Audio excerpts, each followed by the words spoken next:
can take their seats. We'll begin. Are we supposed to sit down and be quiet? Yes, thank you, Madam Secretary. Yes. Well, thank you all very much for joining us at the Reagan Institute today for our National Security Innovation-Based Summit. My name is Rachel Hoff. I'm the Policy Director here at the Reagan Institute. This event is in some sense the culmination of nearly 10 years of work. From the very beginning of the Reagan National Defense Forum, our stage at the Reagan Library in California has featured conversations anchored around innovation and emerging technologies as they relate to the national security space.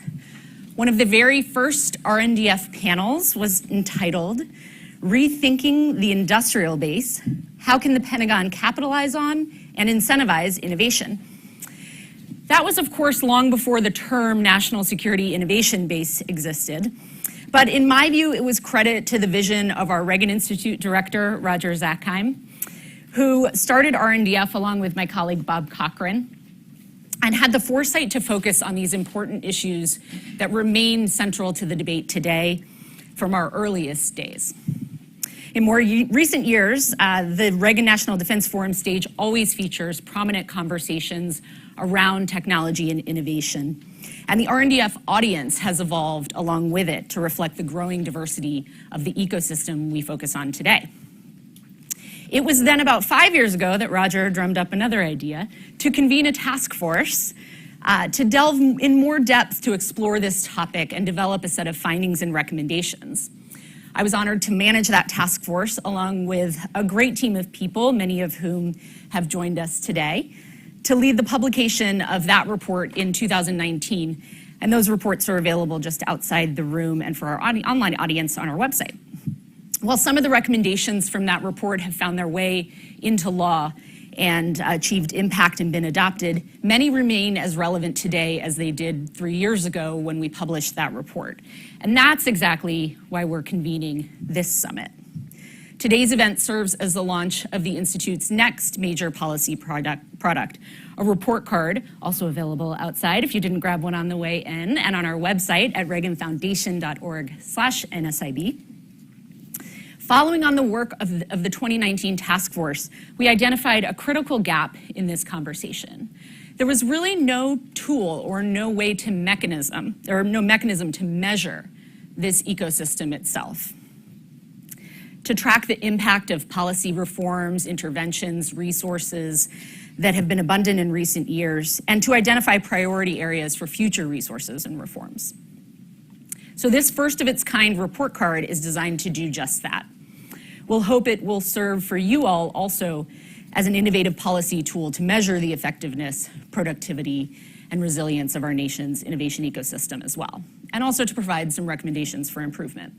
You'll hear more on the report card later this morning. But inasmuch as this summit is the culmination of a lot of work at the Reagan Institute, it's also in many ways representing a beginning. This will be the first of what will become an annual National Security Innovation-Based Summit here at the Institute. And our participants and speakers today reflect the breadth and the diversity of this dynamic ecosystem, to include administration officials from across the interagency, members of Congress, representatives from our most dynamic industry and innovative and technology companies, as well as the investment community, academia, and America's allies and partners. Today we'll champion successes, we'll highlight barriers, and we'll discuss necessary reforms. So in closing, let me thank you again for joining us for today's inaugural National Security Innovation-Based Summit. We hope it will become an important convening that will draw many of you and others back in the future. And to kick off our event this morning, I'm honored to introduce Senator Jim Talent. Senator Talent co-chaired that 2019 task force of ours, along with former Deputy Secretary of Defense Bob Work. Senator Talent's known as an innovative and forward-thinking policy thinker. And so from his time as elected official to one as a thought leader, we're grateful for his leadership and his status as a policy innovator. So please join me in welcoming Senator Talent to the stage.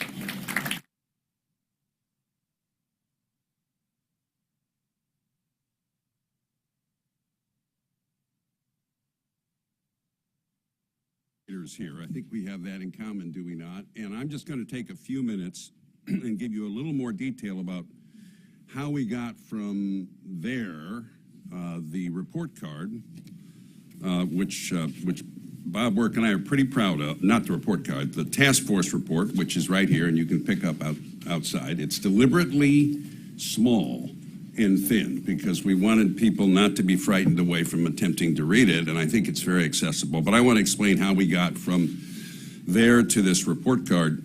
So when the Institute, the Center for Peace Through Strength, asked former Deputy Secretary Work and me to manage this task force, we had a great group of people assembled from across all segments of the innovation base, and we thought, the first thing we really have to do is to attempt to refine the definition that was in the then National Defense Strategy of what the National Security Innovation Base actually is. Because you can't recommend changes to the NSIB to make it more effective unless you first get an idea of what it is that you're talking about. And so that our whole first session, and some of the people here were on that task force, you'll remember, was devoted to that task, just defining what it is that we were trying to improve. It turned out, I think, and I think Secretary Work would say this as well, to be the most difficult session that we had. Also, I think, probably the most rewarding, because we all struggled to get our arms around the definition, and in doing that came to understand it better. The definition needed to be broad enough to cover all the various elements in the NSIB, but concrete enough to be useful for the purposes of making recommendation or fit for purpose, as our British friends like to say. And so we finally decided the best way to describe the NSIB was, as you often hear it described, and this was not original with us, an ecosystem of systems with key agents across the U.S. government, the defense primes, the tech sector, higher academy, venture capital, and the commercial industrial base, and that it included similar systems in countries that were reliable allies and partners of the United States. Everybody really involved, or all the different systems involved in turning ideas into innovations and discoveries into technologies and products that could advance the interests of American national security. Thinking of the NSIB that way, it was easier to see the major challenges that were facing the government in trying to improve it and make it more productive for national security. So Secretary Work and I like to think of them as the biggest ones of those as the three difficulties. So the first was how to set priorities, how to set a clear, consistent, and comprehensive demand signal to the rest of the ecosystem that they could count on in responding to requests for help from the government. And this is difficult because, first of all, when you are innovating, you are trying to create products and discoveries that you will need in the future, and the future is difficult to predict, particularly in the area of foreign policy. But it's also difficult because there are so many different agencies that participate in national security, and they often prioritize different things. And the only real centralizing node in the executive branch is the Office of the President, which has limited bandwidth. And so the idea was, how do you get the agencies to establish common priorities? And that's not even talking about the decentralized committee structure of the Congress. And Congressman Thornberry is going to be on the first panel, and he can discuss how frustrating those can be. One of our recommendations was related to the priorities. If you go and look, it was the creation of a National Security Innovation Committee within the executive branch, which would have members from all the different agencies that were dealing with national security in an effort, among other things, to come up with common priorities. The second difficulty was how to coordinate the non-government parts of the NSIB ecosystem without straitjacking them. How to get the segments to work together towards common priorities without coercing them so that they resist or they simply decline to participate. How do you get the benefits of synergy without sacrificing the dynamism and independent initiative that is the chief strength of our system relative to our adversaries? And so this was the area where actually most of our recommendations were made.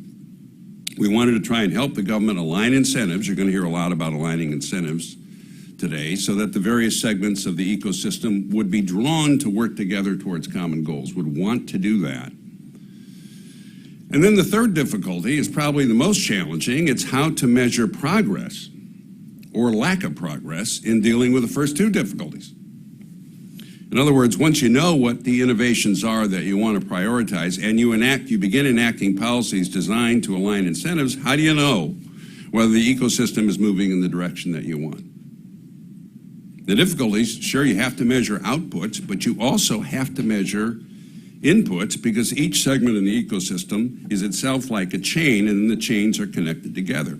So all the links in a chain can be strong except one, and the chain will break just as if none of the links are strong. So measuring output will tell you if you're getting what you want, but it won't tell you what you need to fix if you're not getting what you want. So you have to dive into the inner parts of the system. You have to come up with criteria for evaluating them. You have to come up with indicators that indicate whether the criteria are being advanced, and you have to be able to come up with like assessment questions, the proper assessment questions, in order to determine whether the indicators are where you want them to be. And it's that third difficulty, probably the biggest one, that we decided to challenge. The Center for Peace Through Strength decided to take on and address. Hence the report card that you're going to get today. All I'll say, and you're going to hear more about this, is that in order to do the report card, we assembled a team of advisors from every segment of the NSIB, many of whom had served on the original task force. We began in real earnest last summer, building the framework for the report card. We met with the advisory board on a number of occasions, in particular to decide on the indicators we would use to guide our assessment questions and our criteria for evaluation. I participated in those, and I can assure you that the members of the advisory board did not hesitate to offer constructive criticism as we were developing the report card. And then we worked through the rest of last year, came up with a draft report card at the beginning of this year, ran that by the advisory system, or the advisory team again, and the result is what you're going to hear about today. So all that's really left for me to do before I yield to, I think Rachel and Eric for a better overview than I've given you, is the thank yous. I want to thank, on behalf of the Center, Dale Swartz and the team at McKinsey & Company. They served as our knowledge partners and built the fact base for the report card. They showed inexhaustible patience in dealing with those of us on the advisory committee. I do thank the advisory board for their criticisms, their suggestions, and their patience in dealing with the center as we work through this project. Eric Snellgrove deserves a lot of credit, and you're going to see him in a minute. He's our prime subject matter expert supporting our assessments. I also want to thank the members of the original task force for your participation, and many of you have continued to work with us as we try and advance in this area. I want to offer special thanks to the members of Congress who took the time to serve on that task force. It's unusual to get sitting members to do that. I can't say I ever did it, and it was very kind of them. It included Congressman Mike Gallagher and Andy Kim and Stephanie Murphy. I have to thank Bob Work. You all know that his commitment to national security innovation, both in and out of office, is largely responsible for making it the priority it is within the United States government. And finally, I want to thank Rachel Hoff, without whose relentless intelligence and tireless work, this project would still be a gleam in Roger Zackheim's eye. So I will yield at this point to Rachel and Erica.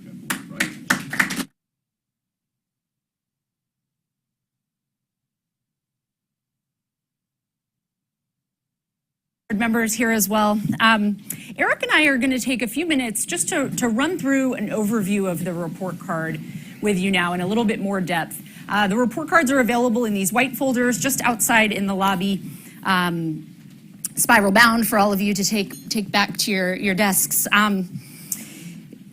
Our goal with the report card was to really lay a concrete foundation for today's conversations, to really anchor the conversations in a hard assessment of where we are, where we've been, where we need to go. Beyond this summit, of course, we hope that this informs the work that you do across this space as well, and that it's useful to our virtual audience. I have a clicker. Let me start with a brief explanation of the methodology on the report card itself. So we started by identifying a key set of indicators. What's really driving the health, the resilience of this national security innovation-based ecosystem, and also the government's ability to leverage that ecosystem toward its broader national security goals. Under each indicator, we developed a set of assessment questions and associated each assessment question with a number of criteria upon which to evaluate each overall indicator. We sourced a broad fact base, thanks in large part to our knowledge partners at McKinsey, as the Senator mentioned. The fact base informs a set of both qualitative and quantitative metrics that are used to measure all of our criteria. Each then receives its individual letter grade, and that informs the letter grade for the overall indicator. Oh, sorry. A word on grading. We tried to be tough but fair in our grading. We're eager to hear your assessments during Q&A or over lunch as well in the reception. A's were really meant to identify areas where the United States is truly best in class. Whether we're doing well compared with our competitors, doing great compared with our competitors, or even compared with the power of our own potential as America, where we're truly distinctive. B's, it's important to qualify and clarify in a room of overachievers. B's are good grades. B's are where we see sources of strength across key aspects of this ecosystem. And yet there's some room for improvement compared to either, again, where our competitors are or where we ourselves need to be. With C's, we identified particular vulnerabilities or inconsistencies that need significant improvement. With D's, we're looking at major vulnerabilities, really concerning aspects underlying the ecosystem itself. You'll see here in a minute, no F's assigned this year from the assessment team, but we reserve the right to do so in future years if things move in the wrong direction based on changes in the broader environment. And that's really meant to sort of represent the sort of fatal baseline of those weaknesses and vulnerabilities undermining our competitive edge and becoming catastrophic to U.S. National security goals. Finally, each grade you'll see is associated with a particular trend line here in the bottom right. So this is meant to say, in recent years, say the last 5 years, there's been a lot of conversation, a lot of reforms, both on the Hill at the department, innovations in the private sector. So in recent years, where's our performance going? Are we trending up, trending down, or staying flat? In the coming years with the report card, we plan to do this on a regular basis. We'll be able to use this year's inaugural report card as a baseline and assess those trend lines based on the actual grades this year and then year on year as we go. So, what did we measure? We came up with a set of 10 key indicators that you see here on screen, divided into inputs and outputs. First, customer clarity. This is an assessment of how the U.S. government functions as a customer in terms of providing the right demand signal to our partners in the private sector about how to innovate against our national security goals. Important to note here that this is a broad scope of U.S. government to include interagency across the executive branch, not just DoD, and importantly, Congress as well. Final note on this, it's an important one. We have a whole panel on it. Following through on those stated objectives. So not just walking the walk, or not just talking the talk, but walking the walk. Number 2, innovation capital. Here we looked at a broad set of both public and private financial capital, as well as some non-financial assets and infrastructure. Not just the availability of that capital, but also the accessibility of that capital. The third indicator, private sector innovation base, is meant to assess a broad set of innovators from traditional defense company to startup dual-use tech companies in this space, how competitive those companies are on a global scale, and also how resilient that ecosystem is. Number 4, public civil innovation base, another broad scope here of the base of public-oriented research institutions, from government labs to FFRDCs and UARCs, and to include the university infrastructure and academia as important research partners in this space. 5th, government alignment measures interagency coordination among the federal government, but also importantly, coordination between federal and state and local governments toward our national security goals. International alliances and partnerships, how well are we integrating with the innovation bases of our trusted friends around the world? And that closes out our inputs. The outputs are a set of 3, what we would look at not as drivers, but as what we would expect to see in a healthy NSIB ecosystem. So first, innovation leadership. Simply put, we'd want to see first-in-class overall quality of U.S. research and knowledge on a global scale. Defense modernization, how effectively are we translating innovations into capabilities, and are we doing so at the speed of relevance? And finally, pull through for broader national priorities. Here we're looking for kind of the multiplier effect. So where our NSIB efforts are lending themselves to positive externalities across our broader economy and also overall government effectiveness. So with that and those kind of key terms defined, let me turn it over to Eric Snellgrove to run through what you've all been waiting for, the grades themselves. Yes. Thank you, Rachel. I will now briefly review the report card grades for the 10 indicators, and then we'll briefly display some of the signature recommendations that will be discussed throughout the day. Beginning with customer clarity, one of the lowest overall scores of a D due to a continued lack of consistency with rhetoric about the need to be innovative and make big bets and the actual follow-through. There are inconsistent tech priorities across the various services and agencies, and novel pathways remain small in scope, which blurs the NSIB demand signal for actual production and scaling. Additionally, the failure of Congress to pass on-time appropriations adds to additional delays and costs into an already strained defense budgeting and acquisition process that would benefit from increased flexibility. Mixed to poor outcomes on staffing, aligned tech priorities and roadmaps, trade-offs in a constrained resource environment, and unclear and slow procurement pathways are all vulnerabilities for the NSIB that will be discussed throughout the day.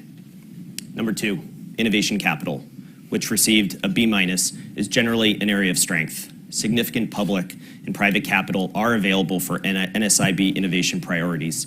However, there is room to more efficiently deploy capital against national security breakthrough innovation priorities at key stages of a company's life cycle, while simultaneously exploring other financial incentives and mechanisms for defense and dual-use startups to accelerate and then scale their capabilities.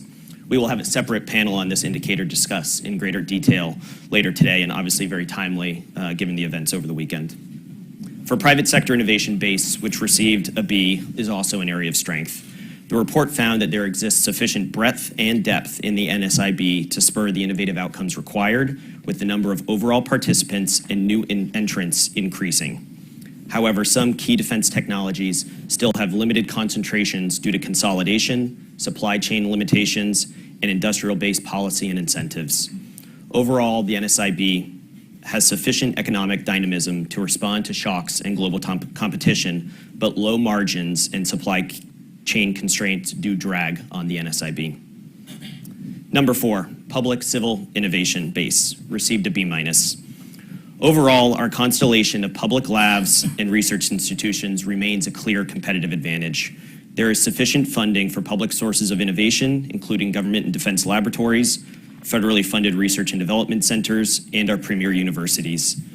Collaboration with these innovation centers remains robust, but technology transfer and measuring their output remains an area for continued improvement. There are opportunities to improve the efficiency of the nearly $150 billion in NSIB-related investments across these institutions with greater oversight to ensure their contributions are aligned against specific technology areas where the private sector lacks the required infrastructure, expertise, or incentives to lead. Number 5, government alignment. This indicator received a C, and it is an area where we would benefit from recommended improvements. While some marquee programs, such as the CHIPS Act, have spurred federal, state, and local coordination to support innovation priorities, this remains the exception to the rule. The NSIB is geographically diversified, with 47 out of 50 states receiving over $1 billion in DoD contracts. However, the ability to amplify this buying power with greater state and local coordination is lacking, nor is it clear within the defense innovation ecosystem who has responsibility for this role. Aligning incentives, coordinating activities, and sharing best practices for both informal and formal NSIB support across the federal, state, and local governments are activities that are not clearly defined between the various organizations, whether that is the DoD's Office of Local Defense Community Cooperation, the PECS accelerators, formerly known as the Procurement Technical Assistance Centers, or the National Security Innovation Network. Number 6, international partnerships and alliances received a C- after we assessed how the U.S. government is balancing the need for greater technology sharing with our allies and partners, while simultaneously managing the protection of intellectual property, export controls, foreign investment, and the security of our research and weapons systems. While trending positively and pleased to see the announcement yesterday on greater technology sharing with Australia, the number of science and technology agreements between the United States and foreign partners is at a near 10-year low. International partnerships should also be viewed as an opportunity to address the vulnerabilities within our own defense industrial base, to include enhancing U.S. cooperation with allies to address our global supply chain constraints and domestic manufacturing capacity limitations. And while strategic technology alliances play an important role in research and development cooperation, the DoD must also embrace and expand grassroots, service-driven initiatives, such as the Navy's Task Force 59 in the Middle East. Finally, on the topic of technology protection, scrutiny of foreign investments is increasing as measured by the number of CFIUS reviews, but a small share of exports to China are subject to these controls. Chinese investment into startups remains high, and digital protections are insufficient, resulting in significant intellectual property theft. And finally, the last input indicator on this slide, talent base, is one of the lowest scoring grades on the report card, which received a D+. As Rachel stated, this indicator explored both domestic talent in STEM and skilled trades, and also how well the U.S. leads in attracting and retaining foreign talent for national security missions. Domestically, the U.S. talent pipeline is strained, and U.S. students underperform peers in NSIB critical capabilities. The defense workforce does not fully engage the best of U.S. talent, including the proportion of women in the workforce. The overall workforce is aging and under-indexed in proficiency in priority technology areas. The foreign talent pipeline is also facing challenges, with a lack of diversity that presents significant vulnerabilities, lengthy pathways for visas, and competitor programs that are exploiting these weaknesses to draw talent away from the United States. On the other hand, once foreign talent is engaged in the NSIB, the U.S. excels at retaining it, which makes the value proposition that much greater if we can address the issue on the front end to get them here and keep them here. Next slide. They're up there. Okay, great. Okay, now we're going to look at the 3 input indicators. First, America's overall innovation leadership remains a competitive advantage and is the highest grade of all indicators with an A-, but one that is at risk, and we cannot be complacent. The U.S. leads knowledge output based on these key indicators, including the number of global patents, and it continues to be a leader in critical technologies based off third-party assessments. However, strategic competitors such as China are gaining influence within international standards organizations and has surpassed the U.S. in % of research papers in the most cited academic journals, which is an indicator of research influence and the quality of that research. The U.S. must be more proactive in communicating the risks of Chinese influence within standard-setting organizations when it threatens fair competition, impacts privacy consideration, or it increases barriers to trade. Number 9, defense modernization, received a C grade. As Rachel stated, this indicator is measuring how well NSIB innovations are converted into actual U.S. national security capabilities and how effectively the U.S. has adapted its models and systems for actual acquisition. Fielded assets in critical technology areas demonstrate the pull-through of NSIB innovation, but readiness and interoperability lag expected progress. Novel acquisition pathways are growing in use, but large programs face process and oversight challenges, while smaller acquisition pathways face pull-through challenges and a lack of clear guidance within the department. While the DoD's use of prototype other transaction authorities is on the rise, the increase is slowing, and it remains to be seen if these will lead to important follow-on production awards in the fielding of new capabilities.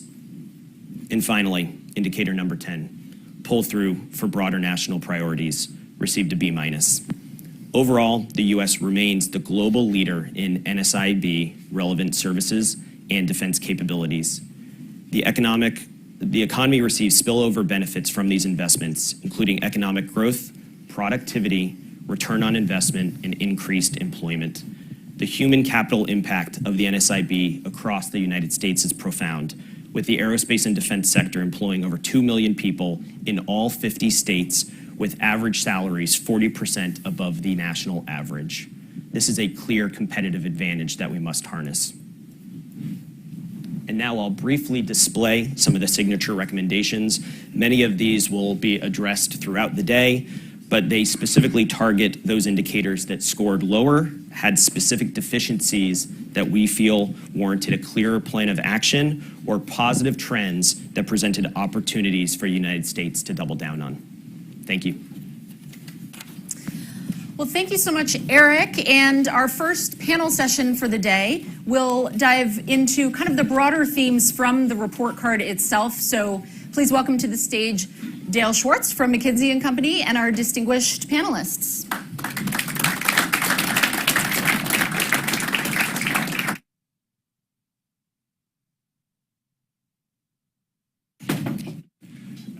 While we do a little bit of a scene change here, just wanted to wherever you'd like, we line up right here. We have the report card grades are out. Not necessarily the grades that those of us who are used to all A's in school certainly would expect. And so maybe from a starting perspective, we do a little bit of what may amount to a little bit of a parent-teacher conference here, right, to sort of discuss some of these.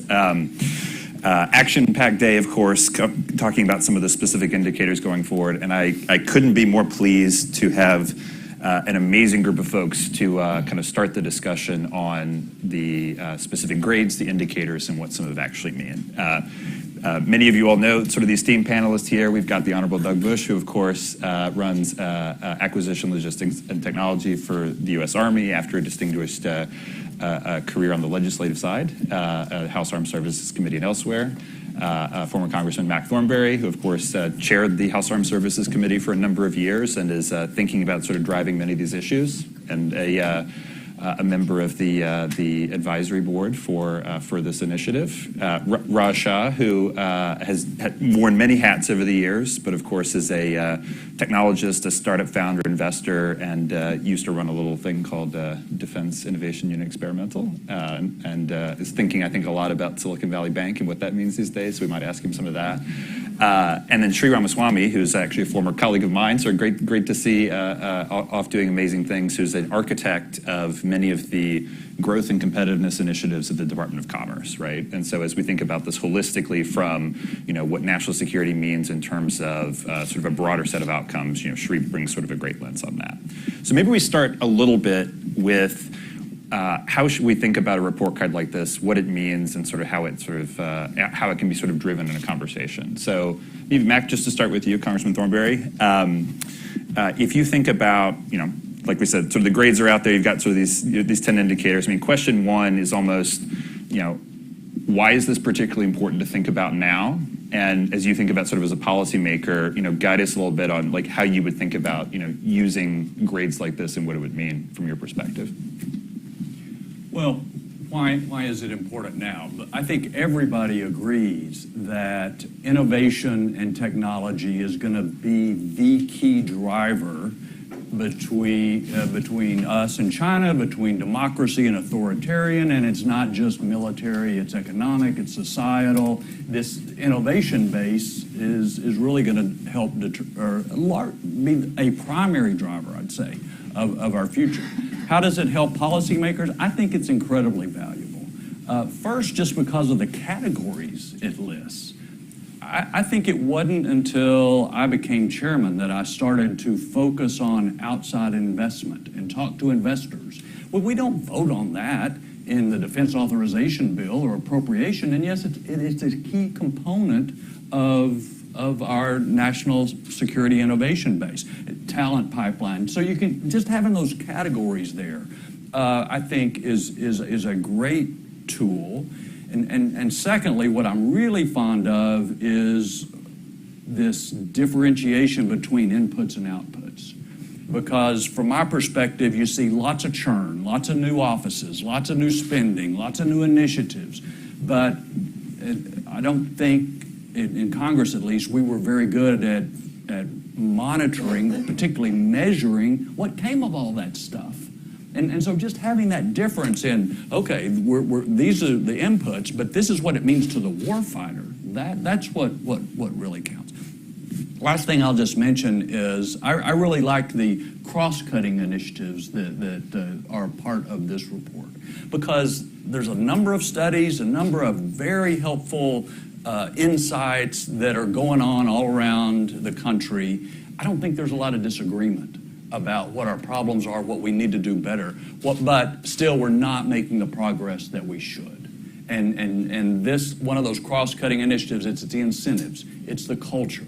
And as Senator Talent pointed out, and I hope Doug doesn't get offended, it's not just the Pentagon, it's Congress too, that's part of this culture, part of the incentives and so forth, that we need to do better. So you just take all that together, and you may quibble with a grade here or there, I think all of us might, but as a tool, I think it's really helpful. Great, that makes a ton of sense.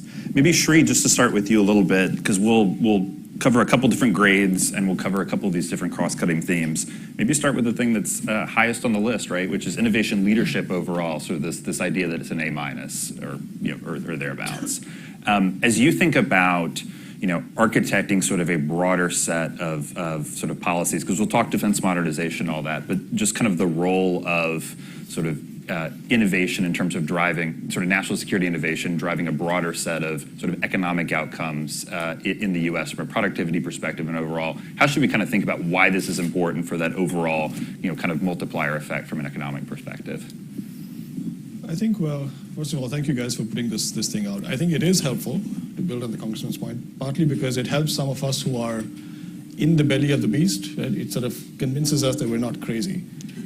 We're fighting some of the battles that we're fighting. So for instance, on customer clarity, we've spent 2 years developing our strategy for the CHIPS Act, and sitting at Commerce, this is a supply side program. We've got loans, we've got grants, there's an investment tax credit.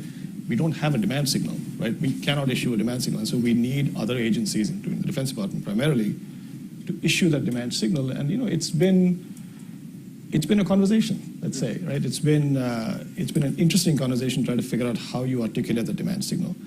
I think on your question about the innovation leadership, look, I think there's a difference, between scientific innovation, which is what it sounds like this is focusing on, versus engineering innovation. And I would encourage folks to keep that in mind, because we're seeing that in real world. When you think about things like hard tech, deep tech, right? And we're seeing this now.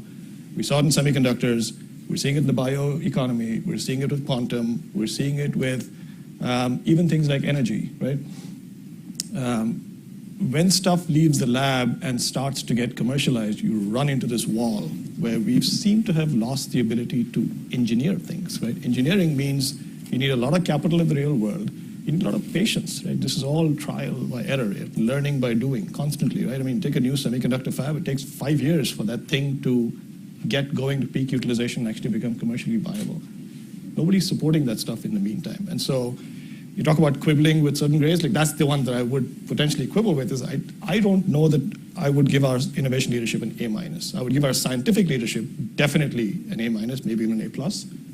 But I think our engineering capacity seems to be diminishing. And so one of the things and so from a productivity standpoint and economic growth standpoint, that's what starts to matter, right? And it's all about, how do I reverse engineer a decommissioned coal site to build a small modular reactor there? That's innovation. I need to figure out how to do this, right? How do I take, an EV battery plant and make sure that it comes to full yield as fast as I can before the Chinese get there, right? Like those are the kinds of things that we're struggling with. And I think that's where what we're looking at from a commerce standpoint is how do you get other sources of capital? How do you think about incentive structures that allow companies to make those long-term investments, knowing that the capital utilization will be low, knowing that there'll be risks along the way, and all this while you've got the Chinese sitting out there over-investing in capacity, driving down the margins, driving down the returns, creating those headwinds. Like how do you fend that off, right? Yep. I think that's the central problem that, from a commerce standpoint, we're trying to figure out how to solve. Doug, you obviously are very well known for driving a bunch of very innovative acquisition processes and kind of trying to pull in quite a bit from sort of a commercial technology perspective and otherwise. How do you react to that, and particularly from thinking about this sort of core bringing and driving the innovation leadership, the engineering leadership and others into what you need to do from a defense modernization perspective? Sure. So the first thing I liked about the report is I agree with its fundamental premise that the private sector's ability to innovate is intimately tied with America's national security success. It was critical to us winning the Cold War. We out-innovated the other side. We got to do it this time. So I think I like that it comes at it from that perspective, and I completely agree with that. Government has a role. Government can do a lot to shape where funding flows and pick winners and advance things, but the fundamental thing we still need is private sector innovation. And I'm seeing a lot of it. So I guess I have good and bad news. So the good news is when you get down into inside individual programs, we often see, in a lot of cases, good engineering, good work being done. It's often bigger companies leveraging smaller companies that doesn't always get noticed as much, but it's there. So in most cases, we find a way to work with our private sector to innovate. Where we struggle, I think, is that there's a bit of a crowd-out effect with funding for the big programs and the big initiatives, make it very hard to create room and funding space and among, it's like I can just tell you, having done 2 budgets now inside the Pentagon, it's a shark tank. Mm-hmm. Everyone's competing for the same dollars, and all of the requirements are valid. So how do we, from a budgeting standpoint and managing the Pentagon, where we're putting money and moving money, one thing I took from the report was we have to do better in not letting that happen. We've got to deliberately create an innovation space and funding that every year we know, okay, this percent's got to go to that. Yeah. And it means stopping other things. So a friend of mine, a colleague I brought into the work with me, my principal deputy, Young Bang, he came from the private sector. And his description of how it's a fairly ruthless process for triaging what's working and what's not in kind of lab-type efforts, because you have to create funding for the new stuff. Mm-hmm. You can't just keep trying to innovate on a schedule indefinitely, which government R&D at times can fall into that practice. Sorry, go ahead. No, go ahead. One of the things that the report card highlights is the fact that, different lists of sort of critical technology areas take sort of plus or minus 14. A significant minority of those actually have a pathway sort of to a program of record, right? And so this piece around making trade-offs, ultimately it ends up being sort of the MDAPs that get favored over some of the earlier stage stuff that gets pulled through. How do you think about that from sort of the trade-off perspective and what you're trying to drive? Well, first of all, not everything should transition. Not everything works. Mm-hmm. Like I said, Shark Tank, and that's okay. That's competition among the innovators, and that's good. And not everybody gets a lollipop. However, it's incumbent on we in the services, certainly, as we try to work this, you have to deliberately make the space. Now, one backstop has been Congress, actually. Congress often does some of the hard work on pushing innovation and innovative solutions on the department when we can't find a way to do it ourselves, and I think that's good. You need both branches working together, but the departments, we can do a better job on that on our own. And like was said, there's great efforts underway up at OSD, multiple new offices, previous administration and this one. I think there's a lot of energy. It's all pointing in the right direction, but we have to actually do it now and actually move the dial, which the report fairly says you really haven't seen a significant change yet. Yeah. Raj, we've talked a couple of times already about sort of incentives and this idea that there is a misalignment between sort of, like returns, for example, on sort of expectations from like a venture capital or startup side versus, again, this sort of pipeline as you think down sort of contracts over time. As you counsel startups, you obviously run a VC firm now. How do you think through that with the folks who are thinking about sort of scaling and have obviously a lot of passion around getting technologies in the hand of the warfighter, given value of death and all that kind of stuff. Right? No, thanks, Dale. And tied to the report, it's glad to see that there's now metrics that we can measure. And unlike a lot of higher institutions, there's not a lot of grade inflation here. So if we think about, in my view, incentives, right, and we think about what both Doug and the chairman said of how important the private sector is.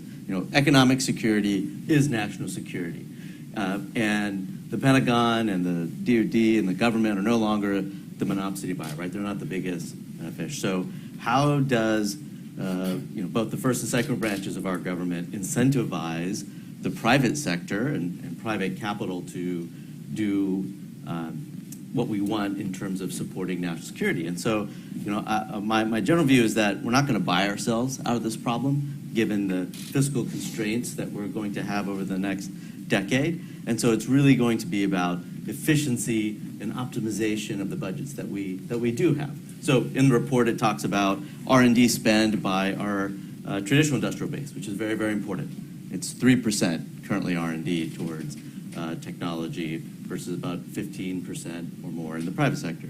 Again, what are the incentives that the government could do to increase that? What are incentives to have our talent base stay here, right? In the report, it talks about 60% of STEM grad students are from India and China. The vast majority of them struggle to find ways to stay here. What can we do to incent them and allow them? And same with the private capital. What are ways that the government could say we want to promote our winners and have them really focus in on government national security problems to survive? And again, the report shows the average cyber contract is about $1 million of capital, and the average follow-on after that is $600K. Right? So we can measure that. Perhaps that's not enough, and we can focus efforts to improve that. What do you? One of the suggested recommendations is this idea of making bigger bets, right, in specific areas. I think space, autonomy, and some other areas are highlighted. How do you think about that in terms of what a big bet actually looks like from a demand signal perspective? Like, what are the specific pieces you would be kind of looking for to drive that much more toward this idea of clearly they're sort of winners as Doug talked about? I would say my recommendation to the Pentagon and other government agencies is twofold. One, be more demanding, and I'll explain what that means. And two, have a level playing field. So by the first one, be very clear about what it is you want, and have a set of rules that will select the best answer, right? The best technology, and be demanding, right? There's no free pass. But it should be, the competition should be based on which technology or innovation delivers, not on who's got the best bid and proposal team and government lobbyists, right? And so if you change that, I think you'll get the outcomes that you want. Yeah.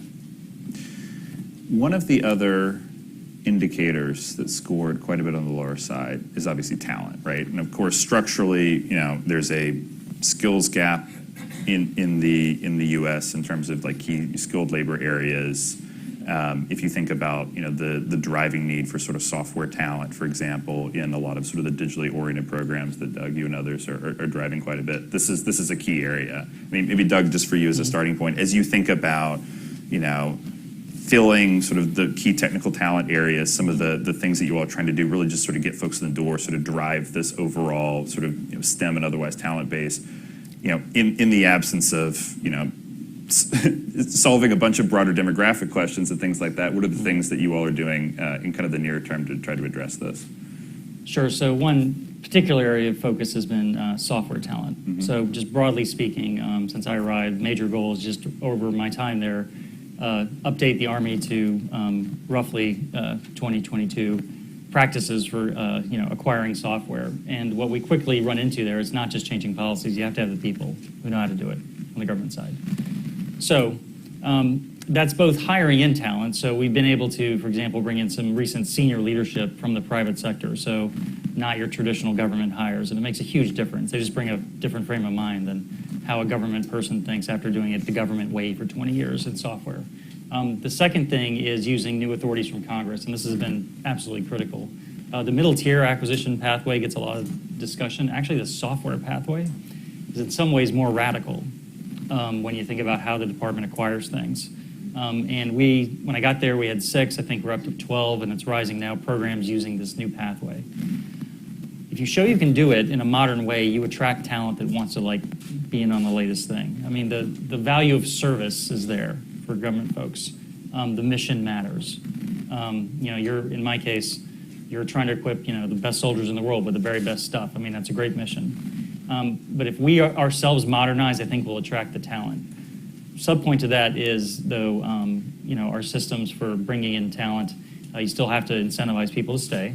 I think one great thing that Congress did was the cyber accepted service certainly helps us on the cyber side retain talent. I've mused about something like that for software skills in terms of software development, because I see that we clearly need it, and for us to afford to retain that talent, it is a competition and you have to pay enough. So, software right now is, I think, the Army's #1 focus on kind of upskilling our workforce. Yeah. Maybe, Sri, same question for you as you're thinking about sort of the workforce development pieces and all that Commerce is trying to drive. I know this is something that's very top of mind for you. So how are you thinking about working through this? I mean, I can certainly speak to the private sector engagement of this particular question. I think, maybe leaving the software piece aside, in the other groups of workforce, I think the commercial sector has the same problem in many ways as the defense sector. So if you think about, and there are these 2 different groups of talent that we worry about, right? One is the engineers, right, the material scientists and the engineers, the process engineers, all of those sorts of folks, the PhDs, in those sorts of places. And the other one is just, we talk about this all the time, right? Welding, pipe fitting, the trade skills, which we've been talking about this, at least I've been talking about it 15 years, right? And people have talked about it for much longer than that, and yet we haven't been able to crack that nut. And even the companies we're seeing are struggling with it. And I think one of the things that we are trying to do here at Commerce is to try to do a better benchmarking within the private sector. And so when we talk to these companies, for instance, who are thinking about the CHIPS Act, many of these companies are very large. They have multiple locations in the US. They work with a variety of universities and community colleges and trade schools, but they don't necessarily benchmark internally themselves. And we ask them, what type of program, among all the programs that you work with, which one gives you the most productive workers 6 months into the job? And they won't be able to tell you that. Right? And so that's part of the benchmarking is, okay, you got to figure out, which programs are the most efficient at giving you the best workers. And then you also have to figure out which programs are the most efficient at taking a large and diverse intake and making sure they're coming out, well deployed. And so that's part of what we're trying to figure out is how do you make sure that the private sector is, has the incentives to do that kind of benchmarking, to create that sort of a marketplace where you actually have people know what works and are able to quantifiably assess what works and be able to scale that up.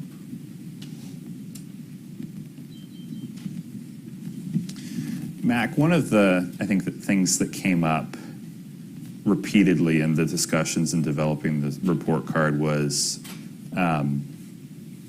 capacity for and comfort for taking risk associated with core tenet from an innovation perspective. So there's this idea that we need to go faster, we need to be bolder from a true step change level, right? This is, there's obviously some things from an incremental perspective you should do, but some of the things we're talking about are structural things that are require a fundamentally different way of thinking about this, right? And part of this is, in some areas, 100% mission success makes sense. In some areas, going faster and being bolder actually, means comfort with sort of capacity to fail, right? And as you think about sort of that drive towards speed and sort of the trade-off from a risk perspective, what are the things that you would potentially like to see change culturally or otherwise in terms of the conversation around Washington on some of this? Because there's a little bit of a disconnect, right, between, how Silicon Valley talks about this, for example, and how you see this on the DC side. What's your take? No, there's no question. There is a cultural challenge at being able to take a risk. I kept threatening when I was chairman, and my crack staff would never let me do it, to hold a hearing just with program managers whose programs had shown what does not work. And instead, what happens is we will have a hearing and rake somebody over the coals for their program failing, continuing to pour money into it and, wasting money. But if you try things and learn what does not work and do it fast, that's great. That's increasing your knowledge of learning. And yet, I'll just say Capitol Hill is one of the deterrents to that, because you're afraid of getting called up or being called out in the press or something. So it's that whole mindset of trying things, learning what does and does not work, and moving on. I do think, and I'll venture off into dangerous territory here, we need to do our funding a little differently so that there is a pool of money for a particular purpose. For example, the National Security Commission on AI recommended a pool of money for AI applications, and you can move fast. You can try a number of things. You see, that's not working, this will work, and you move your money over here without going and asking Mother May I 2 years in advance before you make those adjustments. So there's got to be parameters around it, but I'd like to give Doug some pots of money for a purpose and then let him make the adjustments as the technology is developed. That would be amazing, sir. Dale, can I add something please. that the chairman had? I 100% agree. And I almost want to change the conversation of what is risk, right? So I want to challenge the presumption that doing things in the way a startup would, or this fast iteration, creates more risk. I would actually argue it creates less risk, particularly in software. If you look at the DoD's history in building large software programs, the vast majority do not deliver the capability and are all over budget. But we think that's the lower risky pathway rather than an iterative approach where the things that work you double down on. And I would submit that the current system, all it's doing is transferring the risk, and it transfers the risk from cubicles from the Pentagon to our warfighters in the field. And that's not the risk trade-off we should take. Yeah. We're going to open up to questions in a minute, so start thinking about what you want to grill our panelists on. But maybe just one question for the group, and we'll go a little bit down the line if that's okay. There's 10 different indicators. Obviously, there's a range of grades, as we talked about, everything from that A in innovation leadership to the D on customer clarity and on talent base. As you look at that, what is the one indicator that you are sort of the most focused on that you would hope that we raise the grade or really sort of double down on, so that when this report card is run in say 2 years, you think there's sort of a material sort of change from an outcome perspective? I don't know, maybe Doug, start with you. Sure. So there's one, and we're actually working inside the Army on having better measurements of this, and that's technology transitions from, this is value death. This is starting with a company that's innovative and actually having it pulled through all the way to procurement contracts. First thing we have to do there is see ourselves, and we're working on that. We brought in my new deputy assistant who's working on technology transition, Mr. Willie Nelson. He is an innovator. He's an engineer. It's not no offense to scientists, but not quite your traditional scientist. He's I have him focused on that. That's his number one job. And I think he's off to a great start. And so our ability to get things over the line, and really there's two ways we're looking at it. One is the traditional method, which is something comes out of a government lab, but you've actually budgeted for it and you have a handoff to a program manager. It moves into a system. So we get no credit for it. We do a lot of that in the classified space, so that's okay. I'll take no credit there. But it needs to be the normal thing. It should not just exist in this special classified world. The second thing, and this gets to what the chairman was referring to, is the ability to take advantage of unexpected things. So you can plan, okay, the lab is working on something 3 years from now, hopefully to be at the right tech level. But then you also get your things from the private sector that come in unexpected, that you can't plan 3 years in advance, and that's good. And we do have to have a way to try to catch those things and not let them fall.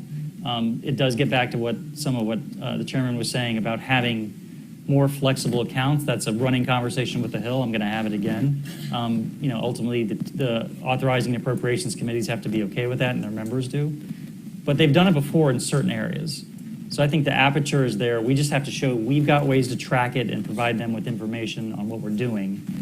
And I think the precedents are there. We just need to take a run at select areas. AI could be a great one.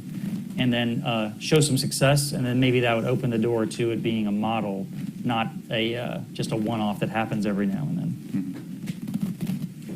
Can I just emphasize, when in the early days of Iraq and Afghanistan, when we were losing limbs and all that stuff, we created the Joint IED Task Force, and they had a pool of money, and they could move fast to solve this problem. We had a sense of urgency then. We need a sense of urgency now to deal with these issues. I would say the most important metric, or the one I would highlight, as I've already portrayed, it's an output and it's defense modernization. Because we can talk about all this stuff, do all this stuff, but if it doesn't translate into capability for the warfighter, then it doesn't really matter very much. And I would even go so far as to say morally, our country has a responsibility to provide the warfighters with the best tools, the best technology that our whole country, not just the government, but our whole country can provide. And so it's that metric of that output. What's the result of all this churn and money and stuff? To me, that's the most important. And on that one, I mean, as a reminder, folks, defense modernization intentionally was defined fairly holistically, right? So on the capability side, you're talking platforms, you're talking interoperability, right? You're talking sort of capabilities of the folks who are operating them from a sort of skilling perspective. And then it was the ability and capacity to operate within and innovate on sort of new pathways for acquisition, right? So the two pieces are in there. Raj? Yeah, well, there's a lot of important ones, so it's hard to choose one. But if I had to, so in my day job as a venture capitalist, early stage, the number one thing we look for is teams.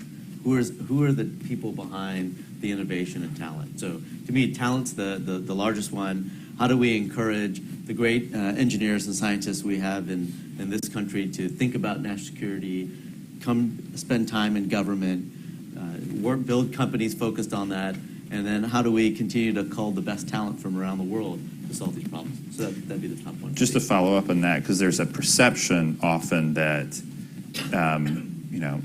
the best technologists and engineers and others in the United States don't necessarily want to work on national security challenges, right? They would sort of prefer to do, other things like, cat filters on, various things and things like that. Is that your experience? My experience is exactly opposite. I think young, talented people in our country, they want meaning. They want to work on things that are important. And there's no more important project than protecting democracy and peace. So they want to work on it. They need to find a way to work on it that makes sense economically as well. But there's a ready and willing force. Yeah. I would certainly agree with that. I think there's a sense of mission. I think it's up to us to figure out how to tap it. I think as far as indicators go, look, I'm glad you guys put customer clarity at number one. I've been in this role for 2 years, my first time in government. I came to commerce because it was pitched as this place where we're going to envision a more muscular commerce department that works with the Defense Department, national security, meeting economic security. And one of the things I've seen, to my surprise a little bit, is how much people underestimate the role of the Defense Department in issuing the demand signal. It is true, right? The Defense Department does not do high volume purchases, but when you talk about emerging technologies that are approaching the real world, you don't need high volume purchases to drive the risk down at that stage. You need a low volume purchase that is willing to pay a higher price point and that is willing to work with the supplier to go through that iteration and the testing and make sure that it's meeting mission requirements, right? That is a huge role that the Defense Department can play. That's what the DoD played back when the microelectronics industry was nascent, right? We don't need, like I said, we don't need the high volume, but somehow if we can solve that customer clarity problem, you will be solving not just for Pentagon acquisition, but you'll be solving for a wider economic security problem as well. That's great. All right, we'd love to get the audience in on the conversation at this point. There are microphones, I think, on other sides, so please wait to be called on. But yes, sir.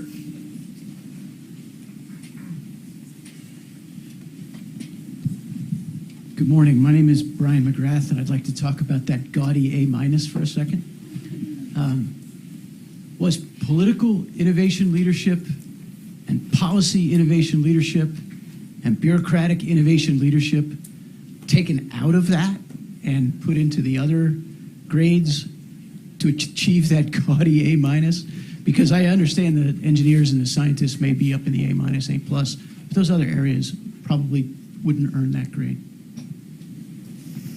So, I mean, from the perspective of sort of what's in what indicator, certainly. I mean, it's ultimately sort of, technological leadership that's driving a lot of that. But this, I guess, kind of broadly gets back to this point on customer clarity, the piece around sort of policy coordination. We haven't really talked about government alignment, and one of the pieces in there that is sort of a cross-cutting theme that INSIB actors sort of lack sufficient coordination toward common goals is a sort of a finding across the board. So I don't know if anybody would like to kind of react to that as whether that sort of resonates or not.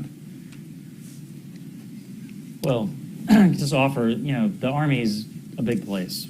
Yeah. Okay, and I would love it to be all perfectly coordinated and doing exactly the same thing and marching exactly the right direction all the time. Pretty hard. And also, it's not that, we don't do our best to do that, but I think, approaching, the Army, if we were a company, we would be one of the biggest companies in the world all by ourselves. So I think a little patience with some dissonance at times is helpful. I think it's incumbent, though, on us to make it easier to figure out if you're talking to actually the right person. So I've met with companies who've said, well, we're working with the Army, and I always have to ask who exactly, almost like a name. And sometimes they will be working with someone who's part of the system, but not the key part. And that's our fault for not communicating better how to get into the Army, in my case, and where the discretion really lies and where the key elements are. So I think it's fair that, if they were applying that grading scale to the government side, it probably wouldn't be an A-. But, it's an area we're very aware of. Working better, modern communications and internet make it much easier to do this. We should be able to do this better. It's a small thing, but for example, we're trying to centralize all of our cyber activity inputs through, a single website, just for starters, just so people have one place to go. That's a small thing, but it's the kind of thing we need to do across the board. I can maybe add a little bit to that too. Look, it's hard to coordinate. Okay, so I think what we've seen so far is every program has its own life. Something gets passed on the Hill, there's a budget assigned to it, an agency picks it up, builds an office around it, hires people for it. There's a funding notice or an RFI or something that goes out, and it gets its own momentum. And along comes another program, and now you're trying to get that first program to say, hold on a minute, you need to change the way you're doing certain things because I need you to coordinate, and it's hard to do that, right? And in the absence of an institutional capacity to coordinate, it's left to individual program managers, individual agency folks to reach out, to use their personal connections and do it, and yeah, they do it. But the broader question is, how do you create an institutional capacity whose mandate is to coordinate and is actually monitored and evaluated on how programs are coordinating, and we don't have that. And the Senator talks about the fact that we don't have it on the Hill either, right? So I don't know how to solve that problem. But it is something we're seeing here, that kind of seeing this on the ground. Ellen?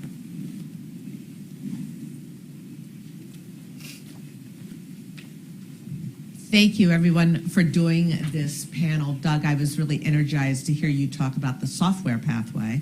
And I'm very interested to hear from all of you how you think this authority, the BA-8, could be used to a broader extent. It occurs to me that education and encouragement by leadership and from leadership is really important because there are more programs now that don't have to worry about the color of money, whether it be RDT&E, procurement, or sustainment. Yet the pickup on this authority is relatively slow, and whereas most of our significant systems today are hardware enabled, yet software defined, that software will be very, very important. So what can we do as a community to encourage both the Hill as well as the building to make better use of that? Yeah. I mean, Doug, you're certainly well placed, and Raj, I suspect folks want to hear from you too on this one.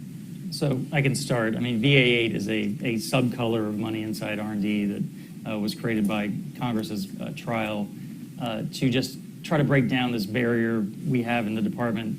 Private sector doesn't do software like this. They don't do development, procurement, and worse, sustainment with 3 different colors of money. Nobody does that.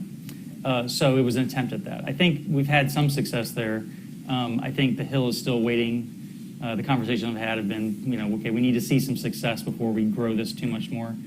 But here's some good news within that. I think we're finding ways where we're trying to do is if we still have to live with different colors of money, at least have it controlled by one entity. So in the Army, for example, we had in the past this somewhat artificial barrier between developing it and procuring it and then what we called sustainment, which in the private sector would be just, upgrades and keeping it working and improving it. We are now bringing that authority back under one place. Different colors of money remain, but authority over using that money is now going to all be centralized in the programs again for new software programs. So that's a half step toward what you're talking about, but I think an important one because just need the work to get done. If we can find a way to do it within existing confines, the Hill would like that. But a VA8 expansion is one of the several conversations I want to have with members and staff this year about how we're doing.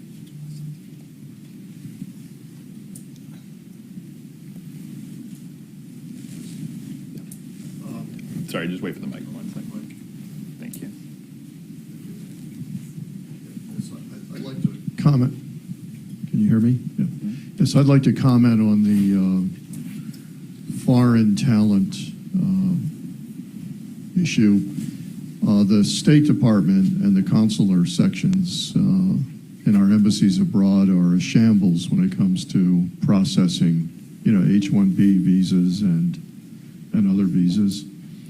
And we're losing a lot of world-class talent from India, from China, and from many other countries because the process is so cumbersome, so long, and then some of the people who come here have to get a security clearance after they come here to work for a DoD subcontractor.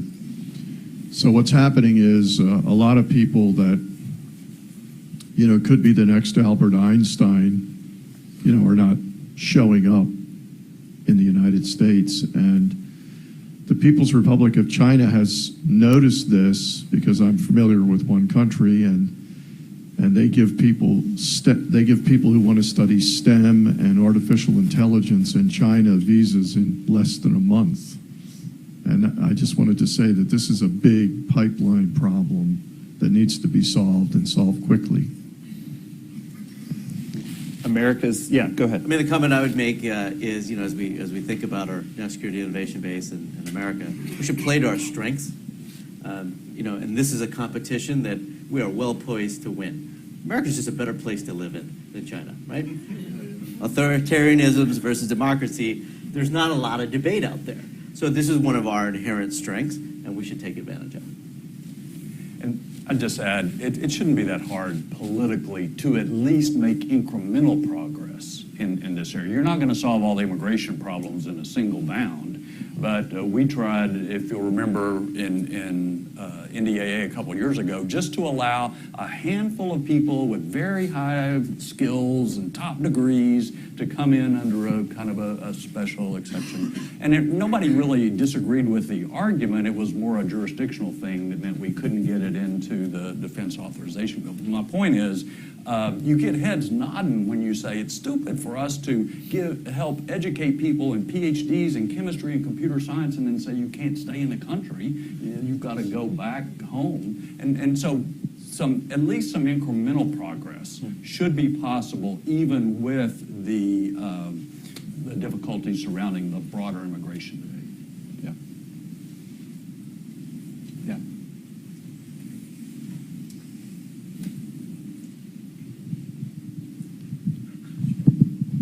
Thank you very much. Matt Waters from McKinsey. My question is for Doug Bush. I'm thinking about kind of the alignment between the labs and the programs of records and thinking about the role of RICTO and curious how kind of you see programs like that being kind of an innovative pioneer, or if those are kind of not the solution, how you would elaborate on that. So I think the fundamental thing still remains. You've got to, whoever's doing the, the R&D or the prototyping, you still have to connect to make sure there's a path to a program. So, I mean, you got to do the work. You got to do that regardless of where it is, whether it's in a more traditional government lab setting or at a prototyping activity like RICTO. So I think, and we've run into that. So, starting a prototype program has never been easier. This is a good thing. It's still difficult to just carve out the money to take those prototypes and put them into production because, again, when you get to that stage, you're now competing with everything else, fighting for those limited production dollars. So I think, again, though, leadership, what I've seen is leadership matters here. If it's important to the Army, senior leaders will make sure things do transition. And we've got a number of those underway, several big ones from RICTO, our hypersonics program, our new ground-based cruise missile program.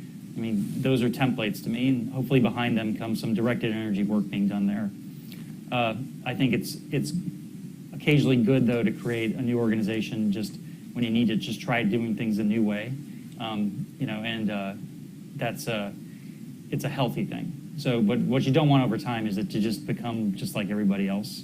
So it's a balance, and everything needs reform. So kind of, RICTO 2.0 will probably look a little bit different, work on different things, but that's okay.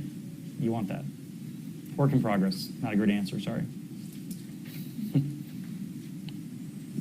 I see Mike Brown over there. Yeah, Mike Brown. I very much agree, Chairman Thornberry, with your comment that the most important metric on output is defense modernization. And we all know we're in a tech race with China and speed matters. I wonder if it would be helpful for us to differentiate what capabilities we're investing in that come to fruition, meaning getting fielded in warfighters' hands in the next, pick it, 2, 3, 4 years, versus the average of what it takes new capability to come in the department, which is, we've seen studies 9 to 26 years, so decades. But we rarely make that distinction. So do you agree with that it would be helpful to differentiate when something's coming to transition? And if so, what should we do that kind of starts to get us thinking about that and maybe encourage some balance? My perspective without an in-depth look at that is most of what we spend the R&D on is the larger programs that are coming in decades. Yeah, I think there's a fair amount of concern about that, actually, that we're putting a lot of R&D money into things that won't pay off for a long time. And if you listen to what the Chinese leaders say, we may not have that period. Certainly if we want to deter them, and we do, from aggressive sorts of action. So I do worry that there's a disconnect here. And I also worry at the thing that Doug highlighted. So you've got this innovation going here, but we don't really have a pathway to get it fielded in any scale. And so there's this gap, and that also adds to that time lag that you're talking about.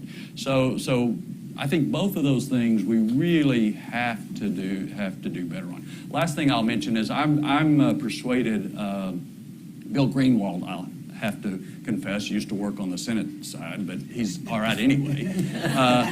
But he did a study that looked at aircraft production, commercial versus aircraft production government, and the time lag on how long it took to get new airplanes in the air and so forth. And the difference ought to wake us all up. Same industry, trying to advance, big difference. We've certainly got to do better. Hoping to duck that one. Yeah, so some things should take a while. All right, at least, not everything is rapid turn, but we've got to be able to do both and know when to move away from something. So one challenge of anyone who's worked in the department is when you stop doing something. It's pretty hard for the department to do. It's hard for Congress to do, especially if it's a significant program and you've got investments in it and there's a workforce, et cetera. So I think the key there is the department can't be on an island. We have to work, I think, very closely with Congress, for example. If we're going to change direction on something important to reinvest in something else, you can't just hit Congress with that with no preamble and no, hey, I hope you're okay with this approach. you got to do it collaboratively. Have the conversations with the right members and the right staffs.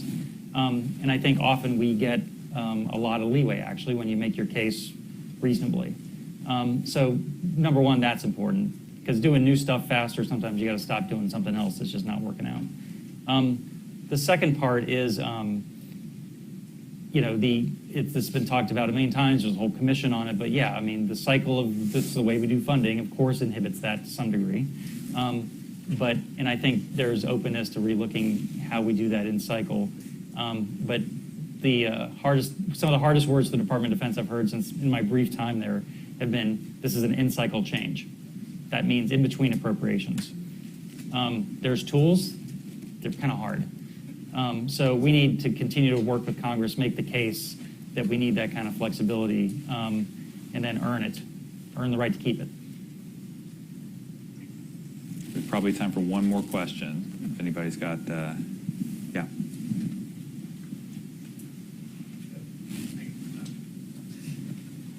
Okay, I'll project. From the Federation of American Scientists. So I want to go back to one of the points that you raised, both Raj and Chairman, about the foreign talent piece. But like, there's another aspect to that on the research security side, where the whole announcement of the China Initiative in November 2018, and like a lot of research security measures that Congress has taken. That debate continues to evolve. In fact, like now, probably the debate has shifted to a point where some are openly calling for whether we should even have these Chinese students in the U.S. in the first place. Would you have what are your thoughts on that? If you would collaborate. Sure. And I think if I go back to even think about talent, one thing I'd say for sometimes you go to these meetings here in D.C. on the challenges, and everything is so gloom and doom. I feel like both my time in government and now in the Valley, like the best days are when you go out and meet young folks doing the work, right? Young folks in uniform or entrepreneurs, like that's very, very motivating. But to your point, look, yes, there's always a challenge from a counterintelligence standpoint, because our foreign adversaries will use these mechanisms to inject compromised situations. But that's a known science. Like, we know how to do counterintel. We have whole agencies that know how to do that. So I think there can be an appropriate balance between adequate counterintelligence to protect our secrets, yet being an opening, welcoming place. And again, I'd go back to, that this is a great place to come. And so you're going to bring families, and people are going to stay here for long periods of time. So it's a little bit of a different dynamic than a short-term exchange. Well, that's probably a good place to end. We're at time. Thank you so much to our panelists. Yep.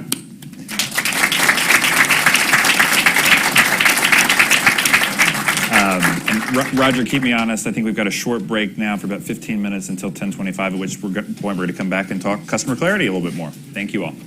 Nice job.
Ladies and gentlemen, please take your seats. The program is about to begin.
Ladies and gentlemen, please take your seats. The program is about to begin.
Ladies and gentlemen, our next panel, Improving Customer Clarity. Please welcome to the stage moderator Courtney Kuby and our distinguished panelists.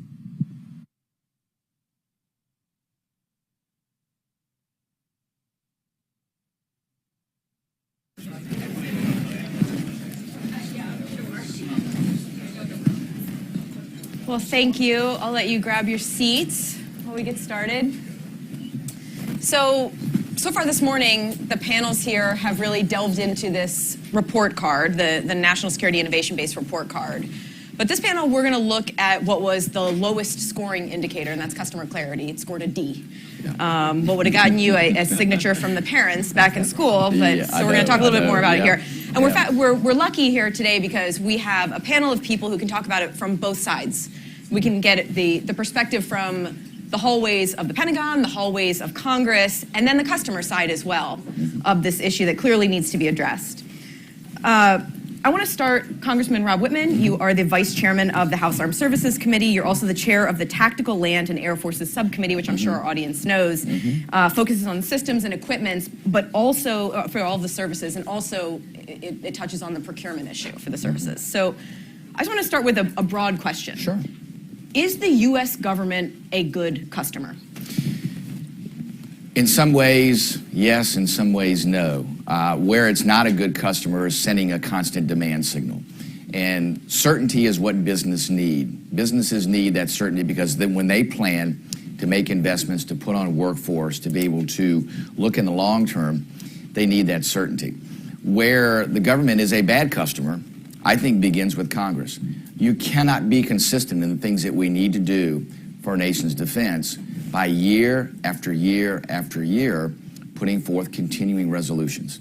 You just can't do that. And then finally, when an appropriation bill goes through, many times you have 6 months, 7 months, 8 months to spend 12 months worth of money. It's very inefficient to be able to get that out of the door. And then what happens is that becomes the annual roller coaster ride. And for a lot of businesses, they look at it and go, you know, I'd love to do business with the Department of Defense, but I'm not going to get on the roller coaster because I can't run a business like that. So in that sense, the government's not a good customer.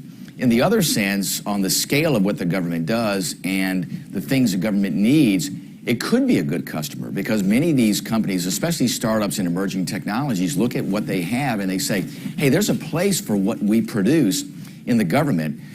On the other side, sometimes it's almost impossible to navigate. So if you don't have somebody that helps you say, is there a requirement? How do I actually get my foot in the door? How do I get this in the hands of soldiers, sailors, Marines, and airmen to determine, will this work in the ways that I think it will work for the military? That also has to be simplified. So the opportunity for folks is a good one. The mechanisms, both on acquisition within the Pentagon, need to modernize, need to operate at the speed of relevance, and Congress needs to stop this roller coaster ride of CRs in order to make sure that the Pentagon and the private sector has that constant demand signal. Ellen Lord, you served as the Undersecretary of Defense for Acquisition and Sustainment. I'm reading that because I don't want to get that title wrong. But basically, A&D. Yeah, Or A&F. I'm sure that everyone here again knows that that involves the policies and processes involved with the Pentagon's acquisition and contracts and logistics and the defense industrial base. But you also served as the Vice Chairwoman of the National Defense Industrial Association. So I want you to pick up on something that Congressman Wittman just said. What's the disparity when you're dealing with the U.S. government if you are a large contractor, defense contractor, who's used to dealing with the government as a customer versus some of these smaller ones that are more of a startup or that have sort of this more emerging technology that they're trying to sell to the government? What is the disparity there, and how do you think that could be addressed? So there's an enormous disparity there because the large primes, for instance, have structured themselves around their customers so that they have the infrastructure, if you will, to understand how the department's put together, who actually has decision authority, who has budget authority, how to conduct a campaign, if you will, in D.C. with all of the different stakeholders, because everything in D.C. is a campaign.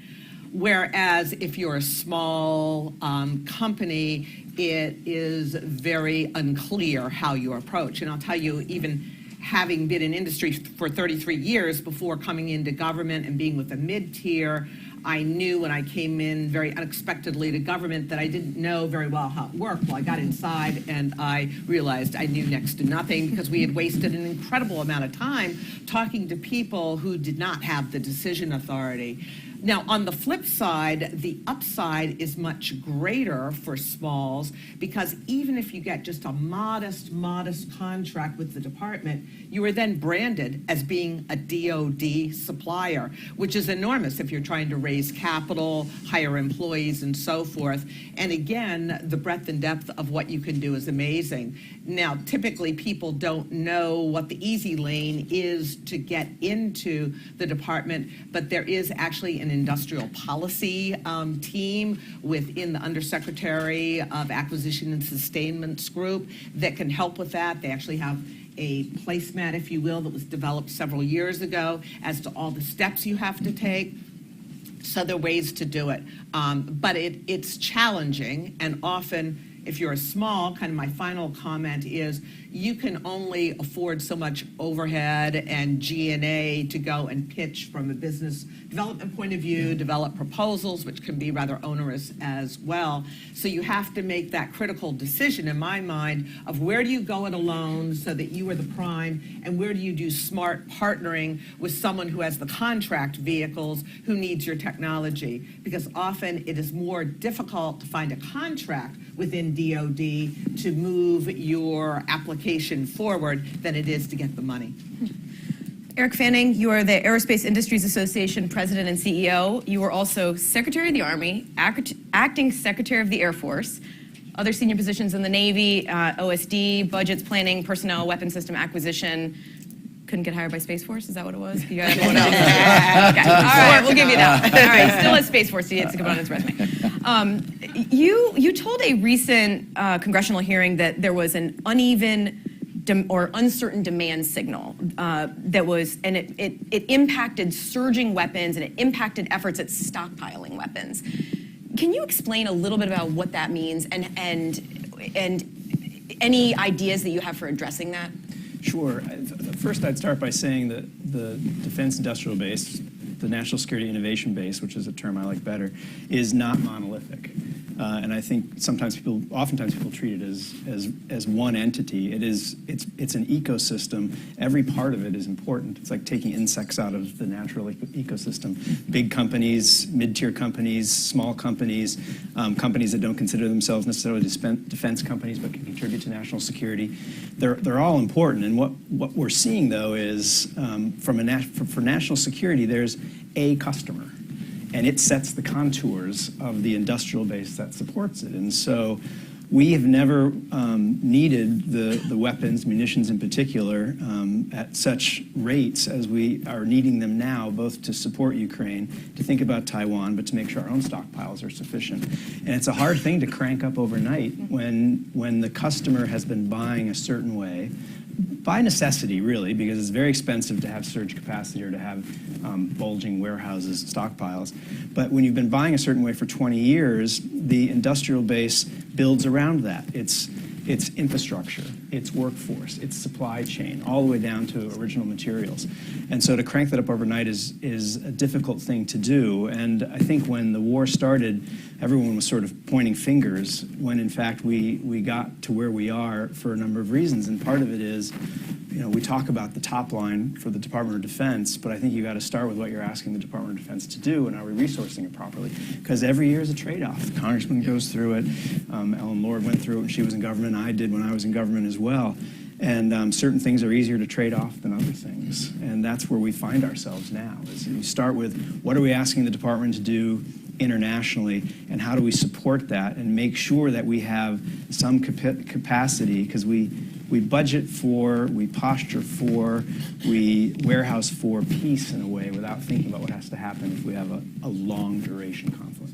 So one thing that I've been struck by with Ukraine is that, while there's so much focus in the defense industrial base and the national security industrial base on emerging technology, is that Ukraine has actually shown that older technology actually still is important. So tanks, right? Yeah, tanks, trench warfare. I'm sure there's a lot of people in this room who like to hear that older technology is still important too. But it really has shown that at the end of the day, you still need that. But that what's also become clear is that there is a very real bottleneck that exists when you're having to surge equipment forward. So I want to ask each of you, I'll start with you, Congressman Whitman, where is that bottleneck? Where do you see that it's held up to be able to surge equipment? Sure. Well, the bottleneck to me is process related. So as you're looking to be able to surge or to adapt quickly to circumstances that change, our systems, especially the Pentagon, isn't very agile. And it's not set up to act at the speed of what I call relevance, and use that term from the past. But I think what needs to happen today is we need to understand, how can we make changes to that acquisition system? I see Mac Thornberry is here. Mac, through a number of years as both ranking member and chairman of the committee, made it his purpose to make sure we did acquisition reforms. For about 5 years, every year there were significant acquisition reforms that took place. What happens many times, though, is those tools are there, but many times they don't get used. So the question then becomes, how do we make sure those tools are used? How do we make sure, too, that we understand how to look forward? One thing we know about what happens in looking at things like the 5-year defense plan or the POM, most times we get it wrong. You try to look in the future and all of a sudden we go a little bit in the wrong direction. And the problem with the Pentagon is it's very difficult to then redirect at the speed of relevance. So then you go off in this direction and then you have to turn the aircraft carrier in order to get it back on track. What we have to be able to do is to change the process so that it's more driven by immediate needs, and it's more driven too at levels closer to the warfighter. So, and we've done some of that. We've been able to lower thresholds or raise thresholds to where people can purchase without having to go through OSD or OSD CAPE. Those things are incredibly important. The thing too that we need to look at is there are certain elements within the military where they can purchase very quickly, they can adapt to circumstances. The great example is special operations. Special operators, because they're a small community, if they're going to look at it, they're going to test it out, they're going to try it, and guess what? They're going to have it in hand in a short period of time. The Marine Corps also is pretty adept at doing that because they're a smaller organization. What we have to be able to do is to adapt the lessons learned from special operations and from the Marine Corps about how to do acquisition quickly, about how to adapt to changing circumstances so that we make sure we have in hand what we need. We cannot go through the process that we've seen that, again, it's dictated by peacetime, but think about it.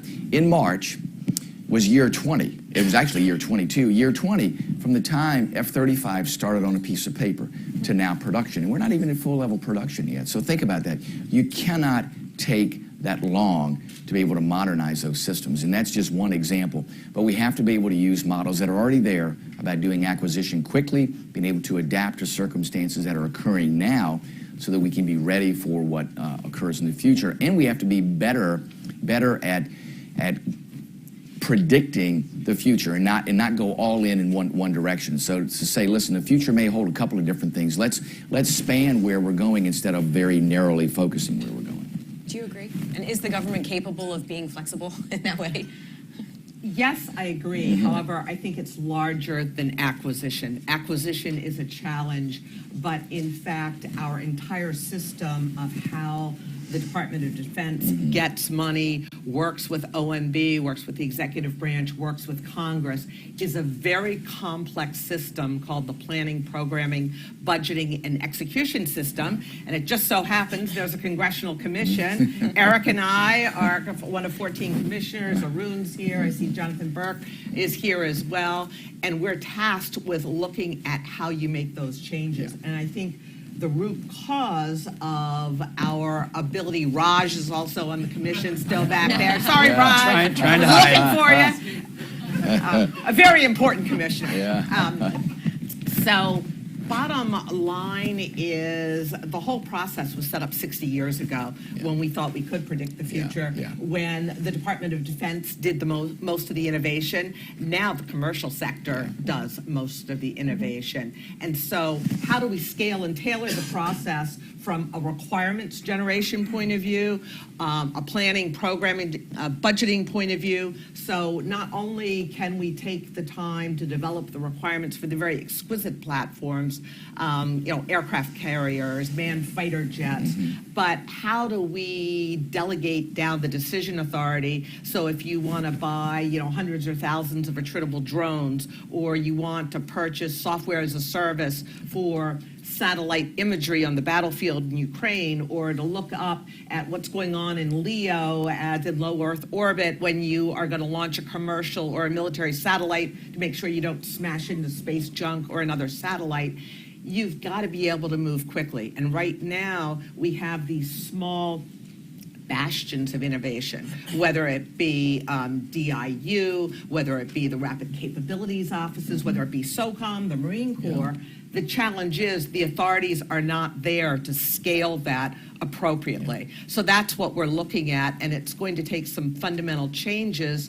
And one of the largest challenges is everything is so centralized in the department. So it's going to take some intestinal fortitude by leadership to have the faith to set out the direction and then delegate authority. There's also kind of final thought here, ambiguity. We go from the National Defense Strategy to the defense planning guidance, but there's not really the articulation of stop building this, start building that. So there becomes a whole nother interpretation loop of what did they really mean by that, which takes time. That kind of gets to one of, again, the issue of these smaller companies that may be doing the innovation on their own and having to foot the bill for it in many cases. So is that another place that is a bottleneck? And again, how do you get the government, which has just never really been agile, to put their money where their mouth is if they really need some of these technologies and either fund it or give some sort of a demand signal that they're going to need these technologies to encourage these smaller companies to come forward with new innovation? Well, I think going back to the industrial base not being monolithic, different parts of it have different problems. As Doug Bush said in the previous panel, some things should take a long time to build. There are exquisite platforms that literally have one customer. No one else is buying aircraft carriers. Where there are examples of the ability to be agile and move quickly, like with Special Forces and the Marine Corps, they might be experimenting with things and buying things that are dual use and have a commercial application, and so there are other customers which allows that, that speed there. So, the big companies have this problem with the inconsistent demand signal from government. The smaller companies have all sorts of other barriers that they feel more acutely because they don't have the same overhead, as Ellen said. And the government's not an easy customer to move from a prototype, especially if you've developed it yourself, then to a production level. And one thing, you have someone who served in Congress for a long time, someone who served in industry for a long time and went to government. I was in government a long time and went to industry. And there are a lot of lessons I learned in that transition that would have helped me when I was in government. And one, I think that government as a whole doesn't understand the private capital that is leveraged by the Department of Defense. But there's a timeline to it. And that's one of the main problems for small companies is, one of our members said, if the Air Force buys $700 million worth of drones from me, it thinks it gets $700 million in drones, which is true. But then it gets $5 billion in the next round of investment that company puts to work. And that's a new model for the Department of Defense, this commercial equity capital that's being put to work for R&D. But that accentuates and makes even more severe the problem of that timeline of getting, this new budget, the president's budget that came out has enormous research and development investments, which is great, but there has to be a path for that to get to production, and it has to exist within those investment cycles or those investors will go someplace else. If I could just build on that, the last panel talked about we're great at innovation from a science point of view, not quite so good at engineering. I would say we are even less proficient at innovation in business practices. So as we are trying to get industry to make investments on their balance sheets and want to provide software as a service or other services, the department doesn't quite know how to buy that. And frankly, Congress has given all the authorities. It's been translated in policy and implementation guidance, but there's not always the training, and frankly, there's not always the leadership that says, let's just, go and fail fast and kind of get the reps and sets and practice this. So that whole business innovation is holding some of this back. Is there some way that Congressman Whitman, that Congress or maybe DOD can sort of incentivize investments in dual-use technologies? I think there is. There's been some steps in that direction. I think more needs to happen. You see the Office of Strategic Capital has been set up to try to attract capital. I've talked to the director there. I think they have the right mindset. The question is will capital follow? Will folks say, yes, I have faith in this, I'm willing to go ahead and be part of that? Another element that needs to happen is there are barriers within the rule sets for how to move technology forward, how to scale technology. Listen, for years under CBER, we have a lot of phase 1 and phase 2 companies do a great job in RDT&E. What happens, though, is many of those concepts that should be applied struggle because they can't scale. And here's one of the elements. Not everything needs to be a government-funded project. A lot of it needs to be, let's look at these dual-use technologies or others, and let's see if they can actually get to that critical mass. What happens, though, under phase 3 is there's a requirement there that says if you have more than 50% VC dollars involved in your business, you're out. You don't get a phase 3 grant from the government. So it's mind-boggling to me. So if private investors think, I'm willing to risk my money on this because I think it has a future. In fact, I'm really willing to risk more of my money on that. The government says, oh, no, my gosh, we don't want to be part of that. It's counterintuitive. So we have to change that. We also have to look, too, at how do we keep up with all the aspects of where capital flows in. Venture capital, which is shorter term, higher risk. Private equity, many times for those companies that are starting on that slope to be able to scale. How do we make sure that those entities are fully involved in how the Department of Defense is making decisions, and that the Department of Defense is encouraging that? I think the Office of Strategic Capital has some promise. I think there are more things that we can do to really put this on afterburners, because we are not going to be able to pace technology and applying technology within the military solely as a government enterprise. We can't do it because of the scale. So the question is how do we scale leveraging that private capital? How do we scale other technologies that are going on? There's a whole realm of things where we can take the lead and where we can make quantum leaps. Things like 5G, things like what's happening in space. The private sector is on afterburners there. You know, instead of the military going, gosh, we need to have our own requirement for this or program of record, you know, we need to find opportunities to say, why don't we take advantage of what's happening there? How do we enable those dollars that are being invested to make sure that we leverage that to a higher scale for government? I think we can do that. It is foreign, though, as a matter of practice within the Pentagon. It's the mindset of, you know, this got to be a government-based program, and it's got to ultimately end up in a program of record. No, listen, if the requirement's not there, there is our OTAs and MTAs, so that you can graduate other transaction authorities, mid-tier transaction authorities that aren't used enough. The problem is sometimes, too, Congress says, whoa, wait a minute, especially appropriators. So, whoa, wait a minute. You know, one-time authorizations, we don't like that because we like to have the control. Congress, the Pentagon, and others have to give up some of that control, be willing to take some more risk to see what blossoms and what does not, be willing to fail, because that's the track that's going to send the signal, too, to innovators out there to say, hey, I've got a chance. Let me see what we can do there. That's, too, how we're going to leverage the capital necessary to really make the quantum leaps to keep up with China. At RDNF, I held up a blank sheet of paper and said, this is what the Chinese start with, 11 by 17 sheet of paper. This is what the Chinese start with. No impediments. And then I held up the flow chart for acquisition in the Pentagon. 11 by 17 sheet of paper. You could not read the writing on that flow chart. That's what we're dealing with. So I tell folks, listen, we can't erase everything and go to a blank sheet of paper, but we got to be able to simplify that flow chart so that process-wise we get to where we need to go faster, and we're not afraid to fail.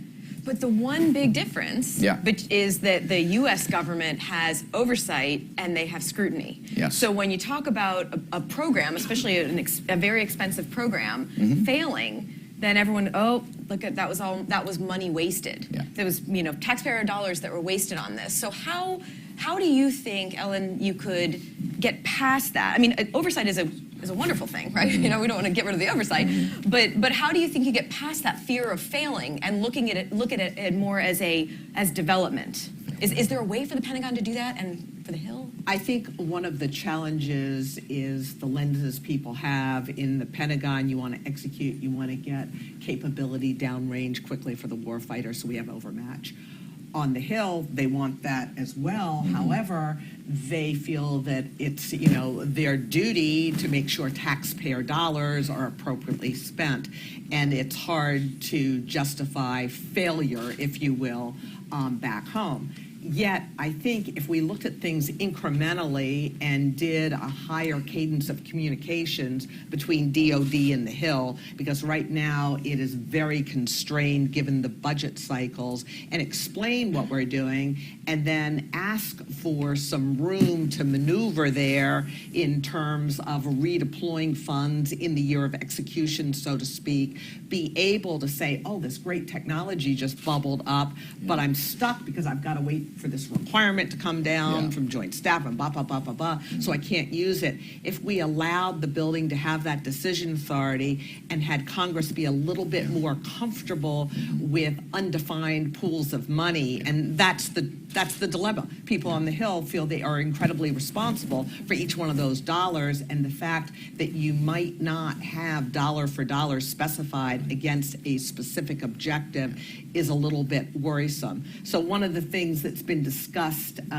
in the whole ecosystem, because this PPBE commission is great in that all these other commissions have popped up around town, whether it be the Atlantic Council or other ones. This is great input with the scorecard. You know, people come up with lots of ideas, and one of the things we hear over and over again is, why don't we move from just program elements that are so narrowly defined to capability elements, and give people in the department some more decision authority so that their hands aren't tied, so they can adjust, they can do things more rapidly. And frankly, not everything needs the same level of oversight, but flexibility is equated to risk a lot of the time. And we tend to be very risk averse because, you know, frankly, a program failure makes much better copy than a program that went along swimmingly, right? Yeah, you think about interceptor tests, and every time one fails. Right, it's clickbait. I think, you know, maybe we stop using the word failure. It's really about learning, and I think that gets to some important points here that have come up. First of all, the Pentagon still operates, the government still operates as if this innovation and technology is being developed on the government side, and hasn't adjusted to the fact that there are certainly technologies and innovation that are inside the middle of the defense industrial base, but a lot of it's on the outside, and they're not set up to bring that in or to operate in the same way.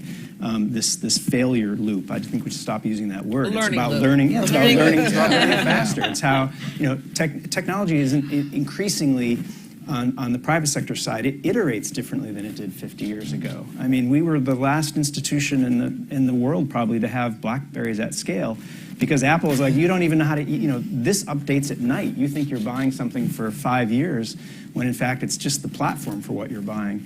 And the Pentagon still hasn't really learned that, I think, in an important way. And then second, when you think about, you know, dual use, or commercial companies, or companies that are primarily commercial, you're talking about an ecosystem that can go someplace else if the department makes it too difficult to work with. And certainly there are requirements that we need to make sure the warfighter is protected and resilient and what have you, that are different than I need, you know, walking around town. But if we have this compliance and regulatory bureaucracy layered on the national security side, these companies will just go someplace else. And then finally, third is workforce. And in our world, in the industry side, we talk about workforce all the time. It's probably the biggest strategic concern for the CEOs in industry. But there's a workforce issue on the government side, too, not just the people. And Ellen worked on this day and night when she was in government, and talks about it still now. It's training them. There are always more authorities than are being utilized, but part of that is to train people to use it, make them aware of the authorities, train them how to use them best, but then you really got to back them up. Because this gets back to the failure, because we talk about learning early, failing early, but then we shoot those people when they do. And so we've got a real workforce issue on the government side, too, where there has to be that understanding, that training, and that in a different conversation about risk and where to apply it. I want to take some questions from the audience. I don't know if if we have mics or not, but just shout. Right here, sir. So a question for the group would be particularly Mr. Fanning. There are actually mics. Oh, Excuse me. Okay, sorry. Yeah, you can't hear the question if you're not in the room. Yeah. I know that from the green room. Yeah. So Matt Waters from McKinsey.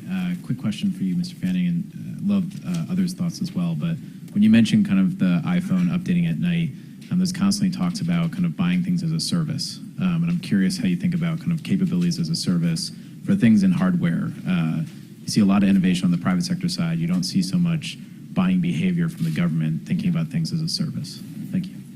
I do. Service is such a broad term, and just AIA, which is over 100 years old, when manufacturers, things you could drop on your foot or fly or what have you. Now the Pentagon spends more on services than it spends on hardware, and there's a reason for that. But again, it's a very broad term. But I think it's not just where innovation happens, but it's that iteration. I think that we've seen a lot of success in service, in space, in a lot of different areas because the private sector is not just innovating faster, but it's that iteration. They can do those things that government can't do left to its own devices. Not so much because of authorities, that's a part of it, but again, just how the government bureaucracy is structured. And so outsourcing that a little bit as a service so that you can work those iterations faster is important. I mean, just look at the operating systems on computers. And eventually they just become worthless, bricks on your desk because the government can't keep up with that refreshing.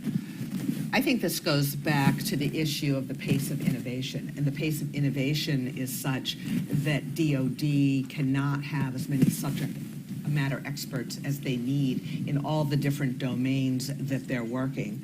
And they also, now having space as a contested domain, working undersea so much more. There's a lot that needs to be done with a finite number of dollars. So to make those dollars stretch, I think you need to rely on industry to make the capital investments, to make the IRAD investments, put that on their balance sheets, and then come up with a business model where the department can turn it on or off like a spigot, use O&M money, which has much less oversight, frankly, than RDT&E and procurement. So I think it's incredibly important for the future of DOD to buy many things as a service. It's frankly been done for the last 15 years with ISR as a service, looking at UAS. However, we get back to the training issue. All the authorities exist to do this. It's pretty flexible. You can have big IDIQs and task orders you can put out so you make it happen quickly. But the workforce has not gotten enough vignettes to show how it can be applied. So if you don't have senior leadership that understands that, you don't have a middle group that understands it, and you don't have early career people that are encouraged to use it, it's not going to happen quite as much. But I think it's probably one of the largest levers that DOD has in terms of stretching the dollars and making sure that we maintain overmatch or increase that. And that's truly a partnership with industry. But again, it's not just the technology. It's the engineering, it's the application, and it's the business model. And I think, too, the Pentagon tends to be parochial just by its very nature, and it's also very hardware-centric. Everything is mindset, hardware, hardware, hardware. I think, though, they're beginning to realize that as things open up with artificial intelligence and other ways to enable either existing systems or enable new technologies that aren't as hardware-centric, you have to be able to open up your aperture about how you think. And we actually do some of that. We have programs where we say, hey, listen, there's private capacity out there. We don't need to duplicate it on the government side. You look at the Maritime Security Program. We hire ships to carry U.S. cargo, and when necessary, when the balloon goes up, they automatically convert to logistics for the United States military. The same with the new tanker security program. We finally got that in place to say we have to have tankers there because we need them to carry fuel. The civilian reserve component of the air fleet, to where we do airlift through that process. Another place that we need to do it today, as space grows with both LEOs, MEOs, and GEOs, is we need to have an analogous program in space. We need to have a space security program. We say, listen, let's ensure that a certain amount of government traffic takes place on these satellites in all orbits and all constellations. And then if the balloon goes up, guess what? just flip a switch, and they're all there layering to make sure we have what we need in what we know is going to be a heavily contested environment. So I think some of that mindset is there. It's happened in other ways, but it's very difficult to get away from hardware towards software, because software and services are much more difficult to understand and understand the applications. And when the understanding is not there, and we talked about training and education, when the understanding is not there, the tendency is to say, oh, no, no, no, no, because I either don't understand it or I can't put my hands on it, and that becomes a little more difficult in the acquisition community. It's important to have a balance, too. It's just like the workforce on the government side. Yeah. Should a job be in uniform or wearing the total force? Should it be outside as a contractor? Should it be organic as a civil servant? The Pentagon needs to make sure, for our nation's security, that we have the capability and capacity when we need it. And so some of that we can certainly buy as a service, but there are other customers often for some of those things too. So we need to make sure we have the balance right in terms of, this goes back to the original question I think about surging. Capacity is a capability in and of itself that we need to think through, so that we're not just buying for that one day in peace. We're thinking about what happens when we get into a kinetic situation, especially if there's duration to it. And that's the fundamental issue, is this lumpy demand signal doesn't allow a CEO to go to their board and say, hey, let's invest this money. Well, what's the return on that? You don't know if you don't have more than 1 year money. Yeah.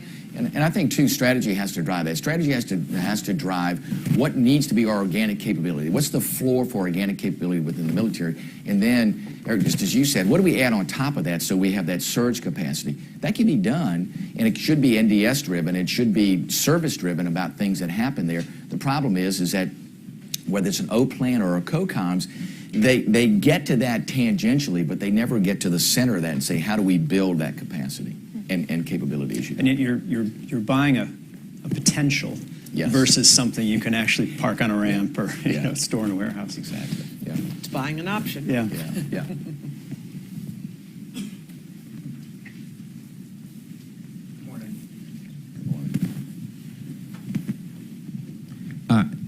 Howard Whitestone with Rebellion Defense. Thank you for your comments. You spoke about process, training, authorities. My question's about culture. I would argue that the higher order problem connecting all of these is we have a culture of execution when we need a culture of innovation. Yeah. Culture's hard to change and doesn't change overnight, which says we have to get started yesterday. What are your thoughts on how do we shift the culture that I think really is necessary to unpack and unlock the innovation needed to achieve all the other things you're speaking of? I think it comes down to motivations and rewards. And right now, the motivations and rewards are not sufficient to really drive that.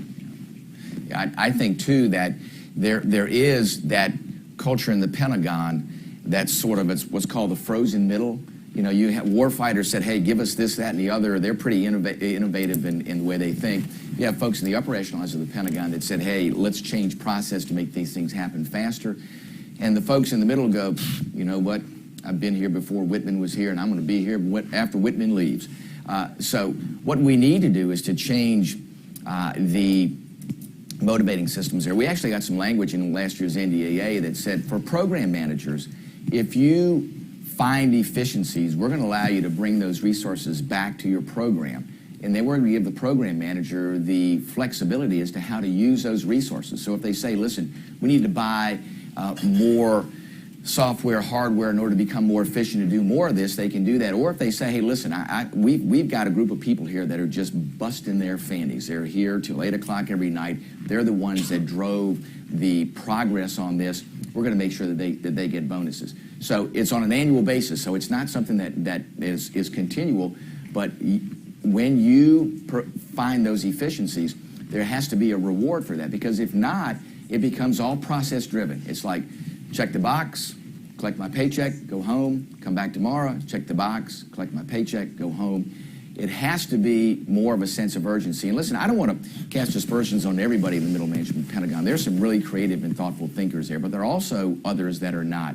So the question is how do you, as you said, change that organizational culture to where the innovators and the drivers become the norm, And that internal pressure in the Pentagon pushes those that aren't performing either to perform or say maybe it's time to move on somewhere else. Culture's hard, very hard to change. That's a very good question. There could be a whole panel, a day on that. I think another word here we're talking about is incentives. It's you got to reward in a number of ways, but it's not just the culture of the Pentagon.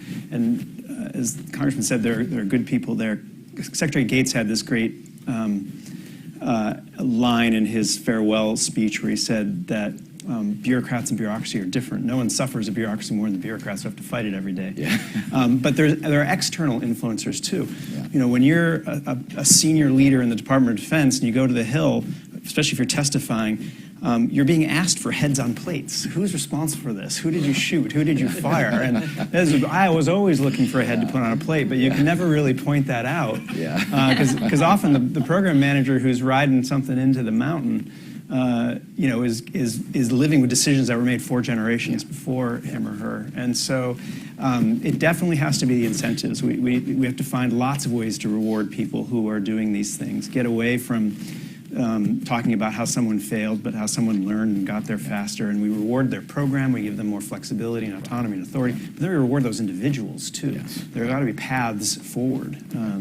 I don't, you know, if you want to be the chief of staff of a service, that's not generally the lane that you go through. So we have to find ways where we can reward people and give them really interesting paths, especially on the uniform side, but also on the civilian side, where they can come back to operational commands, which is what people want in the Department of Defense, both on the uniform side and the civilian side.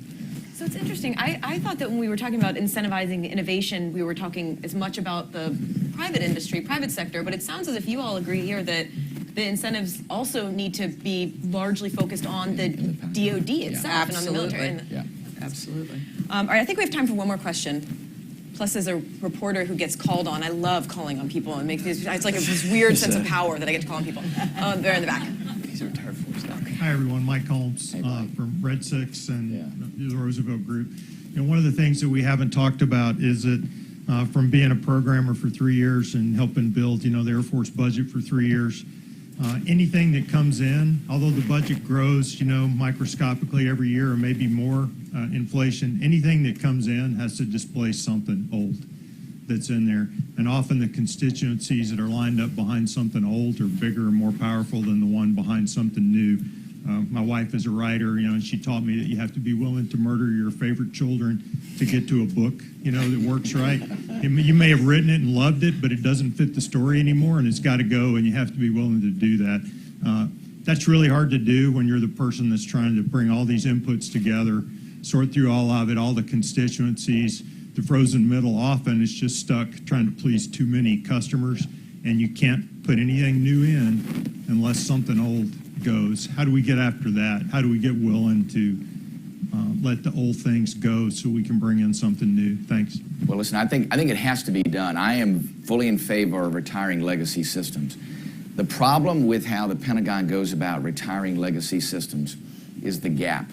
So if you look at the divest to invest strategy, we're going to divest in cruisers, in LSDs, ones that still have life left in them. So you have a cruiser that has 120 plus VLS tubes on it. So we retire that, and the replacement for that doesn't show up inside the fighter.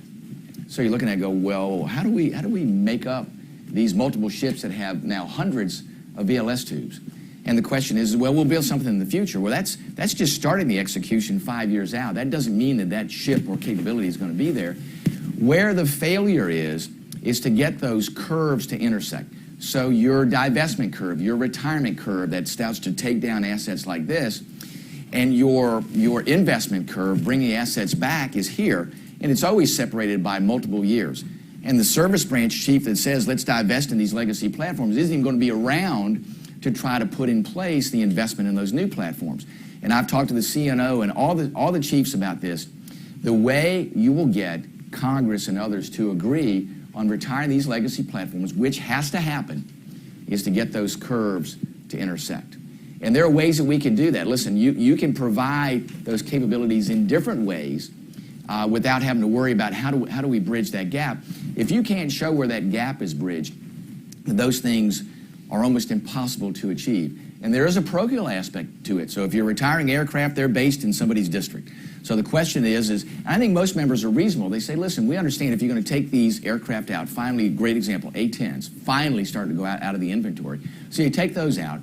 As long as the member understands, hey, listen, as we're bringing new aircraft in, we're going to make sure that things happen at your base. And it may not even be aircraft. It may be some other capability that the Air Force is developing or the other service branches. But you have to be aware of the parochial aspect of those assets going away. And you have to make sure that those curves at least touch each other so that people feel comfortable about the gap that we're going to try to bridge. If you don't do that, then that's where the resistance comes from Congress. And I think you'll find if you can make sure that that capacity and capability is at least addressed, I think you can get there. And I agree, legacy platforms have to go, but you can't replace something with nothing. And that brings us right back to the report card where we started because it talks under customer clarity about the need for the government to make trade-offs when it's talking about it. Unfortunately, we're out of time. We have a very quick break, just enough time for all of you to praise us on all of our discussion up here today. It might take a few minutes. The next panel is going to start at 11:15, so grab your coffee, and then thank you all for your time. Thank you. Ellen, thank you.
Ladies and gentlemen, our next panel, Pioneers in National Security Innovation.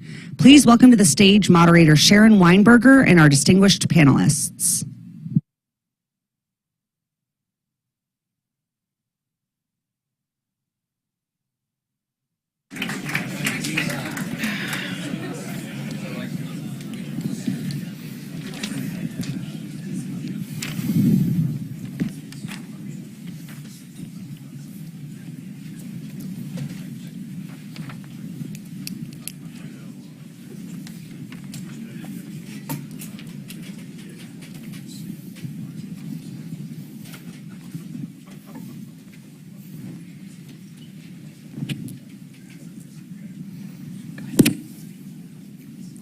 Hi, thanks for joining us today. I just want to do some brief introductions. I'm Sharon Weinberger. I'm the National Security Editor for the Wall Street Journal.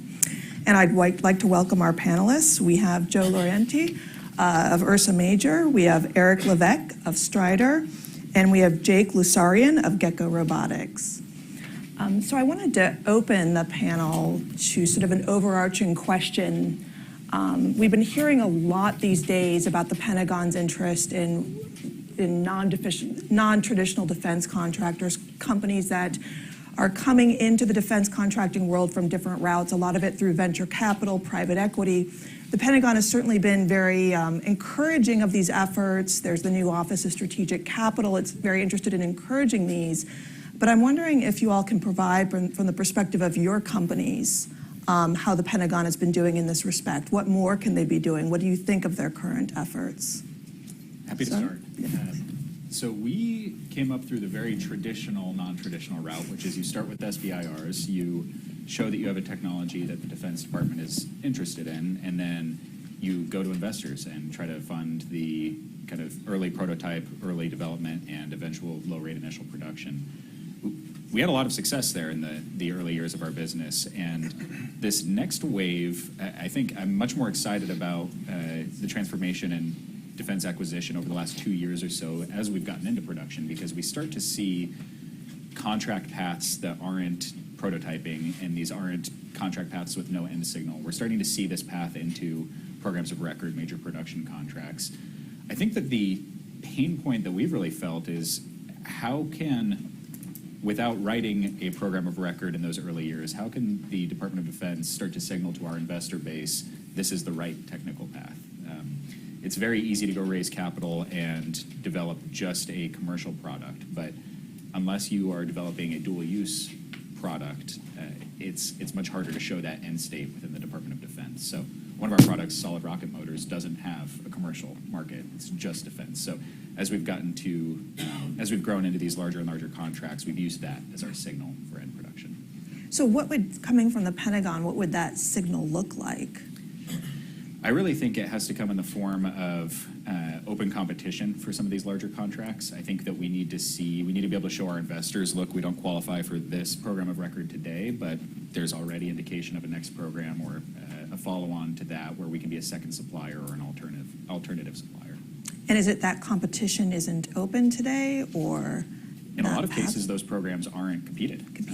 And that's exactly what we fall under, is we are faced up against really one large incumbent, but a lot of times their business isn't competed. Thank you. Yeah. You know, I think that actually DoD does a lot of great things in terms of engagement with Silicon Valley and with tech startups as a whole.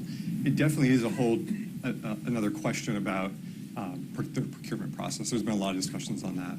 Where we sit at Strider, we actually are dual use. We work with the U.S. government, but we also do work with industry.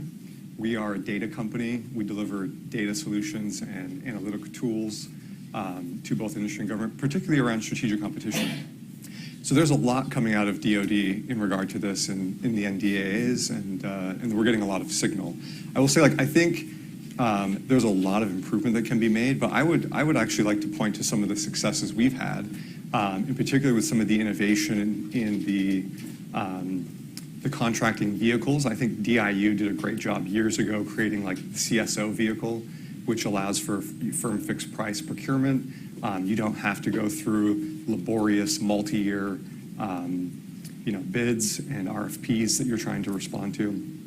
and then it actually allows you to scale. So that's something that we did at our seed stage. We raised $2 million in seed capital.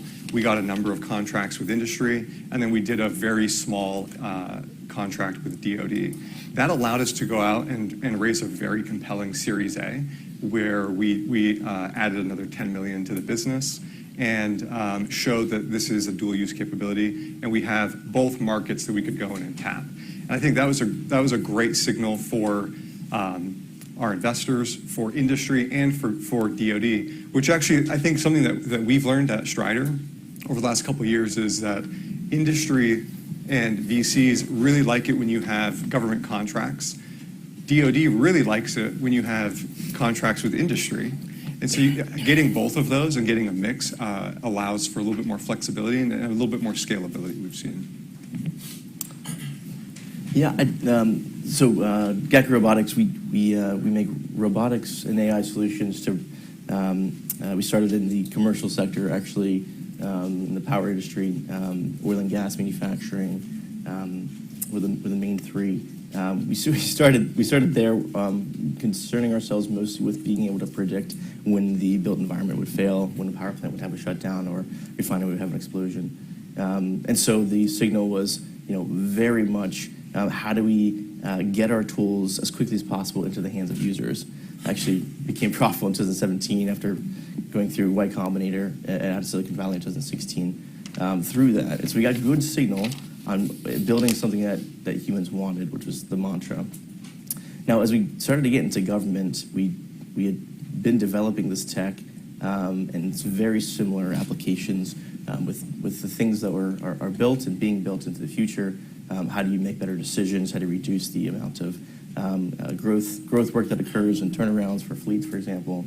And we were supported by SBIRs and TACFIs pretty quickly, which was exciting to see and gave good signal. Now, the thing we've raised close to $140 million since 2016, and the signal has mostly this has all come from raising capital in the commercial sector. We really haven't been able to show or leverage, or in VC land. Sometimes when you mention you're working with the Department of Defense or something like that, it's actually not exactly like smiled upon.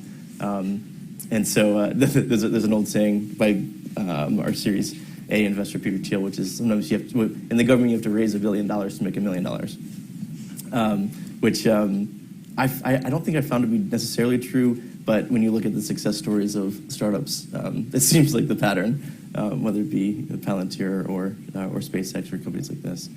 But I think it's because they like to sue. They like to sue. Yeah, that's true. You need a lot of money that's true. to do that. So our experience has been that the programs are in place they're working and effective in giving signal to both myself as a deployer of the capital, but also to investors that this is a space to invest in. There is adoption that is occurring. The programs are working. We were just down selected for AbFit, which Dr. Chu talked about yesterday. So the programs are there, but I think what we are most actually excited about is the rate of adoption by the commanding officers of the regional maintenance centers themselves in the Navy, or bidding on $100 million contract with the Air Force. But that's the key. To build great products, you need to be close to users. And that's actually quite difficult in the government, to get close to users. And so you want to make sure, especially if you're building hardware and software like Gecko, you want to make sure that you're building the right things and that the capital you're deploying is going to be useful to, not something that's useful maybe at the, it's something that's useful from, the folks, doing work at the ground level all the way up to the commanding officers, because the commanding officers, he or she has an outcome that will increase or decrease how successful they are at their job. So that's the key, is like how do you get as close as you can, as fast as you can to the users of the technology? I think that's the key. Just a quick follow-up since you brought it up. Of course, as you mentioned, SpaceX and Palantir both had to sue their customers to get into programs of record. Have they opened the door now to competition, or is that still the pathway? Or Yeah. TBD? Well, yeah, we're hiring lawyers fast over at Gecko. No, it was I think interesting. One of the advisors and folks invested at Gecko was Doug Filippone, who was spearheaded that at Palantir. But I think that what that did was it highlighted the right things as it relates to what it takes to procure and work with the government. And I think mostly all it did was like shine a large light on the importance of speed to market and getting great technology that can help the warfighter in the hands of the warfighter as fast as possible. And like that's the net positive of suing the government in that way.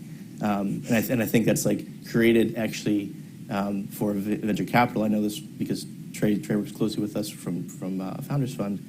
The amount of companies that are getting funded to work in defense is like never been higher, which I think is a testament to things like we're doing here at the Reagan Institute, but also because of the large success stories of Palantir or SpaceX. One more question for the panel before I go into some individual questions, just because it's in the news. Silicon Valley Bank, how has that affected any of you or even your outlook, and what do you think of the government's response? We were certainly impacted, though things turned around pretty quickly. So I think net today, operations are as usual. But what we really tracked last week was the fact that in 48 hours, a group of like-minded individuals out of Silicon Valley can amass enough following to create the second largest bank failure in U.S. history. And a lot of the news over the weekend was how many companies will fail in a matter of days because of this. I think that the response that needs to be really taken to light after this is how does DoD move in a matter of days if their providers, especially in the innovation base, are completely at risk because of a swing in 48 hours in Silicon Valley. Do you have any? I mean, it was crazy last couple of days. I think it's an understatement what we were all looking into an abyss, really. The time from when we heard about this to when we were actually locked out of our accounts was 6 hours. So, I mean, if you didn't move super fast, you went into the weekend basically not sleeping at night. So, I mean, I think we all woke up Monday morning with a big sigh of relief, but it was a very close call. Yeah, for us, we weren't affected, but the thing I paid attention to is the ripple effects. And I also should have shorted some of the banks. That was silly. But anyway, yeah, that's the thing we're telling our teams, is just like, what companies do we rely on that are impacted by this? I think supply chain is a big concern. Mm-hmm. How does this affect the companies that we rely on for ensuring that we're able to succeed with our customers? So I think that's I think the response was fast. It was great to see, but we're still in like the first couple of innings, I think. So. Do you think there will be any long-term fallout from this? Yes. Absolutely. Care to elaborate? Oh, it's hard to predict. I think that the vehicles that became popular and that helped the rise of Silicon Valley are at risk. I think that these. I think this is an opportunity, though, in government to. I think with every crisis, the question should always be how do we make the best of a bad situation, and I think for us, it's the key is the things that are recession-proof are actually working with the government. It is one of the sectors. Energy is also another sector. So I think like a lot of startups, they should begin to think about how do I look at creating companies that can be recession-proof. And then also as tensions begin to rise geopolitically, I think you're going to see, and I know this because I talked a lot to founders, an actual rush towards working with the government in a way that we haven't ever seen before, or at least in a long time. So I think that is actually one of the results, is that these spaces that maybe were more resistant to founders wanting to work with them, whether it be like it's just too slow, it's hard to raise capital, how do you procure? I think you're going to actually see from VC and from startups a rush towards working with recession-proof industries. I think a result that we will see, a result I hope to see out of this, I guess, is Raj brought it up last night that the Silicon Valley Bank really had a strong following in the startup community because of their availability to access venture debt. So this is a mechanism where you don't need to go find investors. You can work with an institution like Silicon Valley Bank to finance that transition from prototype into production. I think this is a huge opportunity for DoD and the federal government to find new forms, new mechanisms for financing that bridge. What would those mechanisms look like? Or I think debt. I think, guaranteed debt, much like Department of Energy has had for a long time, being so is accessible this to DoD. like the Office of Strategic Capital that's been proposed? So well, actually, that's a good question for the panel. What do you all think of that? We're very excited about it. Yeah. It's unlike the WorksIS or Naval X. OSC really is an opportunity for us to finance with different mechanisms, very specific needs, not just a path to a first demonstration or a path to program of record. Personally, I have different views on it. I think our business, we don't need to have a lot of venture debt. Giving up warrants as part of it is generally how SVB was able to do that and kind of have a risk and reward that made sense for them. I think actually it's very difficult to do, which is why if SVB doesn't come back in some sort of shadow of itself, that will be a big loss because it's not easy to lend to startups that have almost no cash flow and aren't profitable. I don't know how the government does that successfully without taking warrants or backstopping it with taxpayer dollars because the losses would probably be pretty high. Yeah, I think as the ripple effects, the one thing I wanted to comment on is I'm being told by prominent VCs that the amount of venture capital that will be deployed in the next 3 months will be very close to zero. So I think this has the ramifications, again, present a really interesting opportunity for those that aren't as affected. But the impact is actually quite large, and we probably don't realize that. Going to some specific questions. Joe, your company, you spoke about a little bit about this at the beginning, has benefited from SBIR contracts.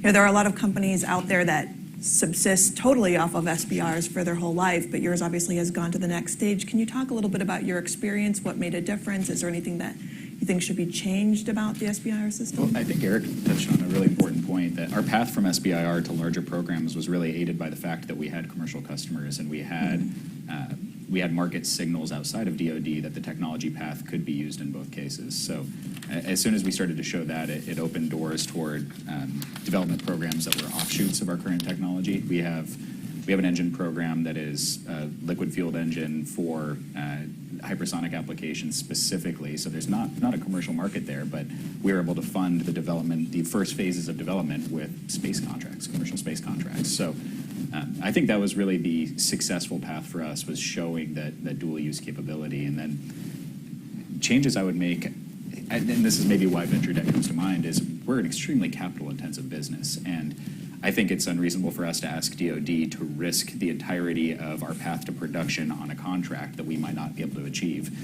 Debt actually provides the opportunity to pay back the taxpayer for that bridge. So we get pretty excited about opportunities to fund via manufacturing research grants, via DoD-backed debt, and via traditional contracts. And Tesla did that too, right? That's right. Yeah. Eric, you talked a little bit about contract vehicles, basically routes into the Department of Defense. What are the opportunities? Are there opportunities to scale them into a program of record? Do you see routes to that? Yeah, I mean, so the contract that we did at seed stage is now 10x the size that it was at seed stage. So for us, I mean, it scaled.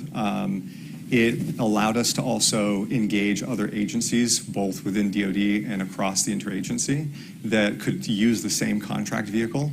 Once we proved it out with our DoD customer, and we could show that this was something that had broad applicability and something that we could consistently deliver on, the interest spread quite rapidly. And the contract vehicle had the flexibility that allowed us to increase the size, bring in other groups into it, and for us as a startup, the administrative burden, the compliance costs, being able to manage it was actually very doable at our stage. And this is something I think is worth noting, is that when you think about the innovation base, you're talking, as was mentioned on the last panel, there's a lot of different types of companies at very different stages of development and different stages of capital raises. And so to be able to be a prime contractor and to take on all of the administrative burden of that, or even be a subprime, versus being seed stage and needing a contract vehicle that you can just get in pretty quickly, prove it out, and it's not millions of dollars in contract value, but when you think about it for future fundraising or for engagement in industry or other agencies, the value or the multiple on those dollars is huge. It should be emphasized that any contract mechanism that allows for cross-agency or cross-branch participation in the world of innovation is massively helpful. We have found, I think every contract that we have initiated that is cross-branch or cross-agency has had at least 2 jump in. So it's a way to leverage the same technology without Army, Navy, and Air Force needing slightly different applications. Yeah, the more of those, the better.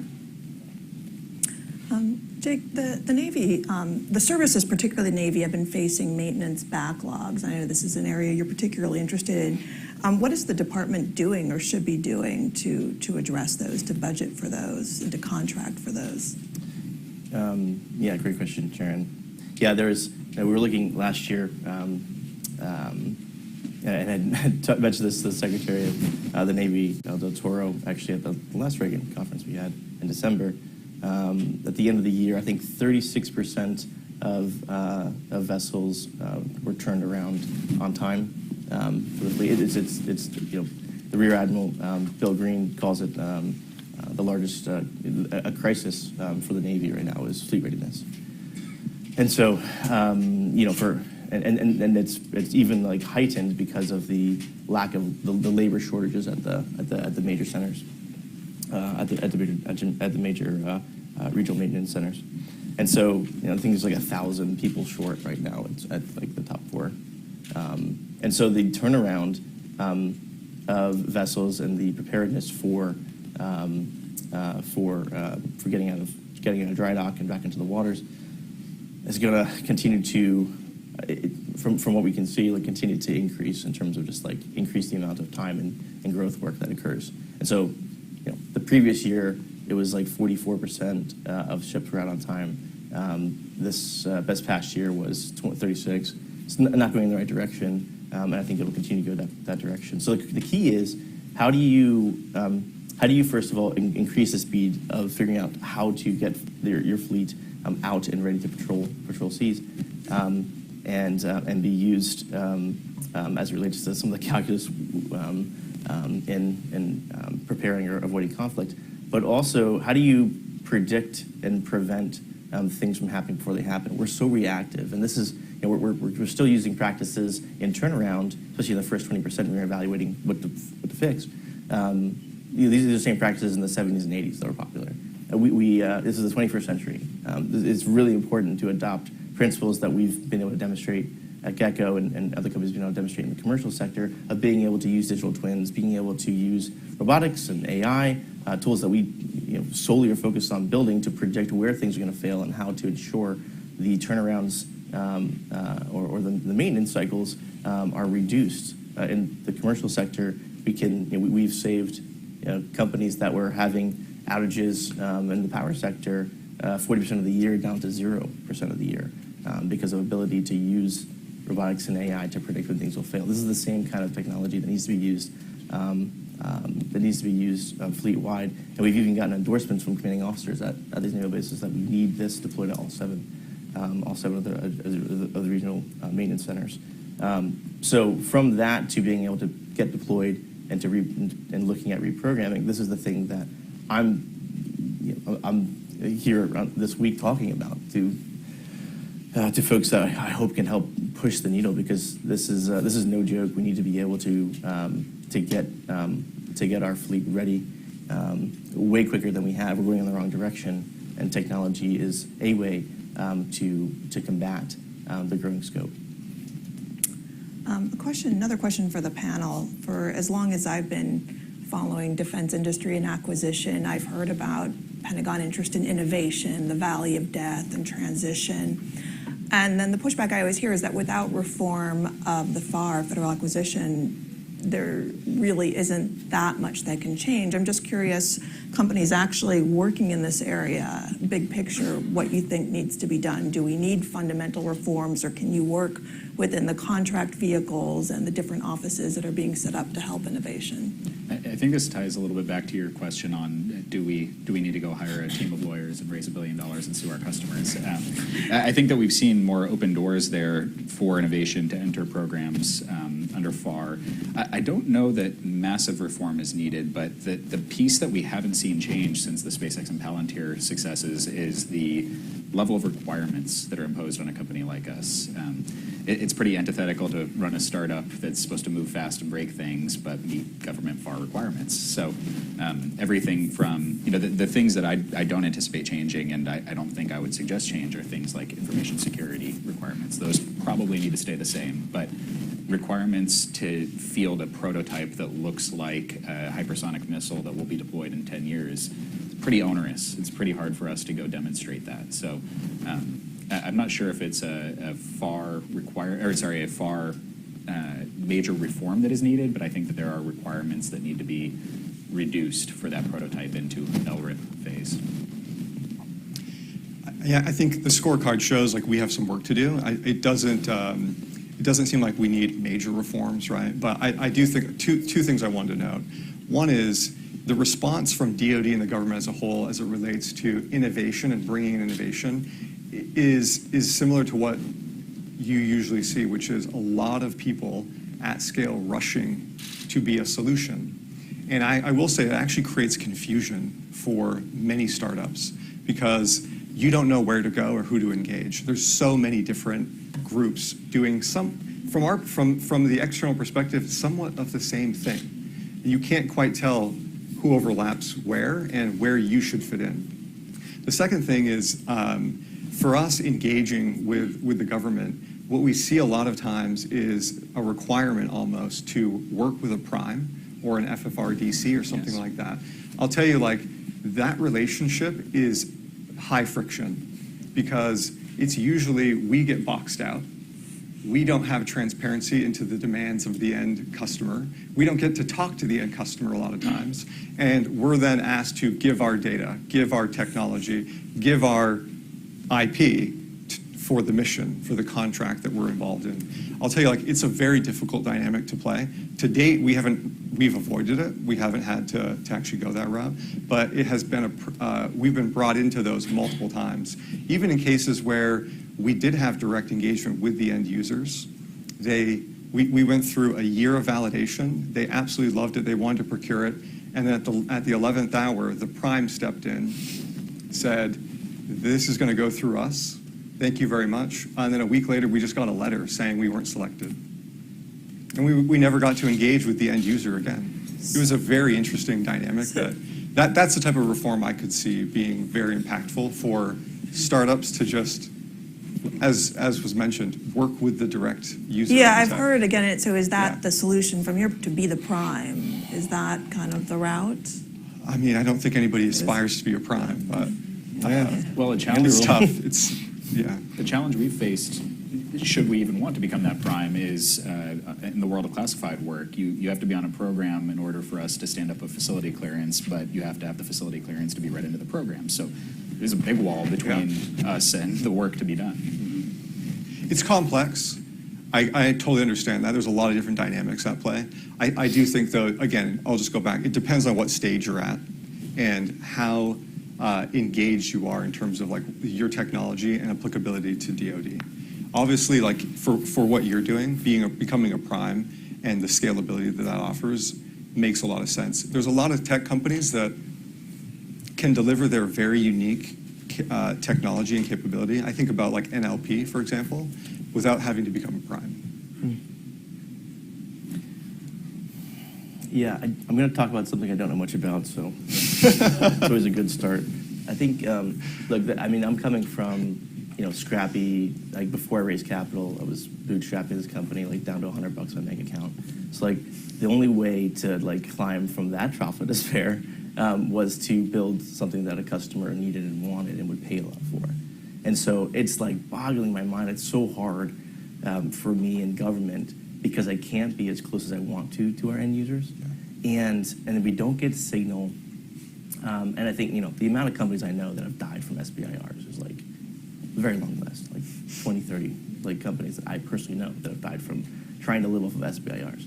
That's the reason why like that can lead you down a path of death is that the time to get to the end user and iterate your products so that it's actually helping the folks that are desperate for new technology and getting that technology in their hands, being used and being leveraged, whether it be folks on the ground or commanding officers. The amount of time that startups like us spend with the folks that will end up being beneficiaries is correlated to the success of a startup, fundamentally. And it's even more so when you're building hardware and software. The thing that's tough is like in the software realm. I'm really glad you're here to talk about this. It's software just iterates so quickly, so you can iterate your products to like solve the problem of your customer way quicker than in hardware. We're stupid enough to try to do both, but with hardware, you can't be wrong. You can't be wrong with what you're building because for someone like Ursa Major,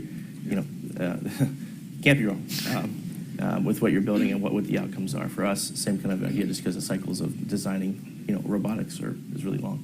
So the closer we can get to our customers, the more time we can spend like on an aircraft carrier, on a destroyer, working and talking with folks who are in turnarounds. Like that's like the I think that correlation, the amount of time that companies like us spend with those users will be exactly correlated to the success percentage of those companies. So I think I think there's probably too much time probably spent by me in like rooms like this, and not enough time spent boots on the ground, making sure we're building the right things. Is that something you learned early But I have on? to do this. Is that something you learned early on? Where did you take that lesson from? I'm curious. Oh, just like battle scars. Yeah. Just like, this is a big thing. We went out to Silicon Valley for like 6 months and went through a thing called Y Combinator. And they drilled this like mantra, build something humans want. And you have to test that. Like we have to test that like every day, every week, and make sure you're measuring towards the right outcomes. But I really just learned this through deploying our technology as often as possible, by spending my time at refineries, at power plants, at manufacturing sites, at the Hoover Dam, and all these like different places, to make sure that we were building something that was actually impactful, not just for the commanding officer because you can get lost there, but building something that was useful to the folks that the commanding officer, the teams that the commanding officer is leading, and the outcomes that commanding officer is trying to achieve, and making sure that the commanding officer, if you really want to make a digital transformation, if you really want to make digital twins useful, you have to make sure that you're building systems that folks who are responsible for putting information into those systems are actually using those systems. Because the most amazing software in the world you can build and deploy, and it will be completely useless if no one uses it. And you can like say like here's the software, just download it and use it. Like majority of people will never touch it or use it. They'll use whatever system they've used before. And so this is why we use forward deployed engineering at Gecko, similar to Palantir, because it's so important to be able to drive adoption of the new technology and ensure that you're like as you build new things that your aperture needs to be like pretty wide when you're trying to build new things. But then as you build like architecture that can scale, you're getting as much signal as fast as possible so that you're building in the right direction to complete the kill chain and provide a solution that's useful. So I think learn that through just like failing a bunch in the commercial sector. Great, thank you. So I wanted to open it up to the audience for questions. I think there are microphones there and over there. Did you have a question?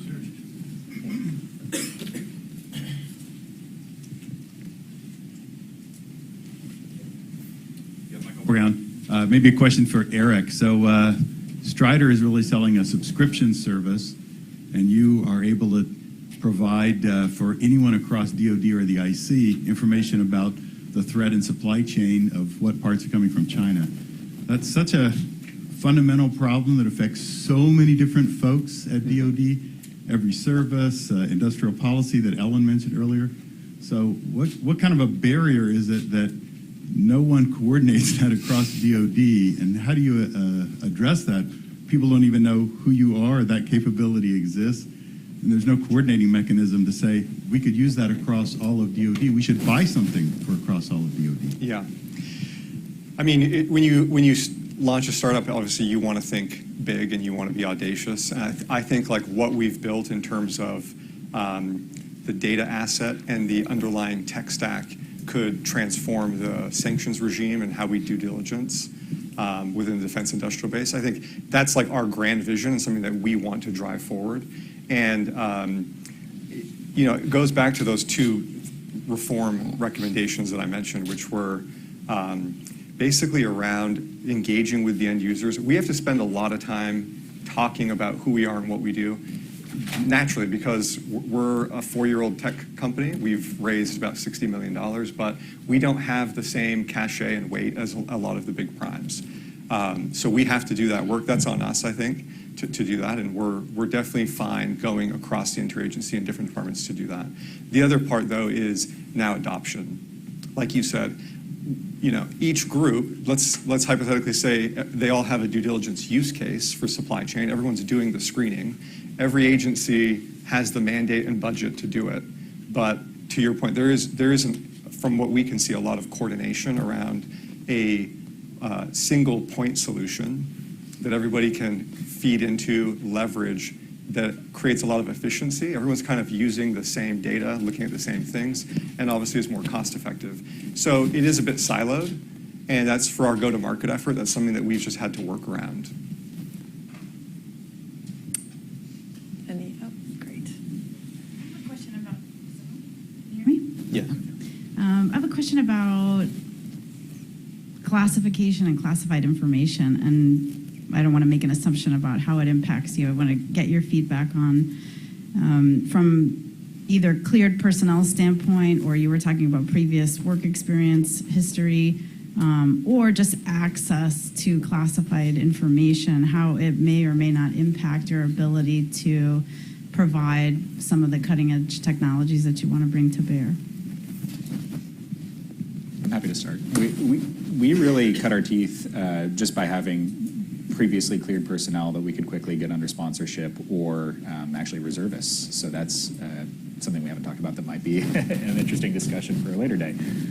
I think the pain point we felt around classified work is actually with regards to when we are forced to interact with primes, because it's very easy for a prime to say, sorry, we've got to hold a closed discussion in a room and we're all in one building a couple of states away from you. So we've very much been locked out of discussions and potentially contracts because we aren't sitting under the same roof, or we don't have a skiff at our facility.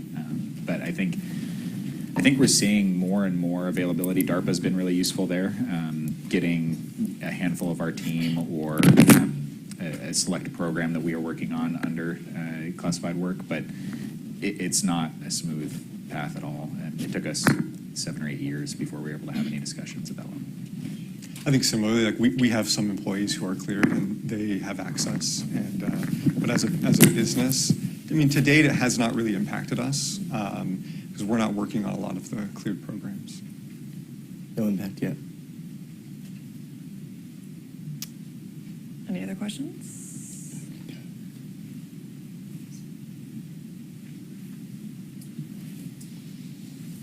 Good afternoon, good morning. For the gentleman from Gecko, you talked about going to Y Combinator and what we would nominatively call customer discovery, which is a powerful thing.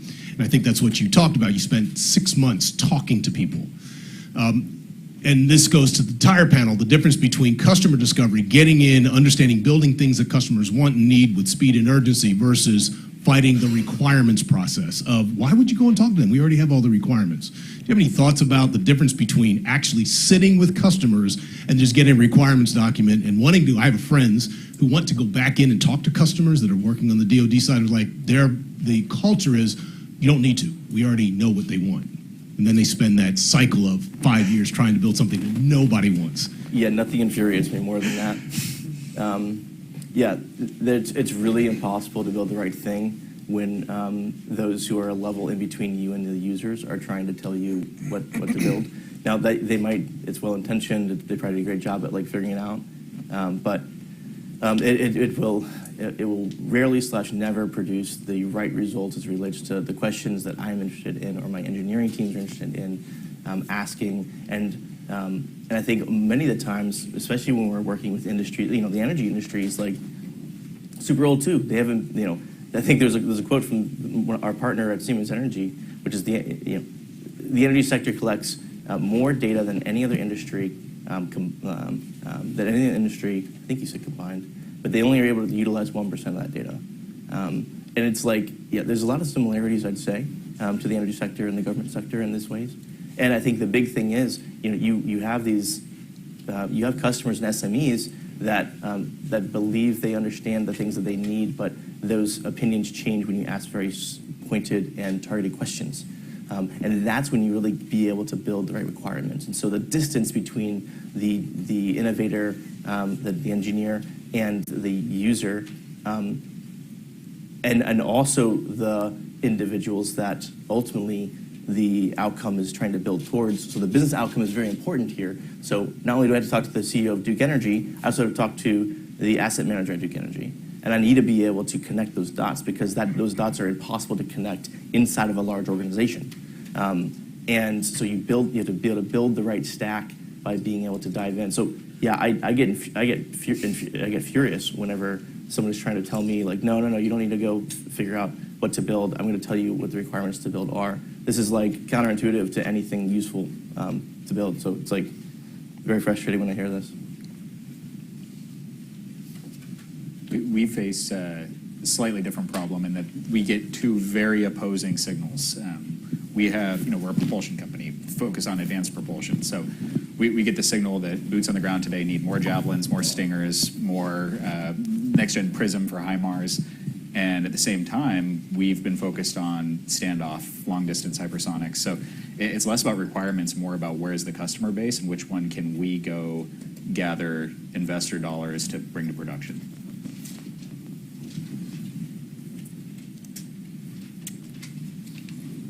In the back. Hi, I'm Jackie Deal. I was wondering if I could follow up on the question that Mike Brown posed about Strider. You mentioned that there are a variety of different users and communities in U.S. government that are learning about your offerings, but it seems maybe from your response also that we're sort of not quite as far along as we might be in recognizing that we all need to do this kind of due diligence in the government and the private sector, be aware of who's working where and what their background and ties are, and also where things are coming from. Do you have a sense that we're making enough progress, or what do you think? You must think about this a lot because of the space you're in. Yeah. How rapid do you think our progress is? What could accelerate it? Or maybe you think everything is sort of proceeding as it needs to. What's your sense?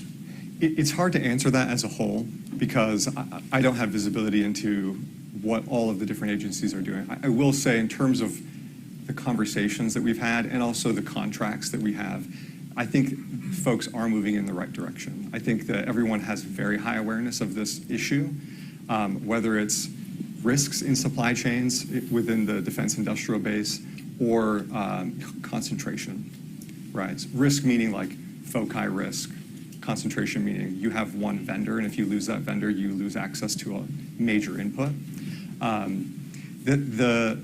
The issue that I see, though, is, again, it's the silos.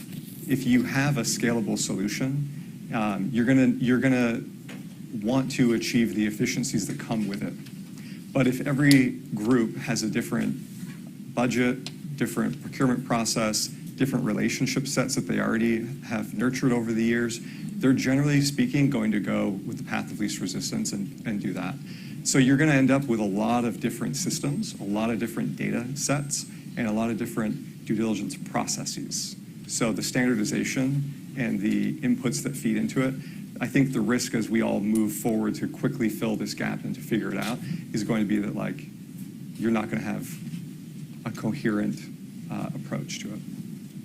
Great, thank you. I'm afraid we're about out of time and keeping you all from lunch, but I mean, the very fact that we have a panel with 3 startups is something that I don't think you would have seen 8-9 years ago, so it's a sign that perhaps something is changing. Thank you so much. Thank you.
Ladies and gentlemen, please welcome to the stage Director of the Ronald Reagan Institute, Roger Zackheim.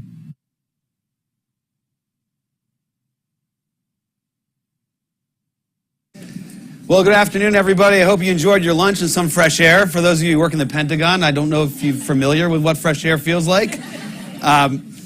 Unfortunately for our guest I'm about to introduce, he didn't have much time to go outside, but we're certainly grateful for him being here. I'm Roger Zackheim. I'm director of the Ronald Reagan Institute. I hope you've been enjoying our inaugural National Security Innovation-Based Summit out of our Center for Peace Through Strength and the accompanying report card. Today we have the honor of hosting Dr. William LaPlante, the U.S. Undersecretary for Acquisition and Sustainment. In this role, as many of you know, he is responsible for all matters pertaining to acquisition, contract administration, logistical and material readiness, installations and environment, and it goes on and on and on. I know that all of you are not at all interested in what he's working on or the decisions he's going to be making here. Hopefully in his commentary he might provoke some interest. Your name and portfolio, Bill, has come up pretty much every 30 seconds this morning.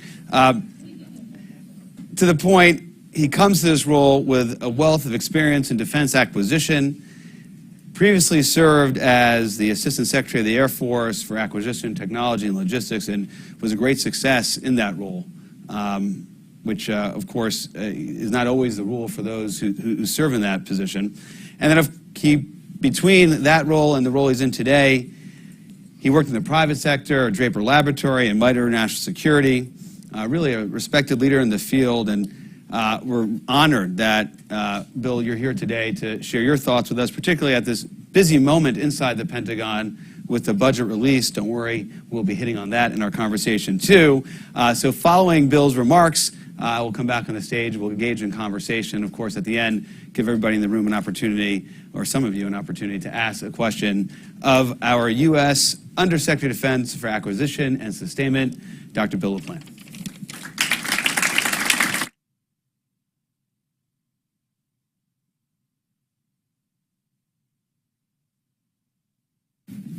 Thank you, Roger, and it's great to be here.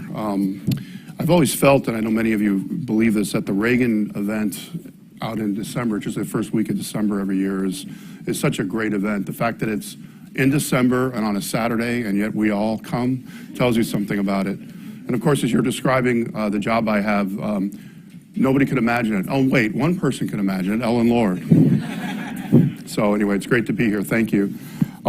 So thanks to Roger and the Institute for inviting me to speak today, and I'm glad that you're all going to get a chance to ask questions. Did you say that, Roger?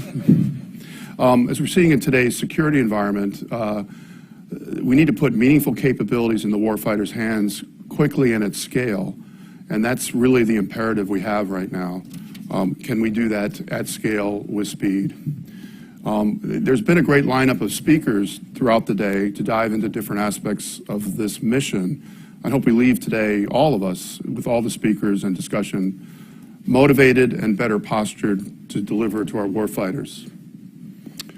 I think it's important to start any conversation about where we are going with a little context of how we got here. Of course, many of you probably have your own, you all were part of the journey on how we got here, so you can decide for yourself. But during the Cold War, large defense budgets supplemented and subsidized excess production capacity, allowing us to surge production of critical munitions, platforms, and other systems in the event conflict broke out. However, after the Cold War, the decision was made to size those efforts and capacity down and give the American people a peace dividend. Those excess production lines were shuttered, and we shifted to more of a just-in-time mindset. What I call it is the Walmart mindset: minimize inventory, use your IT system just in time. Fast forward to 9/11, and you can see again our shift in decision-making, prioritizing, and rightfully so, the fight against global terrorism, which everyone can agree is a fundamentally different problem and a problem set than a high-end, high-volume fight against a peer competitor. Very different. You can debate whether these decisions were right or wrong, or whether they should have been done slightly differently or not, but they were conscious decisions that we made as a country that led us to where we are today. We've allowed production lines to go cold. We've watched as parts became obsolete, and we've seen sub-tier suppliers consolidate or go out of business entirely. We remain challenged by the tyranny of lead time. So producing nearly any modern capabilities, such as Javelin, Stinger missiles, Gimblers, still takes 2 to 3 years, and their complex production lines cannot simply be turned on or off based upon the requirements of the day. Industry also rightfully remains reluctant to build additional capacity at their own risk until they have a clear, consistent demand signal from DoD. It's 2 words, but the word of the year is demand signal. My point is that to ensure we pace the challenge posed by China through the Indo-Pacific, we can't return to the feast or famine behavior we've typically employed as each crisis comes and goes. So how can we better incentivize the private sector to be more prepared for emergent national security needs? And how do we make it worth their while in investment and persistence? Yes, we made conscious decisions to how we got here, but we are equally capable of clear-eyed, conscious decisions now to reverse this trend and go where we need to be. And this is where we're especially focused in A&S and across the department writ large. So how do we get even better at reducing technology development and fielding cycles? We do this through portfolio management and collapsing acquisition cycles. We need a paradigm shift in the mindset of the traditional defense industry. We used to think about innovation and technology, whereas now we are encouraging a shift to think about not just prototyping and development, but innovation in the production and bringing these together. We are rethinking the intersection of traditional design and manufacturing phases. The more we can collapse them together. Historically, we have segmented the acquisition process into design, the production, and the sustainment, all with their own unique colors of money, unique contracts, and unique personalities and cultures. The majority of our innovation is primarily focused on the design phase, probably for good reason. But what we need to do is move towards leveraging advances in high-powered computing and what it enables on the manufacturing side, and with materials advances. To break down the divides between these phases, we should be iterating during what we used to call development into development, production, and sustainment, iterating back and forth, not unlike what Ms. Lord started with the software acquisition pathway. We need to broaden that idea. Just look at Formula One teams and what they've been able to accomplish in the course of a season by iteratively adapting and producing in real time in design as well as production. I don't know if it's launched yet, but there is a company that does additive manufacturing of solid rocket motors, and if they haven't launched, they're about ready to launch from the Cape. That is, if you talk to what they're doing, it's an innovative combination of digital design, modern digital engineering, if you want to call it that, but going over to the production side and iterating back and forth. We are also encouraging portfolios, which is meaning looking across likely kill chains and aligning how A&S, the joint staff with the requirements, CAPE, how it does its budget planning and assistance, and R&E with S&T, uses portfolio management to identify and resource these gaps in the mission threads. Doing so has also eliminated the need for greater integration and interoperability across systems and portfolios. And by the way, we're also getting the word interchangeability a lot in talking to our partners and allies. We have recently stood up an organization to get after this and align disconnected, service-specific system acquisitions and ultimately better inform requirements and resourcing needs. This acquisition integration interoperability team will translate portfolio management gaps into joint system of systems, technical solutions, and acquisition strategies. Underpinning all of these efforts is a need to better align the 3 legs of the acquisition enterprise or delivering capability, 3 legs of the stool, the requirements, the budgeting, and acquisition. At the macro level, we are doing this through competitive advantage pathfinders, CAPs, to pick 6 pathfinders that show without adding extra money, we can deliver capability within 2 years and accelerate it on the average of 2 to 4 years by moving in an agile fashion across acquisition, money, and requirements. Of course, all of those 3 come together at the very senior parts of the Pentagon, so it needs senior attention. But we've shown, and this has been known for some time, when you can do it, it can go very, very fast. And again, you could argue that's how software should be done in just the case of software. And in many cases, these successes are happening without any additional executing money.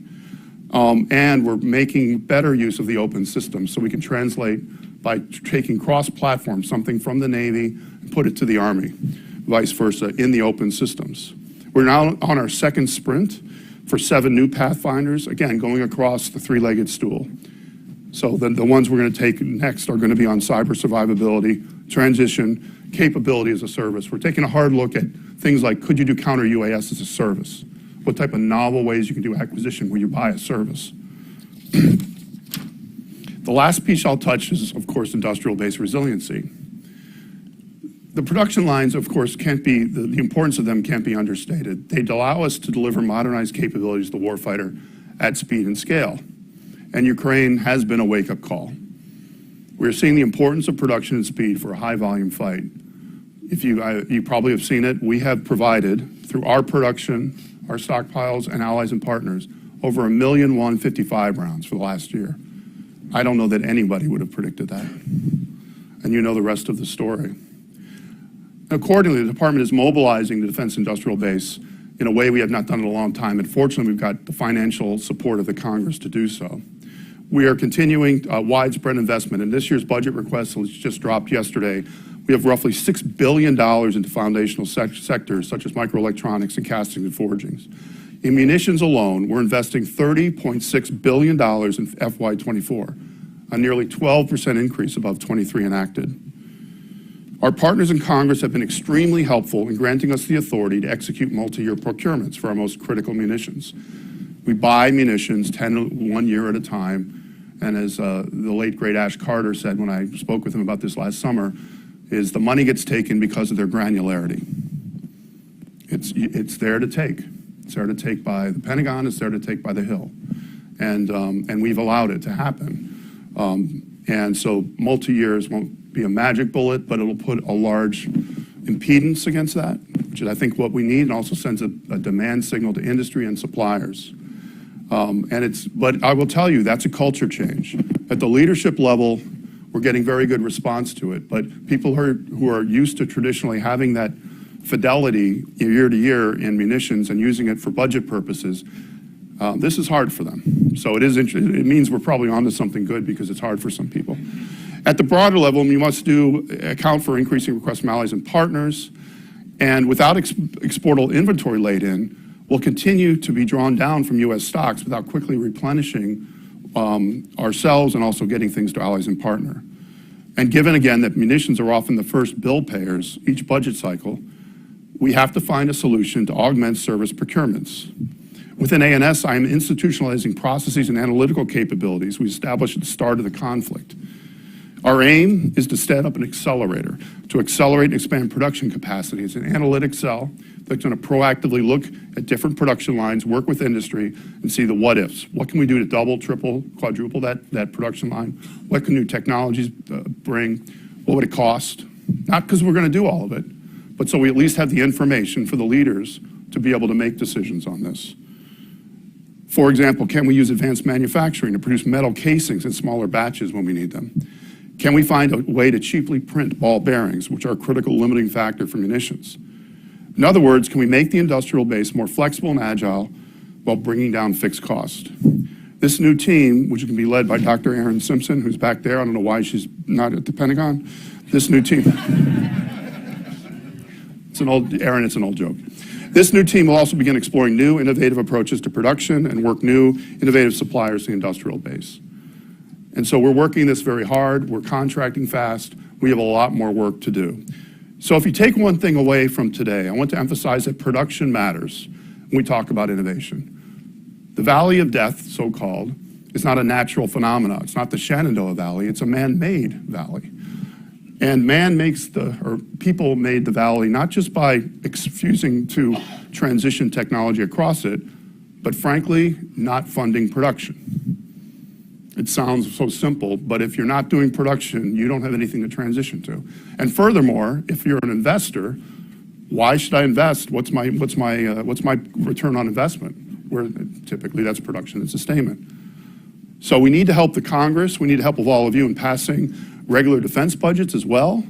As Secretary Hicks noted yesterday, if you add up the months DOD has been under a continuing resolution since 2011, it's 4 years of delays. 4 years. I would love to teach the Chinese continuing resolutions. To outcompete the PRC, we cannot have one hand tied behind our back for 3 to 6 months each year. and we're seeing right now. So I'm confident we can make the hard choices we need, but we need help. We need help with the Hill. We need help from all of you, and to keep the momentum and maintain our sense of urgencies. And thanks. I look forward to the discussion and the questions.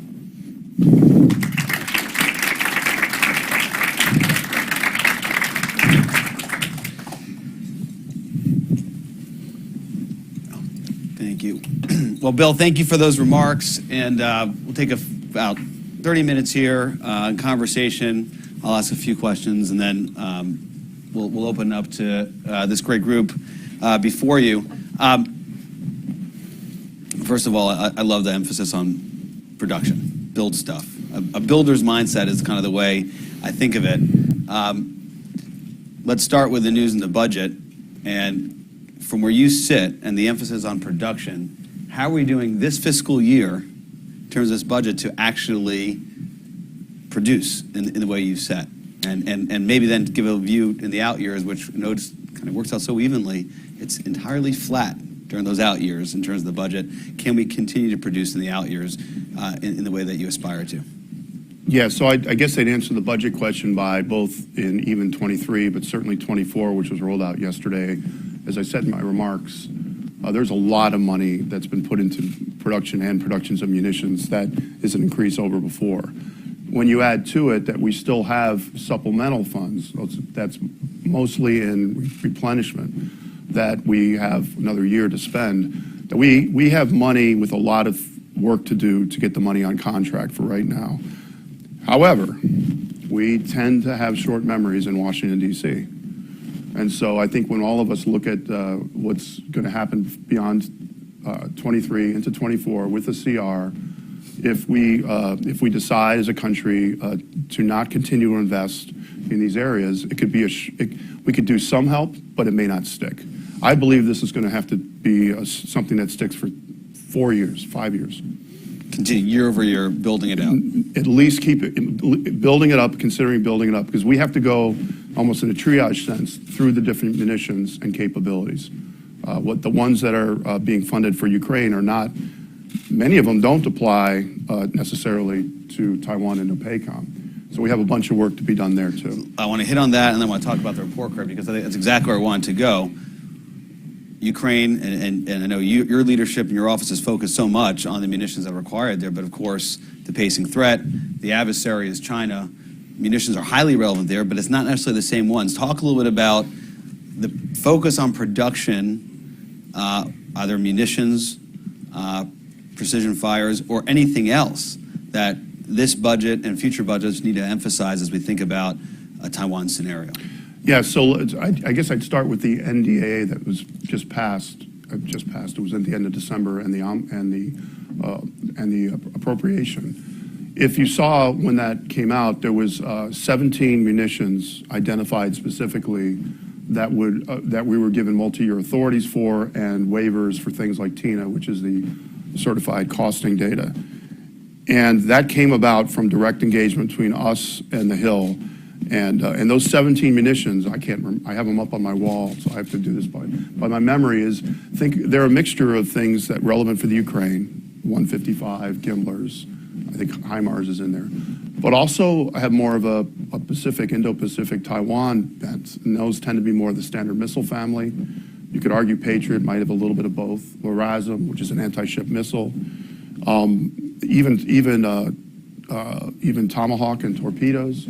So it's a different set, and one easy way to think of it, which is probably oversimplifying, is that not exclusively, but a lot of the fight in Ukraine has been Army-centric. Yeah. Okay?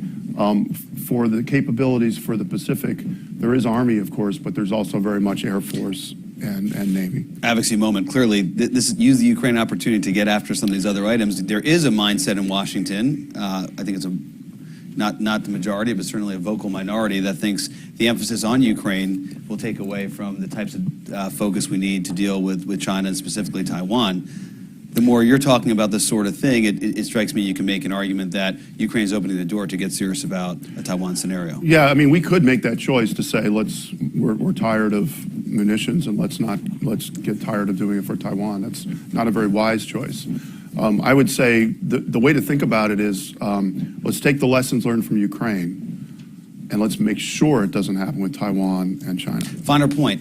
Is your focus on Ukraine taking away from your ability to focus on Taiwan? No, not at all. Not at all. That's a great quote from me. You can stop there. But go ahead if you want to go on. No. We, unfortunately, as you know, at the Pentagon, you have to walk, chew gum, and play chess at the same time. So we're doing all at once.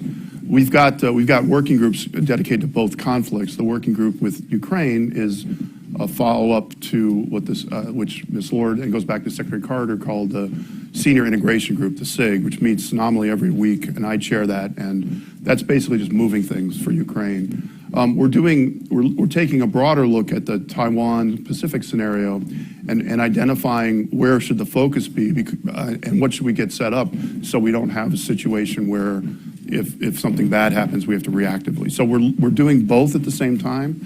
I would say a very important comment, though, below the main weapon systems, many of the suppliers are the same. Many of the suppliers are the same, whether you're talking about a Ukraine scenario or a Taiwan Indo-PACOM. Ball bearings, as I mentioned, solid rocket motors, obsolescence part, forgings, batteries. So there is, on one hand, the systems are a bit different with some overlap, but don't rest assured because underneath it, they're the same.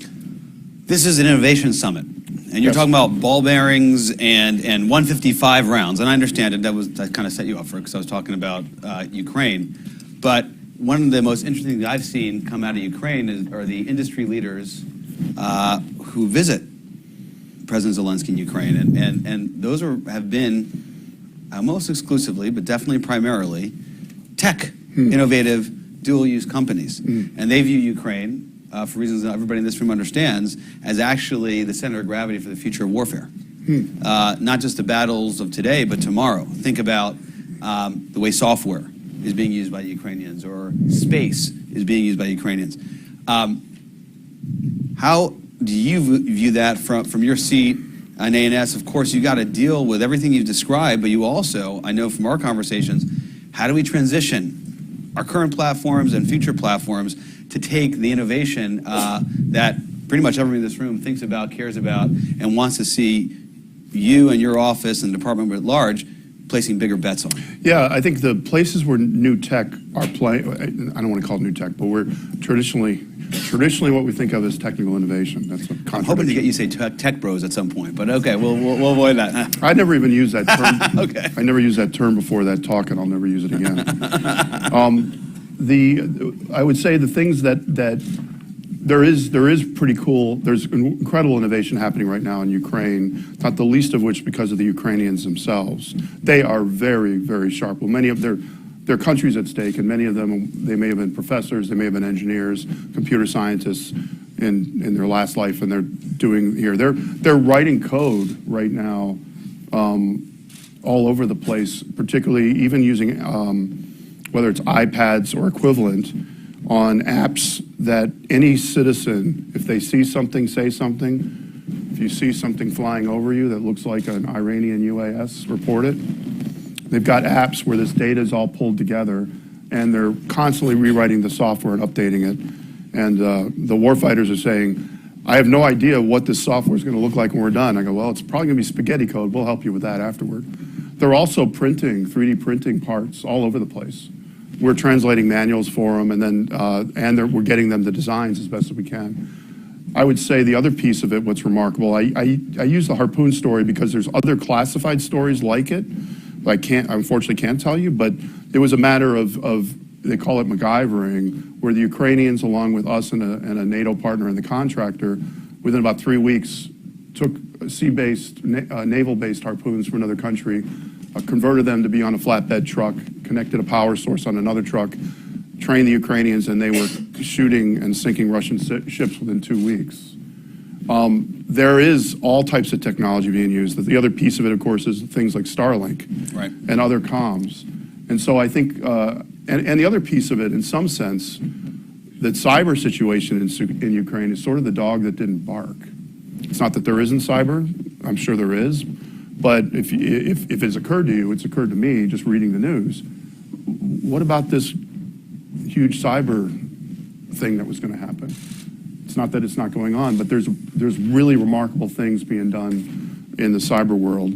I think with what I would urge our folks in the technology areas to do is help us with production. Help us think about the production side of things. And I'm not talking about production of 155 millimeter. I'm talking about production of software, production of quick ways to get data around, of how production of advanced manufacturing. Because we still have the physicality of war.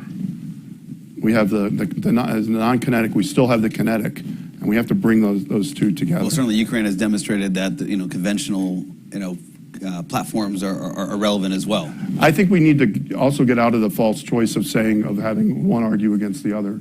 It's an interesting choice, but it's actually not terribly relevant. But it's relevant. It's relevant in terms of investment. I get that and all that, but in terms of the fight, it's not that relevant. They whatever they want, whatever they can get, they'll use. Amen. So we launched this report card today. I know you had a chance to review it. I'm going to go to the worst grade, and it's not reflective of your office exclusively, but you do have a part in it. It's customer clarity. The overall grade was a D. And the customer clarity goes to this notion of, are we communicating clearly to the innovation base in terms of what our needs are? And now, let's just say, for argument's sake, you are communicating clearly in some domain, some area, software, UAS, whatever. Are you delivering? Are you actually putting your money where your mouth is? And so that combination in our report card has led to this D. Now, we call it customer clarity. Listening to your remarks, I think you talk about it in terms of demand signal. Do you think we have it right? And what are you doing in your office to ensure that, and it's not just within OSD, it's a service as well, and everybody you're working with, to make sure that you're giving a clear demand signal and you're putting the funding behind it, so you're going to actually see it have a material impact, that you're actually leading to the production challenge that you've articulated? I think without going into what the grade should be, not a great grade is probably perfectly fair. Because, and I think this has been this way for some time, and it's probably not a surprise, is that the leadership has seen over the past 5-6 years of where we need to go in terms of new technology, and not be so platform centric and all the rest of it, and yet the enterprise in terms of where its money is and where the system is grinding doesn't just turn on a dime like that. And if it really, you want to hit home to it, which makes the point, is I have this chart. I asked a sand chart. We have different colors of money for RDT and procurement for the past, going from like 2015 to today, and put the RDT and procurement in different categories and see what colors of sand are there. I think the biggest category still is services. Acquisition of services still where the most money is spent. There's next two big ones, and they're both about the same size, are ACAT 2s through 4s, and then ACAT 1s. And that's most of the sand. You got a sliver that's S&T. A sliver. So everything that we think of, I think, as S&T, or maybe R&D, whatever, is sort of in there. It's like, your DARPAs are in there, your AFRLs are in there. Maybe I don't know. Mike Brown's here. He can tell us if DIU's in there. But and then you have the Section 804s, which are the new mid-tier acquisitions that started when Ellen was in the job. They're increasing, and this was in your report, but there's not many of them. Right. There's not many of them. The software acquisition pathway, you have to really squint to see it. And so you look at that chart and you say, okay, some people have said, I think Melissa Flagg, if you know Melissa Flagg, wrote a paper called Innovation in Tourism. But I think when I read her paper, I thought of this chart, is that we don't put our money where our mouth is. So if that's what that means in clarity, yes. I completely agree with it. Follow up on that. So, okay, we're looking at, so how do we know if we're improving? We look at defense modernization as one example. We gave it a C. Listening to you, perhaps that was a bit of grade inflation, right? I mean, when are we going to know that we're actually realizing the sorts of and delivering, producing the sorts of technologies and making the transitions you were just talking about? Well, so I don't want to oversimplify it, but it was what I've been saying all along. You'll know when you see it go into production. In two places, you'll see it when it goes into production, either part of somebody else's production or one that you're doing by yourself. And you'll know when you see it being tech dropped into open systems or with software. So what we got to do is, it's like the race. You got to look at the finish line and see who's crossing the finish line. You'll know when you see people crossing the finish line. And so that's where, again, I think a lot of it is together. I use a very specific example. I co-chair, and probably Ellen did before me, a counter UAS group with, yes, General Gainey and the Vice of the Army. And they're doing great stuff, and they've got money. And of course, this is urgent as ever given Ukraine and what you see with what the UASs are doing. So we had a case last week, and this is pretty typical, where there was a counter UAS system. They had 15 of them. They were prototype. They did really well in testing, and they're going into CENTCOM, and they're doing well. And so I asked the question. I said, okay, when are they going into production? Silence. What color money were they built with? RDT&E. But how they go into production? Oh, we have to find a program of record. There comes that term. No, what we have to do is go to the Army and say, I want you to program in the production dollars for this UAS, and I need you to this PEO owns it, and get going. That last bit is the part. We had Doug Bush here. You could have taken care of that right 2 hours ago. Well, Doug understands this. No, I know. Doug understands this, but I guess the too often times is we don't, and this is all on us, we don't hold ourselves accountable and say, where is the production dollars for that? And that's not up to the poor person who did the innovation. Yeah. That's not their fault. I think you're getting violent agreement head nodding here. The $170 billion in procurement in this budget that the president put out last week, swag here, Bill. How much of that is the sort of thing you were just describing? You mean the stuff that's in it? Yeah. It's probably not much. It's probably not much. And so I think the things we got to look at is we got to look at how many of these innovative things are going into production, and then that's how we should measure ourselves. I think it's very simple how we should measure ourselves. I did this, or I'm trying to do this, where I collected as many of the OTAs, the 804s, all this stuff up, and I gave the criteria to the services of my metric for success, that it's either happened already or it's credible within 1 year that it's getting to a warfighter at scale and it's relevant against China. How many of those do we have?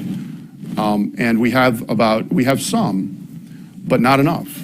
And so, and when the cap thing I talked about, when I made those guys, when they were putting the caps together, they said, oh, if we do this, we'll get a prototype there. I go, who cares? Right. I don't want a prototype. When is it going to get to a warfighter in some degree of numbers? Well, we think 2028. How many numbers? We don't know. Come back. And so for each of those, we have, this is where it will go to the warfighter. This is how many numbers. And so it's a chain. We have to put this emphasis on all of us out there. We got to finish the job. A couple more questions, then we'll open up to the audience here. Got into spirited debate with a buddy who really would love to see the transition to autonomy in every respect swiftly. And one of the debate was I wasn't ready to give up everything we have today for that. But what got me thinking, I'm curious to get your take on this, is let's just say, for argument's sake, you were successful on UAS with production, and you got the money, and we're going to build this stuff out, and you have the innovative company that can do it. Do you worry about the industrial capacity there, and how do you think about industrial capacity from all the dual use world and the autonomy? We worry about that when it comes to an SSN, right? You got to worry about both of those, right? The today and industrial capacity and industrial capacity for tomorrow. You worry a lot. Now, we have to caveat by knowing that, for example, if exportability is an issue for all of our stuff, so at the very beginning, we need to think about that, because that was the thing with Ukraine. We'll find something and they say, oh, quickly, can we export it? And you find out you cannot.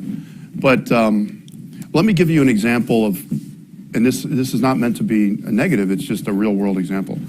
So in December of 2022, to accelerate getting air defenses to the Ukrainians, the SIG, working with the JCO, the counter UAS, worked up one of these UAS fly-offs where industry could come and bring it, and it was a bunch of scenarios. And the criteria was, the ask was, come with something that could be deployed to Ukraine within 30, 60, or 90 days. And I believe about 10 companies come in, and there were some of them, some really effective against the various targets that were flown. So I asked at the SIG when I got the briefing, great. Which is the ones going in the next 30 days? They said, none. I said, what? What about 60 days? None. What about 90 days? None. I said, I thought we told them that that's what we wanted. And then I made the joke, are we talking to business developers or engineers? So I think now, in fairness to these companies, do they have the money to be sitting around and producing these things and have them ready to go at any degree of quantity right away? And so I think we have to be honest with ourselves. We had this happen with one of the UASs, I won't name which one, where there was a lot of pressure coming from the top of the Congress and others. Why aren't you sending this one? Why aren't you sending this one? And we found out there were only 6 of them, and they were not in production. But they were told to the Congress that this was ready to go, and it was just the bureaucracy of the Pentagon. And so I think part of it is we also in our own companies, to the extent we can, say, and maybe we're cynical enough that we don't actually believe we'll be asked to send it to 30 days but that's part of it too. And maybe be realistic about what kind of investment we need to make. And it may not be realistic to expect companies to invest their own money. And of course, they would say, hey, well, give us a production contract, and then we'd have those established lines, and we could make This is that the turn. catch-22. It's the catch-22, right? And I had this interesting conversation with my Israeli counterpart a couple of weeks ago, and I was explaining him our situation, and he was just like, wow, it's very different. I said, well, our companies really want to, they're skeptical. They want to see the demand signal. They want to know that they're not holding the bag. If you're a tech company, you've done something really cool. You get it funded by DARPA or DIU or SCO, and then it gets work trying to find the transition path through it. And so I think you would be wise with the past, not put a lot of money against it. So that's why I think, again, I'm not saying production solves all ills, but if we can get production line up and we can have transition paths up, then there's much more paths for people to get their stuff out there. Then they'll be able to deliver it in 30 days if they have that. Then they'll be able to, and they'll know about production.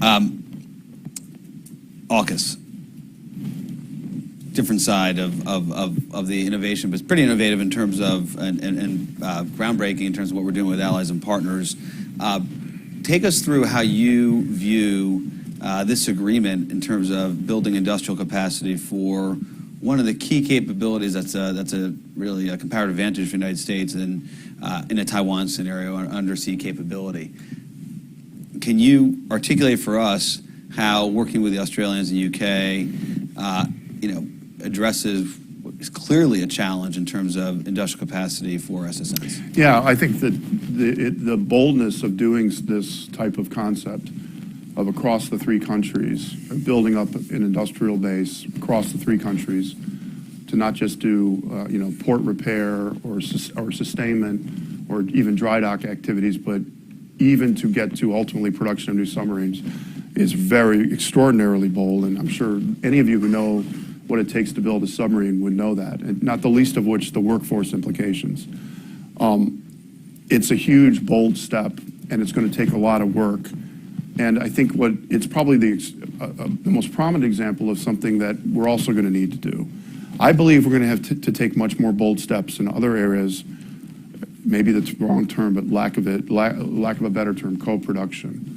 I think we're going to need to be setting up production lines, and we need to decide producing what, whose design, in multiple countries. What's an example where you've seen co-production work that would kind of answer the mail in terms of? In the past, I'm told that. Well, here's one. It's not really co-production, but it's, if you know Standard Missile 3 Block 2A. Yep. Part of that is produced in Japan. We need much more of those, where parts are produced here and there. Europe wants to do it. The Germans want to do it. I think now is a golden opportunity because, again, this will not be talk. Like AUKUS won't be talk once they start putting a lot of money against it. This will be building plants. We're going to go to questions for the audience, but I hear that. It sounds great. Lots of, we talk about alliances are a comparative advantage. Of course, giving that meat and purpose in terms of industrial cooperation always seems to be far off. We can't really get there. One of the reasons is that we get in our own way in terms of export controls, ITAR, all the security clearance, clearances. We had one the task force that actually led to this report card. I remember we had the UK come in and they spent on ITAR compliance alone, I wanted to say it was over a few percent of their total defense spending. from your perch and the department at large, if you're really serious about industrial cooperation, can you cut through that? Yes, but it's gonna take a persistent effort, and because the thing is, when you solve it for one bilaterally on one case, then the next case comes along with the same country, and you have to do it all over again sometimes. And so we need a much more generic thing. In the case of AUKUS, there's a pillar 1, which is the submarine part, and a pillar 2, which is going to be more revealed in the next few months, which is more about technology towards warfighting concepts. And one of the fundamental items that's going to be taken head on, and they've already been working it, is information sharing and export controls. The CIOs from all 3 countries have been meeting, and I think what we want to show is that you're not going to do any of this stuff without data sharing and better export controls and more trust. Frankly, it's about trust. And so it's got to catch up. But as you know, and everybody knows, that's a cross-agency thing. It's not just the Department of Defense. Opening up for questions, last one over here, a quick reaction. Someone comes to you, a member of Congress or someone in the Department of Defense, hey, Bill, we cannot work with these innovative companies because their capital's tied to Silicon Valley Bank, and there's a risk profile there. How do you respond? Well, I was just reading about, I'm sure as we all are, Silicon Valley thing. I would say, first of all, as long as the capital is available to do this work, that's what matters. The second piece of it, I think what I would also say to the Congress is say, this is why the U.S. has to pay more attention to helping make the U.S. Defense industrial base, particularly, an attractive place for capital. And we can't be necessarily just letting it happen. I think that's part of it too. And again, it gets back to earlier. What is it that we want to? How can we make the defense technology base attractive for capital? How do we do it? And I think that's part of it. I think that's where we need the help from Congress, because if that capital dries up, we're all in trouble. 2 questions. We have time for 2 or 3 questions here. We have microphones on the left and right. We'll go to Mike Brown over here. Hey, Mike. We want to wait for the microphone, and we'll go over here afterwards. Bill, thanks for your emphasis on production. I think that's so right on in terms of the demand signal that's going to pull more interest from investors and entrepreneurs to support national security. It doesn't seem like the services have the incentives to create that demand signal with more production. So what do you think we should do? I mean, I appreciate the fact that you've been very vocal about this with Congress and in the press, but the services that buy most of what we use would also need to be in alignment. How do we create that incentive so that we're really focused on that $170 billion, right? Yeah, Mike, and you hit it spot on, and I know Ellen was nodding up and down too. I mean, there's the carrot and stick approach, right? But I think the carrot is, of course, which is working a little bit, is get the services to understand why it's their production lines that are hurting right now as well, and that they've got to get on board with this multi-years. But I'll tell you an example of one we ran into, which wouldn't surprise anybody, and it's actually fair. A service was transitioning from a current munition in production to the next gen, and we said we're going to do a multi-year. And they said, I don't want to do a multi-year because I want to get out of this thing. And next year, if I do a multi-year, you're tying my hands for 4 years or whatever. And we said, no, you want to do a multi-year. And and of course, we finally had the conversation. We realized what it was about. And this is where, Mike, I think we need help, is because, as you pointed out, Mike, the services are what propose the funding to production. I mean, they don't ultimately approve it, but they propose it. There has to be incentive for them to want to put production at higher rates than is needed for their own service. So how do you do that when they only have their top line? One attempt we made, which didn't work, but I want all your help, is we tried to set up a critical munitions fund last year with Congress. The idea would be, in a working capital sense, that we would have funding much higher rates than what a service might fund, or fund a line that the service wouldn't fund. Knowing that there's FMS cases out there, knowing that that we're gonna have to increase it. And we couldn't get the 3 committees to agree to it for lots of reasons. But I believe that we have to find a way to incentivize these production lines, which are the services, to go at much higher rates and in different directions than what's needed organically just for that service. Let's go to a question over here. I don't know where the microphone is. Sir, just mind waiting. Thank you, sir. Artavan Moshe from Potomac Institute. Hi. I want to go back to your comment on co-production because it's, and I like the way you worded it. And kind of go back to your earlier part of your speech where you said, the peace dividend brought us controlled budgets or limited budget growth, and to some extent that allowed us to become more efficient in the ways. Globalization was moving pretty strong, but co-production would kind of sort of, we're moving in this deglobalization perspective. Co-production would kind of sort of, go against that in a sense. I'm not necessarily talking about, co-producing in China, but it's still, I'm with you on being able to do that, but are we not going against the trend of deglobalization in that perspective? In other words, would it be a tough battle to try and make a case in? I think done for financial reason of where the best deal can be, it would actually be a step back towards globalization. I guess I'm talking about something different, which may be something we need to achieve. I'm overly influenced by the fact that I spend a lot of time with my equivalents for NATO and for Ukraine. They're called the National Armaments Director, and Ellen knows all of them. And we are all of the like mind, actually, about this. The Germans want to help us. We want to help the Germans. The UK wants to help us. This is AUKUS. I think we have to change the mindset that we're not competing with each other. And there's always going to be part of domestic politics that are going to want the jobs in their own country. But we have to make sure the national security trumps it. So I would say that is not the attitude among the NATO countries. It is not the attitude among AUKUS that, look at AUKUS, have a production line for submarines in Australia. Well, that's actually good for national security in the United States. Now, if you just said, we want production of nuclear submarines anywhere in the world, we don't care, then you're right. So I think the focus about it. I want to get production lines going like the Standard Missile 2A Block 3 in Japan. We want more things going on in Japan. We have it for F-35. We have the FACO in Italy. We have the FACO in Japan. So it's, again, done because we're under partners and allies.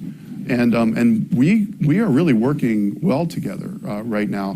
And I'll tell you, this interchangeability idea, the fact that you could take a munition from one country and fire it from a weapon from another, or a sensor from one country and connect it to a battle management of another and use it for air defenses, that actually, in the old model, goes against the business interest of a company in one country because you've lowered the barrier of entry. Yet the countries in Europe, my equivalents, are saying we want to do it because it's the 155s is an extreme example, but you'd think a 155 round is a 155 round. It's not. They're different versions of them. They're all slightly different, and so we found that you can't even interchange those. So I think there is an appetite for co-production. I mean, I think the U.S. would be better off if there was a hot production line of some missile defense systems in Europe right now that were co-done by the U.S. and Europeans. Or we do, by the way, co-production in both countries with Israel. Right. Ladies and gentlemen, join me in thanking Dr. LaPlante. Great to have you.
Ladies and gentlemen, our next panel, Renewing America's Technological Leadership. Please welcome moderator Yuka Hayashi and our distinguished panelists.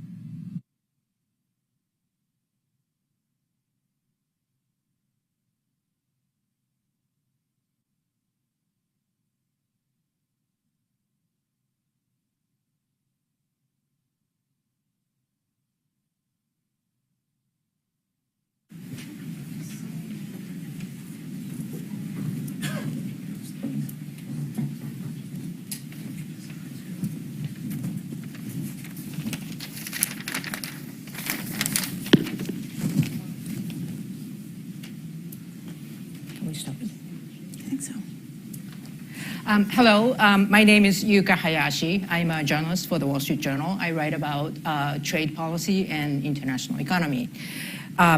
Today, we're here to discuss the CHIPS Act, a very timely topic.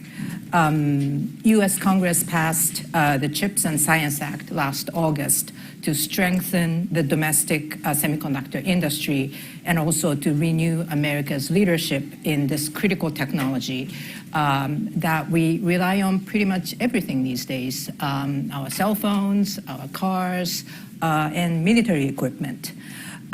Congress allocated $53 billion for the program to provide grants for the manufacturers and also to expand research and development. But it is up to the Commerce Department to design the details of the program and also decide who are actually going to get the money. So that's a big job. Just 2 weeks ago, Commerce Secretary Gina Raimondo unveiled the application process for the manufacturing grants. Department also launched a dedicated team of experts to implement this program. Today, we are lucky to have 2 of the senior members of that team. Next to me is Morgan Dwyer. She is Chief Strategy Officer for this team. Morgan is an expert on technology and national security policy and is a veteran of the White House and the Department of Defense. And Sarah O'Rourke is Head of Operations and Chief of Staff to the Chief Investment Officer of this CHIPS team.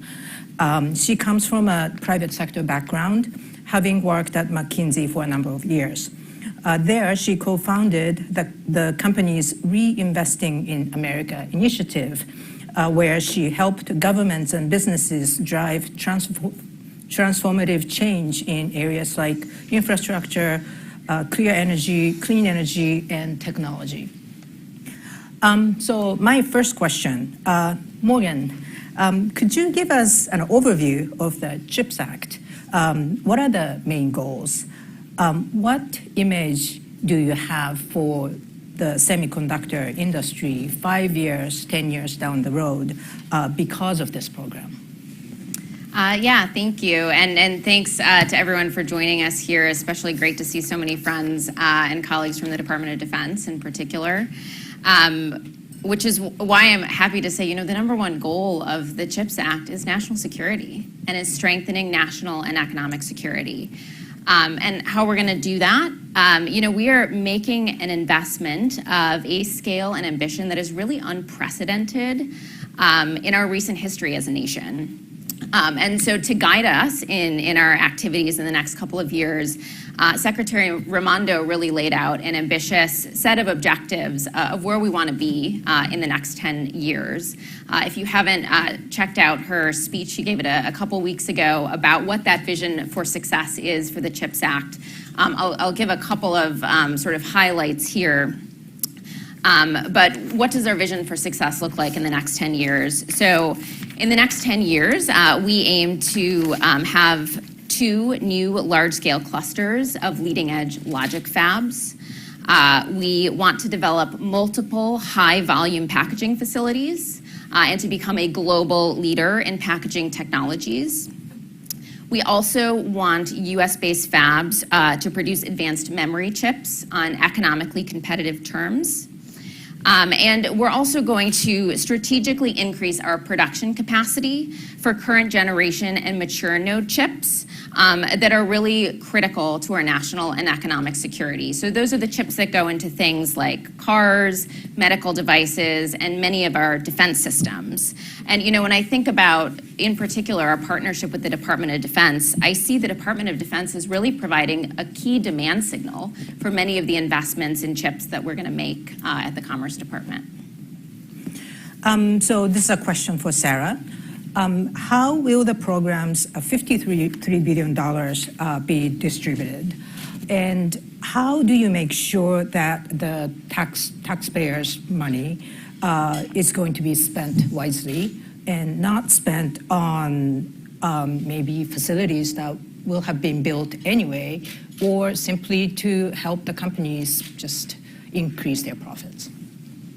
Yeah, so in terms of how the funds will be spent, I think the Secretary in her speech a couple weeks ago laid out two major criteria for success for the program. One is, have we met the strategic objectives? And as Morgan mentioned, we're going to be investing in companies across the semiconductor value chain. Leading edge, mature and current node, advanced packaging, and supply chain and R&D. But the second core tenet of that was around being good stewards of taxpayer dollars. And we are very, very aware of that goal and an obligation we have. We're doing a couple things. First, this is not a traditional grant program. We know we're giving public funds to corporations, and so we expect it to be a very iterative process. If you've read the NOFO, there's a lot of opportunity for dynamic interaction between us and the applicants throughout the pre-application and application stage. And this is to ensure that we're getting the highest quality applications that we can and are able to conduct a comprehensive and robust diligence of everything from the actual economic and national security contributions of the project, which is our #1 priority, as Morgan said, but also the commercial viability of the project, the financial strength of the applicant and the project itself, the technical readiness of the project, its workforce commitments, and its broader impacts in the region. The second thing we're doing is we're standing up a really talented team with a depth of experience in investing across the private and public sectors. And that team is getting up to speed as we speak. And in part, as Morgan mentioned, we're going to be conducting a really holistic and robust diligence. And in addition to the criteria I laid out, one of the things that we are proactively expecting companies to do is to bring third-party capital to the table in addition to government funding. We want to be a complement to private capital. We want to bring new creative financing structures to the semiconductor space. And so we'll be looking positively at applications that bring private capital, whether that be from the applicant, from third parties, or from customer commitments, as well as those who are bringing us a reasonable and sustainable CHIPS incentive request that implies they will be making continued investment in the semiconductor industry in the United States. I'd like to follow up on some of the points that Sarah made. So I understand that the building and operating semiconductor facilities in the U.S. Is much more expensive than in countries in Asia, like South Korea and Taiwan. I've seen research showing that the costs here are 30%, 40% higher than in those countries. And the funding from the government funding through the CHIPS Act is designed to help fill that gap. But at the same time, we've noticed that the CHIPS Act funding comes with a lot of strings attached. Companies are asked to maybe share some of the profits or provide workforce development, use labor union workers for construction of the facilities. Wouldn't these conditions discourage companies from applying for the funds? So I think to go back to the core goals of the program, one is obviously the strategic objectives, which is around the economic and national security and bringing a lot of the semiconductor capacity back to the U.S. The second is to be good, stewards of taxpayer dollars and to ensure that we are investing in a way that is sustainable, not just giving blank checks to corporations. So we are really ambitious in this goal. We're not naive in terms of what we're doing. We know that this is a hard goal to achieve. But I think if you look at some of the things that are requirements, the upside sharing clause is really about aligning expectations. There is a requirement to share outsized, unforeseeable profits that are above what we and the applicant believe are going to be the projections of the project. So in that way, it is a way to align incentives, ensure that we are partners with applicants in establishing reasonable expectations for the project. And then if there are unforeseen profits exceeding those projections that we have already agreed upon with the applicant, that is what that clause is about. And it's about ensuring truly, what we anticipate to be rare circumstances in which we've gotten the projections wrong. And in that case, everyone's happy and we're reinvesting some of those profits back into the semiconductor industry. If you look at, the workforce requirements, workforce is a major challenge to getting major infrastructure and major manufacturing, jobs done in the United States. There's a huge amount of investment in infrastructure, and this will be an additional investment. And the workforce and childcare components are really to ensure that there is a sustainable industry here. And if you look, childcare is one of the biggest, barriers to having a strong, robust construction and facility workforce. And so really we see this investment as part of a commitment to a sustainable, semiconductor ecosystem in the United States. One quick follow-up. So on the upside profit sharing, this is actually the issue that the industry folks that I've spoken to just wanted to discuss the most. So I want to follow up on that issue.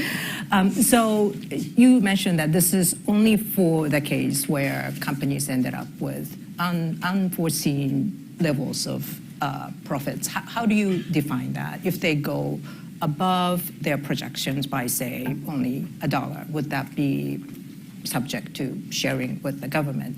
And also, I understand that these projections are made by the companies themselves.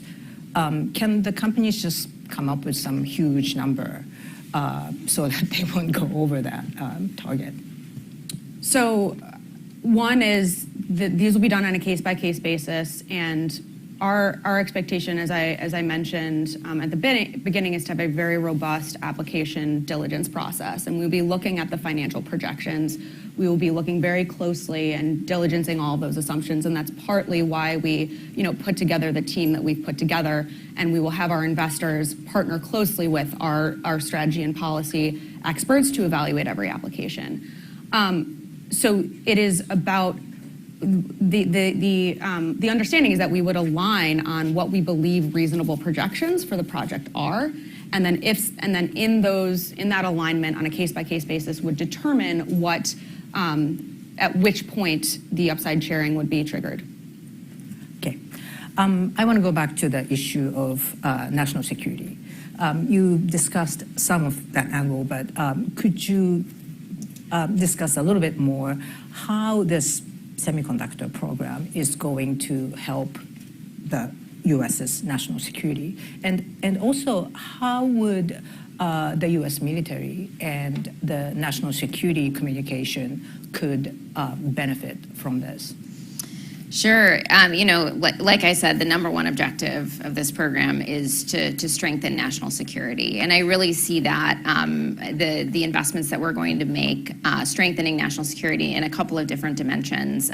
First is just global supply chain security. If you take a look at some statistics that the Secretary Raimondo often likes quoting, but in 1990, the U.S. accounted for 37% of global chip manufacturing capacity. Today, we only have about 12%. We once manufactured all of the world's nearly all of the world's most advanced semiconductors. Today, we manufacture none. Almost 92% of the world's leading-edge semiconductors are produced in East Asia.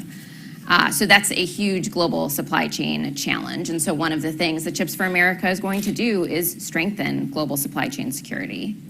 We're also going to enhance economic competitiveness. You know, if you think about technological competition, particularly technological competition with China, chips are foundational to all of the technologies that are really central to the decisive decade that we find ourselves in as a nation. Right, chips are essential to everything from supercomputers to quantum information systems to biotech to clean energy technologies. So they're really core to a lot of the technologies that the Biden-Harris administration has talked about being really central to our national security. And then particularly for this group, you know, chips are foundational to all of our military systems. You know, today, many of our defense capabilities, so everything from drones to hypersonic weapons to satellites, they depend on a supply of chips that aren't produced in America. And so Chips for America is going to change that. The U.S. military will be able to use chips that are made here in America. We explicitly stated in our recent Notice of Funding Opportunity, or NOFO, that Sarah was talking about, that we're going to prioritize chips that can be relied upon by the U.S. military and by other government agencies. And so, like I said, you know, at the beginning, all of the investments that we're making are going to be evaluated through that lens of national security, where that is really the primary objective. Okay. So, Morgan, I would like to ask you about what we call the China guardrails. These are restrictions in the program that are designed to prevent, I guess, countries of concern from benefiting from this program. The program says that the recipients of the funds will be asked to refrain from engaging in certain activities to expand their operations in China for 10 years. And that is a big issue for a lot of semiconductor companies, because they have, a lot of them have made billions of dollars of investments in China. They get a lot of revenues and profit from that market as well. So what exactly is this program going to prohibit from these companies from doing in China? What image do you have for these companies' operations in China years from now? Yeah, it's a great question. You know, and I think the bottom line is the guardrails are intended to make sure that no U.S. taxpayer dollars benefit technology or manufacturing in China or any other country of concern.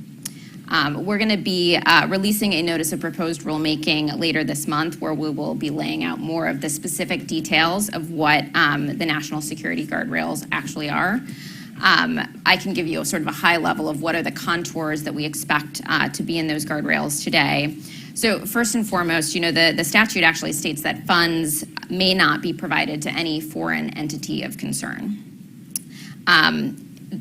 The guardrails will also state, you know, that, as you mentioned, that CHIPS recipients will be required to enter into an agreement with the Secretary of Commerce that will restrict their ability to expand semiconductor manufacturing in countries of concern for a period of 10 years. So countries of concern include China, Russia, North Korea, and Iran.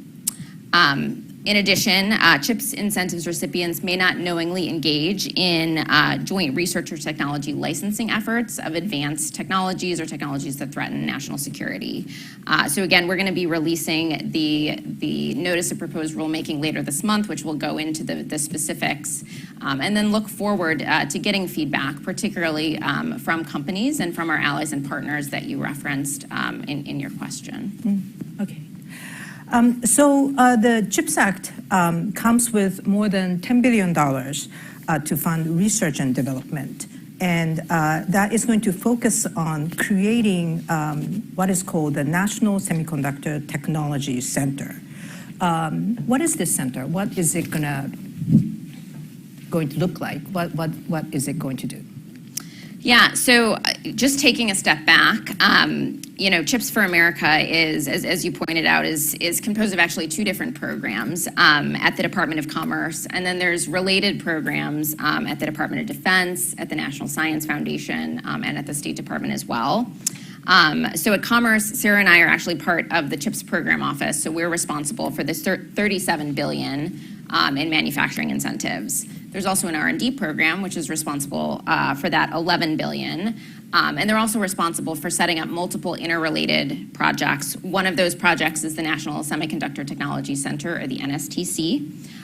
Other projects include a National Advanced Packaging manufacturing program, as well as some Manufacturing USA institutes. So we're really building a big ecosystem that is intended to go, from research and development all the way through manufacturing. So the role of the NSTC in that broader ecosystem is really to serve as the focal point for research and engineering throughout that entire ecosystem. The whole intent is that it's going to advance and enable disruptive innovation and really help provide sort of the North Star for U.S. leadership in industries of the future. Okay. My last question for you guys is, how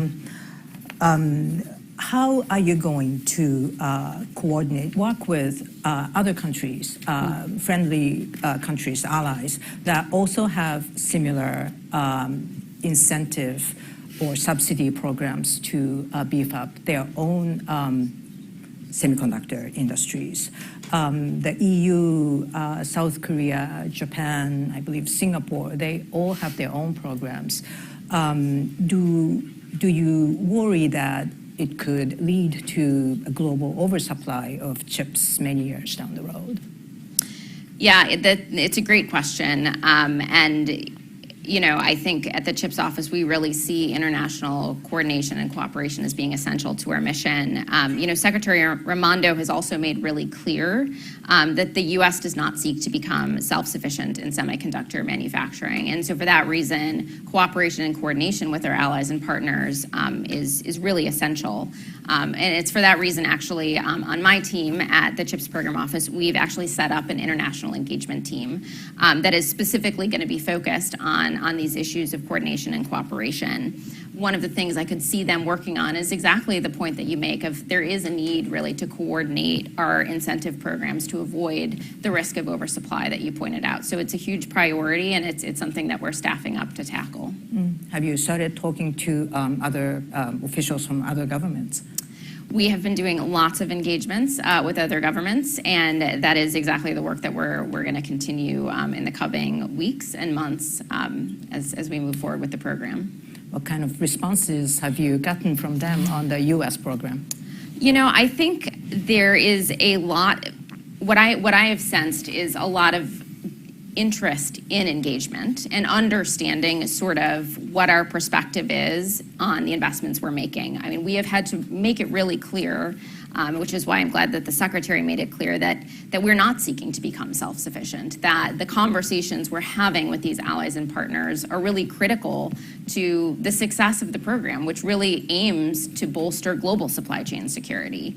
And so a lot of our initial conversations have really focused on sort of sharing that vision for success and making it clear that this is about global supply chain security, and we have to work together to achieve that. Okay. So we have 7-8 minutes left for questions from the audience.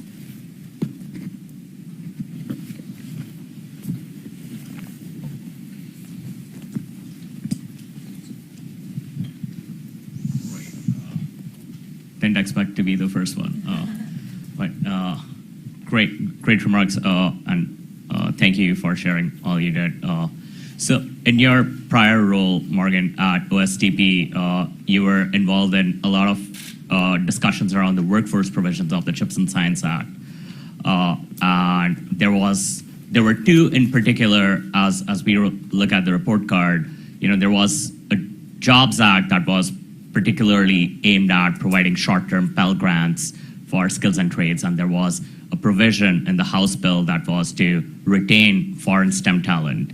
And I'm sure David Shahulian would agree with me about when I say that Intel's needs for like highly educated people in their Ohio plant that they're going to set up has actually increased since they first made the projections. And the secretary gave a great speech at MIT last year on this issue. I was wondering if you could comment on like how the absence of those programs and the final legislation might impact the outlook for the CHIPS, for the success of the CHIPS Act in the next 10 years. Yeah, it's a great question, and you reference some past work that I did at the White House. You know, the White House put forward a pretty ambitious agenda to increase or to make it more possible for high-skilled immigrants, particularly STEM immigrants, to take advantage of existing authorities within the federal government, across the federal government. We had the unique ability to do that from that White House perch. Because you know we're in a war for talent right now, right? And as we talk about sort of this tech competition that we're in with China, talent is a core component of that. So I want to sort of acknowledge that up front. In terms of what we're doing about that on the CHIPS program, you know, I think Sarah gave a great overview about why the workforce issues are so critical for national security. And I think the notice of funding opportunity that we put out is really trying to tackle as many pieces of the workforce challenge as we can through a notice of funding opportunity. And that's why you see a robust set of provisions focused on the entire workforce pipeline, everything from, you know, apprenticeships to partnerships within communities. And so we're really focused on building up that workforce pipeline. We can't tackle that immigration challenge within the CHIPS for America program, and so what we are focused on doing is implementing those workforce provisions to the best extent that we can, and ensuring that we can actually meet the Secretary's vision for success in 10 years. The gentleman on the front row.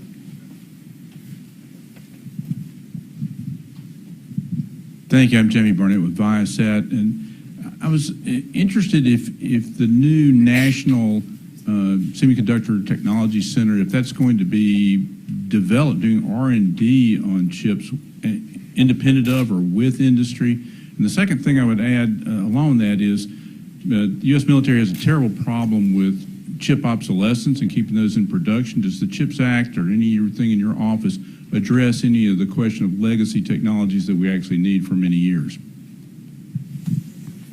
want to take that? All right, I'll take that. So on the question of, I'll start with obsolescence and legacy technologies. So as I mentioned, you know, our notice of funding opportunity does include current and mature node semiconductor production facilities, which are intended to serve primarily the needs of, are intended to focus on our national and economic security needs. As I said at the beginning, core piece of that is the needs of the Defense Department. And so I do think we have created plenty of space within our notice of funding opportunity to prioritize those chips that will be a priority for the Defense Department. And of course, because this is a national security program, that is something we're going to do. On the question of the National Science and Technology Center, as I sort of alluded to previously, we're on the incentive side of the program, so we're not intimately involved in the development of that particular project. Obviously, we're closely coordinating because that ecosystem, that R&D ecosystem, has got to feed the manufacturing pieces, and there's got to be sort of an interchange between them. So acknowledging the importance of that sort of cooperation and interchange between the two programs, I don't have a particular update on the plans for NSTC, nor do I think they're public yet, but hopefully they will be soon. The one thing that I'll add to what Morgan said is we do have, if you look at the notice of funding opportunity, a specific provision or criterion around partnering with the CHIPS R&D programs. And so one of the things that we're really focused on is broad R&D investment in the U.S. To ensure that end-to-end value chain that Morgan said, and in addition to that, partnership with those R&D programs. So our assumption is that it would be with industry. I think we have time for one more question.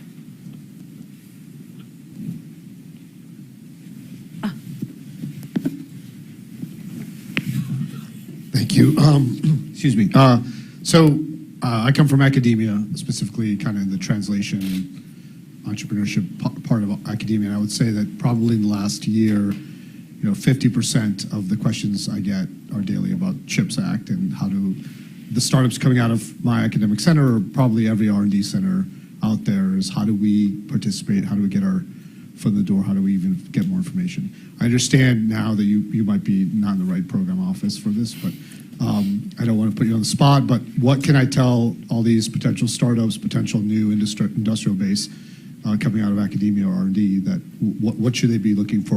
What can I tell them so they can get off my back? Thanks. I'll start off by saying, first of all, chips.gov is where we're posting all of our latest information. We actually do have a very we plan to engage with the public through webinars, and so our team will be providing webinars on items specific to the incentive side. But chips.gov is where all of the information is. I will also say, particularly, our first notice of funding opportunity on the incentive side is really focused on fabrication facilities. We will put out 2 subsequent notice of funding opportunities in the coming months. One will be focused on supply chain, and then one will be focused on R&D facilities. So there will be sort of follow-on notice of funding opportunities that might be more applicable to the folks that you're talking to.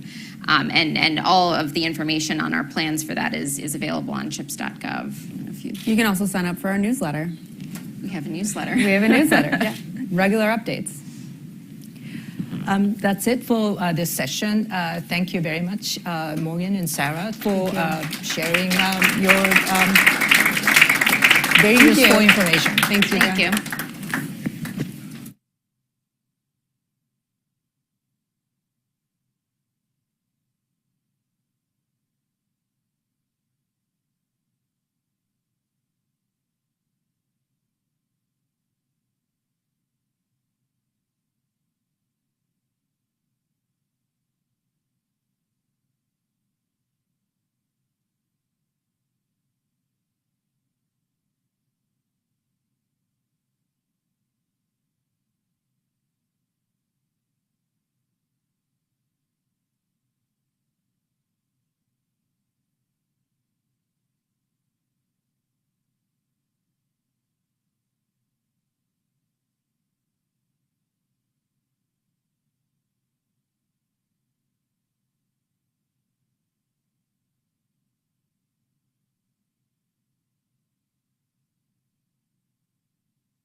Ladies and gentlemen, our next panel, Accessing Innovation Capital. Please welcome to the stage moderator Marcus Weisgerber and our distinguished panelists.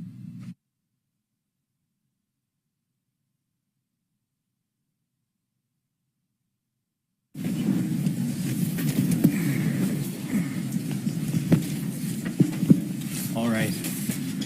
Good afternoon, everyone, and welcome to our afternoon panel, Accessing Innovation Capital, which is a very timely discussion, obviously, in wake of a bunch of the activities involving Silicon Valley Bank in the last week or so. So we're going to talk a little bit about that and a number of other things. I'm Marcus Weisgerber. I'm from Defense One, where I write about the intersection of business and national security, and I want to thank the Reagan folks for inviting me to moderate, especially Rachel, and there's Roger over there. I want to quickly introduce our panelists, and then we will dive right into it. So we'll start with next to me, naturally the order I do not have it in. Jonathan Burks, he's Vice President of Global Public Policy at Walmart, and former House Speaker Paul Ryan's Chief of Staff. And probably very relevant to this audience, he is a commissioner on the Commission on Planning, Programming, Budgeting, and Execution, PPB&E reform. Jonathan, thanks for joining us. Michael Madsen, the acting director of the Defense Innovation Unit, the arm of the Pentagon that most closely works with startups and emerging technology companies. Mike, thanks for joining us. And lastly, Alex Moore, partner at 8VC, a venture firm that bills itself as, quote, a technology and life sciences investment firm that builds and invests in the world's most ambitious companies. Alex, thanks for joining us. So, we'll dive right in. And Mike, we will start with you. Last Friday, as I mentioned, we saw the collapse of Silicon Valley Bank, which reportedly provides financial services for about half of U.S. startups. So just from where you sit, kind of what's your assessment of this, and what are the companies that, the startups that you're working with telling you about how they're being impacted by this? Yeah, thanks, Marcus. Yeah, it was a busy weekend, for sure. And so what we did, we had three major concerns initially, three very short-term, near-term concerns for a lot of the companies we work with. And one of them was a concern that they were going to have to halt work with us, direct just shut down operations with us.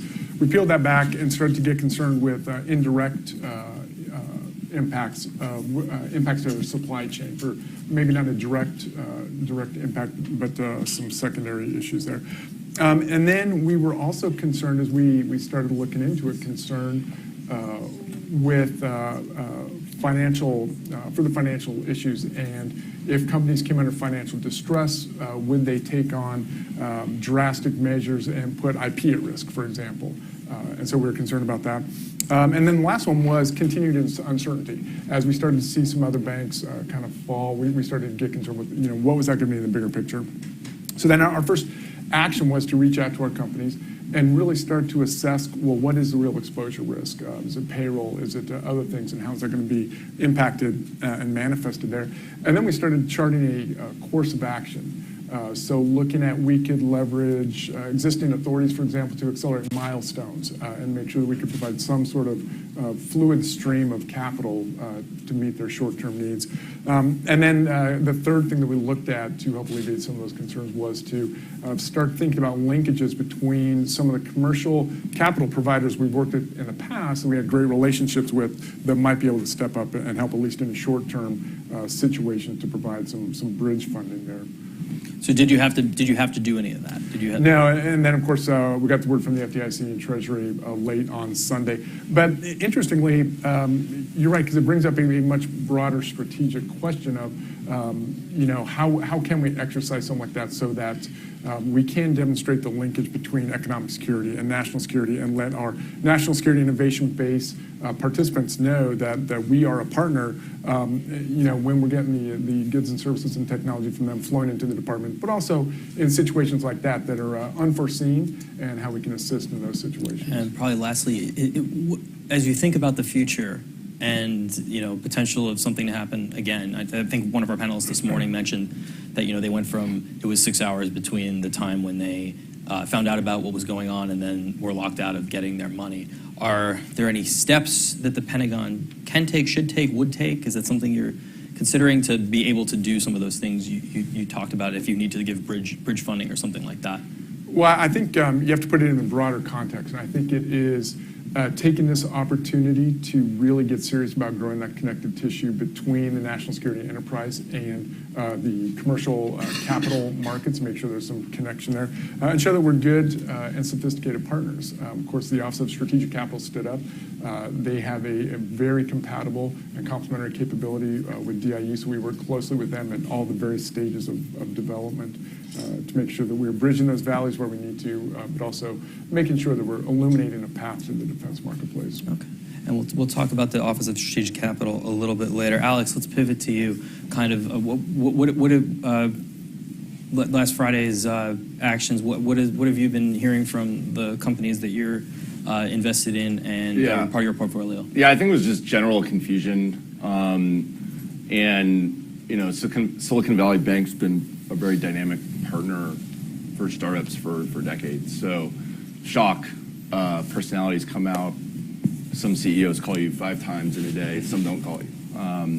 But yeah, I think it was our thought was you let Silicon Valley fail, then First Republic's going to fail on Monday. So it's like one of those things where I think it was clearly the right thing to do. But yeah, there would have been a lot of even more risk sort of coming out into this week if they didn't move really quick. So I think it was the right thing to do. How do you think this is going to impact VC investing short term? VCs, yeah. So like macro piece, low interest rates past decade, I think VCs have been less hardcore on the fiduciary duty they have to their investors. ABC takes that seriously. We actually incubated a company called Standard Metrics, which through banking APIs pulls out banking level data into automatic reports that the investors see. So we've built technology actually solves the fiduciary issue. But I think basically like interest rates high, everyone's being very diligent now. So I think there's like this stuff's bad, but there's some health that gets reintroduced to this thing where like the VC's job isn't just to be like the cheerleader to the entrepreneur. It's like also give them discipline or help them make their way to be a public company, which is the business we're in. So I think this is just another gut check that will kind of wake up the community a little more. Yeah, and it's just like too bad. Like Silicon Valley Bank are nice people, and maybe they did not position correctly here, but yeah, show goes on. Jonathan, how do you think policymakers should react to, or if at all? Yeah, I mean, I think it's appropriate that the federal government stepped in to provide liquidity in this instance because of the downstream effects. But I think it probably also points to a need for better regulation upstream because ultimately the failure of SVP was about a liquidity mismatch, which isn't new to banking. So this was the kind of thing that regulation is actually reasonably well suited to address beforehand. And I think we all, as citizens, will be well served by taking a look back and seeing where that failure was in this instance, and making sure that the regime is appropriate going forward. Okay, so break. Now we could go to where we were actually planning to go from the beginning on Friday or before Friday. Mike, let's turn over to you. DIU created, I believe it turns 8 this year. I was with Bob Work when he went out there, and actually I don't think I was even allowed to go in the office because there was something like classified or something where in the location where it was at the time. We went out to Moffett Field and then went over to open the office when he was Deputy Defense Secretary. Anyway, how do you assess how DIU is right now in just attracting startups, and just kind of what's the mood right now? I know we've heard from some folks here today. How has that mood changed? I know you've been there for about 5 years. How has the mood changed, if at all, in that 5 years? Yeah, so our most important metric is our transition rate, and our transition rate is about 50%, and that's transition from prototype to production, and we have a pretty stringent definition. We don't buy commercial off the shelf. We buy commercial solutions, do some customization, prove that through prototyping, and then field that technology. So our definition is the technology has to work, the customization has to work. There has to be a funding mechanism in place, contract, and then there has to be money available. So it's pretty clear. And that's about 50%. I think it should be a little bit higher, certainly not 100%. We wouldn't be taking enough risk. But let's back up a little bit and put it in context. Just briefly, DIU is a SecDef initiative to lower the barriers to entry to the defense marketplace for non-traditional companies that are leading edge of technology development. We're a little bit different. Our business model more closely matches a commercial product development cycle. We use a competitive process called a commercial solutions opening, so we can transition from prototype right to production if the prototype was awarded under our competitive means like that. And we always start with the transition in mind. And really, ultimately, what is success for us is fielding leading-edge technology, getting that in the hands of the men and women in uniform at scale, but also recognizing our other stakeholders on the supply side, illuminating a path to the defense marketplace, but more importantly, illuminating a path to recurring revenue. Some of our partners in the venture capital world have indicated that prototype contracts are great and a first step, but what they're really interested in when they're doing valuations of companies is that recurring revenue, those production contracts. So that's really how we measure success, is that transition. And as we also look at our increase in projects that we're doing, we have an increase in project throughput, which tells me we're showing value to our DoD partner on the demand signal. And we also have more solicitations from our commercial partners. So we're showing demand to them that we have streamlined the process and made that work a little bit quicker. So I guess, what are some initiatives that, to help that transition or get that transition rate up to navigate the so-called, valley of death? Do you have any new initiatives that you're taking to try to bridge that, or is it? No, you tell us what it is. You bet. Well, one of the keys is that while every project is rooted in a services requirements, it's really based on a problem statement where we break down the requirement into a simply stated half-page or paragraph problem statement. We get rid of the Pentagon jargon, we get rid of the acronyms, and just explain the problem that we're trying to solve. And that really has become something that has been really illuminating to me, is that and this is a common theme from today, that we don't articulate what we need very well. In fact, we had a project that was developing a drone for deployment with squad level individual soldiers. It took 6 years to write a 60-page requirements document, and then because we don't work in parallel, we work in series, then it goes into the budgeting process. So we're talking a decade from identifying what we need, writing 60 pages, and then planning. I mean, we could probably whip something out in here in 5-10 minutes, us a paragraph maybe, explain what it was. So we basically go to the commercial sector and say, hey, help us solve this problem. The other thing we did is we stood up a team focused on our demand signal, our defense team. Ellen Lord mentioned earlier today that everything in DC is a campaign. That is so true. I always kind of chuckle when early stage companies think they can go engage a 4-star general in the Pentagon and she whips out her checkbook and she writes a check and they're off to the races. It doesn't work that way. It is a complete strategy and campaign. And so that's what our defense engagement team does, is we understand the problem. But then we also work with the command structure, the programmatic structure, and the end users really to make sure that we've covered all of those bases. Jonathan, what are you're on like I said, the PPBE commission. I suspect you've gotten some suggestions from folks on how to better transition, and not even just small tech startups, but just across the board. I guess, what are some of the suggestions you guys have?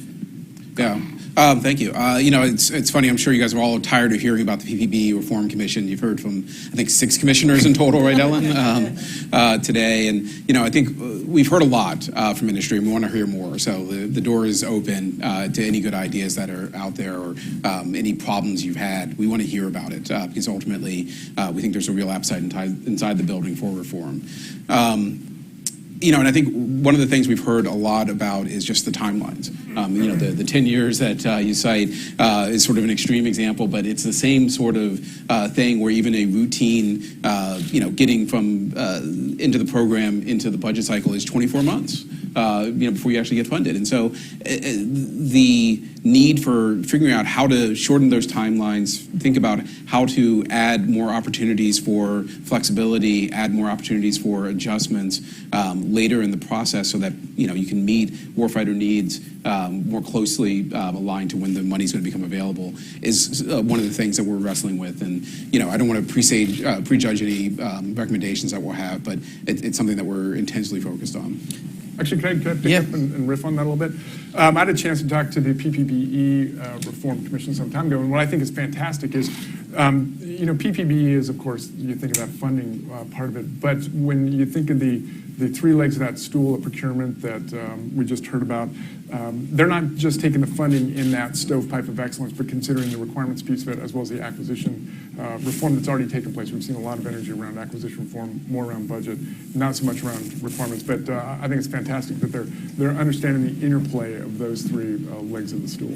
Yeah, and I think it's one of the things that one of our commissioners has been very focused on making sure we don't forget is that ultimately there is a need for a PPB-like process that really does take the defense strategy and translates it into an executable budget program. So even as we go through and try to make it more efficient, allow for more changes, allow for more flexibility, we need to keep those core elements that do allow us to be sensible about how we're expending $800+ billion a year.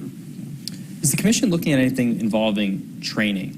And I think back to when Ellen was at A&S, and a lot. I remember her and for her Frank Kendall and Bill LaPlante all saying stuff like, the authorities exist to buy things quickly. It's just a matter of having the training of the workforce and the people who are willing to take the risk and do it. Yeah, I think we've had a conversation earlier today about culture. I think that's, from my standpoint, certainly something that can be an inhibition to taking advantage of some of the authorities that do exist. And then one of the charges of the commission is looking at workforce efficiency and workforce training, and so that's something that we're certainly working on, and I believe that's going to be part of our interim report, which will be out later this summer. So. Alex, how do investors feel about it taking 10 years to buy a drone?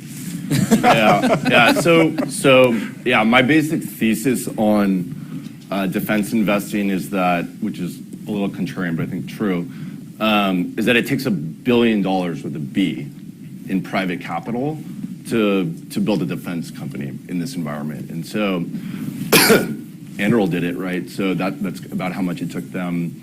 Palantir, where I was an early employee, also probably raised about $1 billion to get going. And that is relating to the valley of death, how severe these problems are. Two, you want to have a company that maybe can make more than one type of product. So so I get on the phone with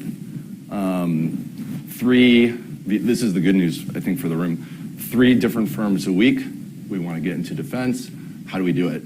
And so what they're doing now, which doesn't work, is they're pursuing a model we're familiar with for software investing, which I call 2, 10, and 20, where I'll seed a company, it's like a little hacker group, $2 million. They're going to go build something, sell $1 million worth of it, come back, we'll give you 10, do it again, here's 30, we got a software company. So they're practicing this type of financing, and then I think what we're going to have actually is, and hopefully less so with reform on the acquisition side, a generation of startups that fail because they don't have the sophistication or the coordination it takes to raise $1 billion with a B. It's really hard to do. So what I kind of describe this problem to the investors, and I sort of say, hey, we got to kind of team up. Let's work together, and maybe we can build one big one a year, right? So people call me, you're the defense guy, blah, blah, blah. How many companies have you invested in? And I say, basically 4, right? And we put $100 million in each one. And that kind of large scale investing is not optimizing for maximum innovative output from what Silicon Valley is really good at. Silicon Valley is really good at making hundreds of companies, and then you get Google out of it or something. So that's the level of severity that's where it's broken. The good news is, we did get an Anduril out of it. We have 3 or 4 others I think could be sort of the next Anduril type companies. But that's what I call the investment geometry. That's very broken. So we'll have the good news. So good news, bad news takes $1 billion. Good news, every single firm wants to get into defense right now, right? I'm getting called like never before. And that's I think that's within the past year. I think that's probably people watching the success of an Anduril, and that kind of thing. But like, my understanding of how to build these companies is you want to build the future, prime contractor. You want to build the next Raytheon, the next Lockheed. So, you're going to need maybe a few different products, a few different shots on goal. You're going to need a DC lobbying group that's yours, and that helps describe what you're doing to DC. And then you're going to need a lot of really amazing engineers. So all of that that's the current paradigm. So that billion goes toward that getting those lobbyists or is it also partly just the Pentagon deals in their money? If anything, millions of dollars to the Pentagon is pennies essentially to other government agencies. So is it just to be taken seriously? I think this is that, but I think it's also accommodating this temporal challenge where there are these longer sales cycles. That's what the software people are not used to, right? So we have a group of software investors that are going to get educated on how this stuff works. But again, people adapt. I think also I'm optimistic, right? That's, I can invest in anything. I spend all my time on defense. I think the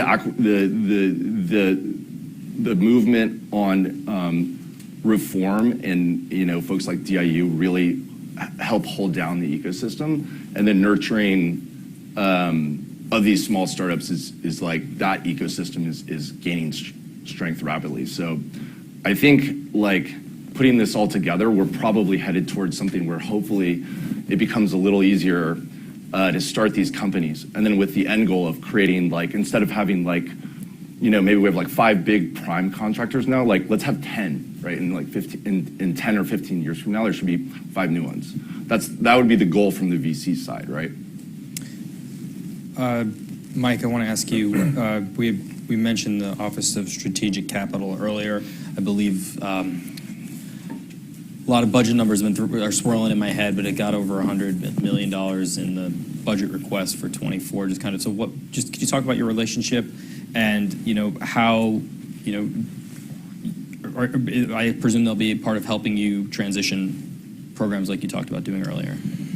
Yeah, it's a complementary capability for sure along all phases of technology development. They have a handful of different mechanisms. I think they're working on some congressional language for 24, so we'll see if that comes to fruition. But we've had a very close relationship from developing the concept all the way to where we are now. But I think one area to really focus on is one area they're going to look at providing capital is on some very early stage technology that doesn't necessarily have a programmatic home. And that's one of the things that we found as part of our fast follower strategy, and that's to be a fast follower where the commercial sector is leading, be an initial adopter where we have to be. A lot of these emerging technologies don't necessarily have a programmatic home in the department. So it's hard to go say, I want to buy some overhead imagery at location X. And that's one of the things that we're also looking at getting after through the fast follower strategy, which was outlined in the National Defense Strategy last year.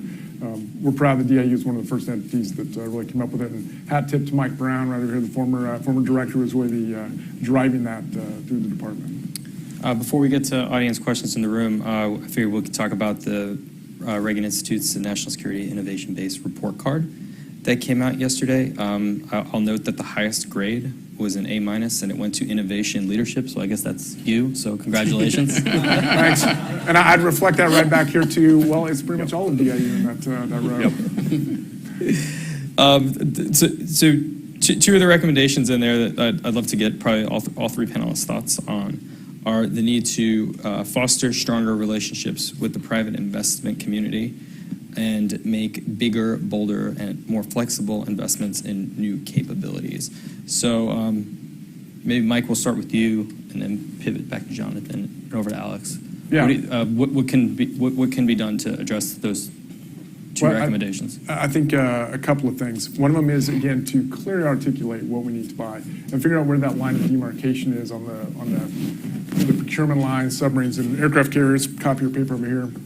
at some point in there, we can just say, hey, look, we need, whatever, and get that from the commercial sector. So be much more clear about that. Work on adequate and consistent funding. And the consistent funding is probably as important as the adequate funding. CRs and those kind of things where it's just not consistent year to year is really a challenge. And then I think the other thing I hit on it before is to illuminate that path to recurring revenue.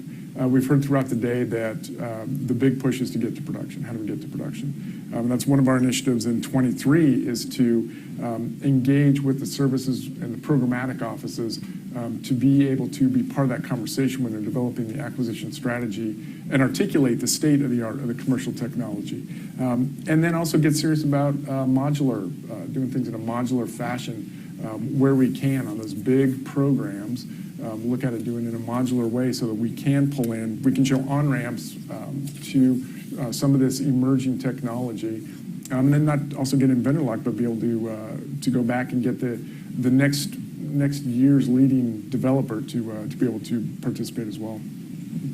Yeah, and I think picking up on the need for stable funding, I think one of the challenges that we've seen, obviously, over the last decade plus in defense spending is that we've not gotten appropriations on time except for 1 year, which just happened to when Speaker Ryan was in charge, but mere coincidence. So we don't get spending in time, and we haven't had sort of a clear picture of what the top line would look like. And those are both areas that, in terms of this year's deficit, debt limit fight that's underway, hopefully we can come out of that with at least some sense of what the defense top line looks like over a number of years, and hopefully it provides a pathway for sort of getting back to closer to regular order and appropriation so that, again, you can get the stability you need in funding. Anything that shortens timelines, immediate expansion of programs like DIU and AFWorks, the CBER programs, take the award from 2 to 10 million, because 2 million is not enough for a VC firm to underwrite a company on revenue. 10 million is. We'll bring out, the whole parade for that. So anything getting startups to that 10 million number faster is good. And then there's huge leverage. Like, you look at Shield AI just raised $500 million, presumably on a much smaller amount of contracts that they had booked, I would assume. But that's leverage. So it's like the federal dollar, then you're going to get a 10x from VC dollar. You put 10 million on revenue on that, I can go raise 50 from all these people calling me. How do I do it? Now you got $60 million in an engineering firm with really smart engineers. You can change the world with that. So that's how easy it is, or that's how much power the federal government has. It's just open that aperture just a bit. We don't need 100 million. We just need 10 to start it, and then the capital will do its thing. So I think there is this really strong, really developed mechanism VCs have, and almost I'm describing a paradigm where they want to overinvest in defense right now, right? That let these people donate money to this industrial, to innovation here, and some things will work, some won't. And then two, there's just a movement now where long run, these are software wars more and more. I mean, there's the hardware, you can never take away the kinetics, all tanks, stuff like that. But software is what Silicon Valley is good at, right? That's what they're undisputed the best at, right?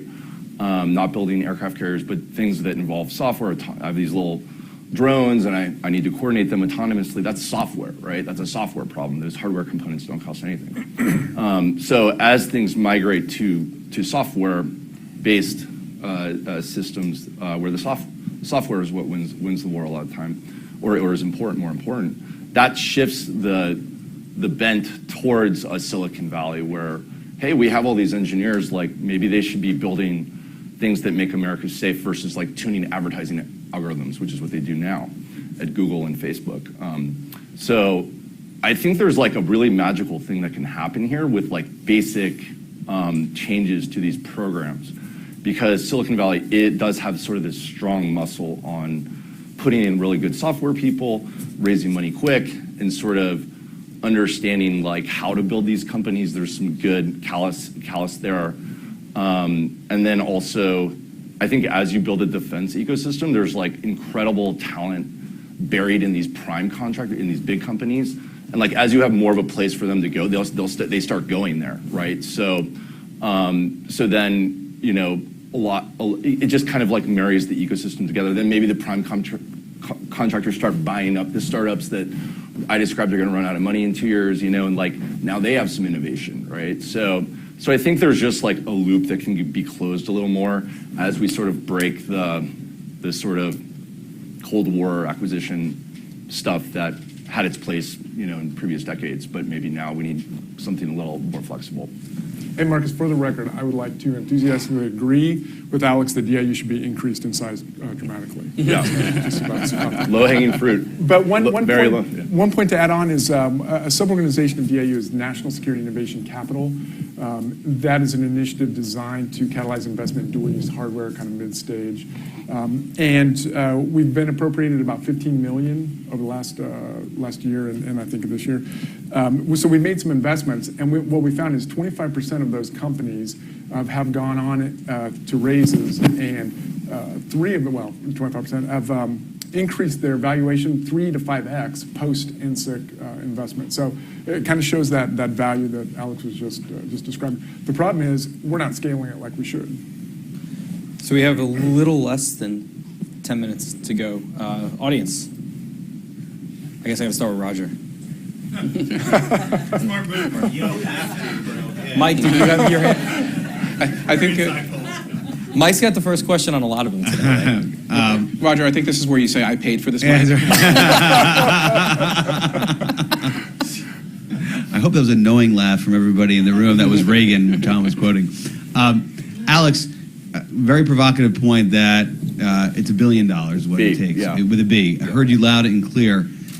Dispiriting. And so I'm curious, with your recommendation that followed with Marcus's question, that if we get the bet from 2 million to 10 million, how would that change your view of what it takes for a company to be successful? So would the $1 billion number go down to something else if Mike was successful in getting the bets to go from 2 to 10 million? I think so. I mean, and where does it go? What's that number look like? Right. Yeah. I mean, right. It shouldn't cost what it costs to build a semiconductor company, startup to build a defense one. But it does, right? So, yeah, I think as that part of it gets shifted, then there's just like this radical reduction on the risk curve. Because like what I'm seeing now are companies that it's like 4 smart engineers. They don't have the DC person. I'm already like, where's your DC person? They don't have the fundraiser who, you know, we can raise $1 billion because we started Palantir when we were in college, right? So we have that credibility in the community around defense. The average person doesn't, right? They just got out of college, this kind of thing. So it's like, whoa, like this is crazy. Like how am I going to get anything done here? So I think it would just like smooth out the first set of capital that has to come in, and then sort of institutionalize or more. It would make these kind of very new technologies more industrial grade, where then I think then the growth of the larger investors.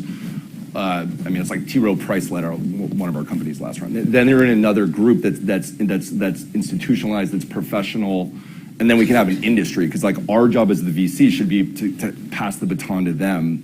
This is a real company. Look, they got a few real contracts, not 2 million, it's 10, maybe it grows to 30 or whatever.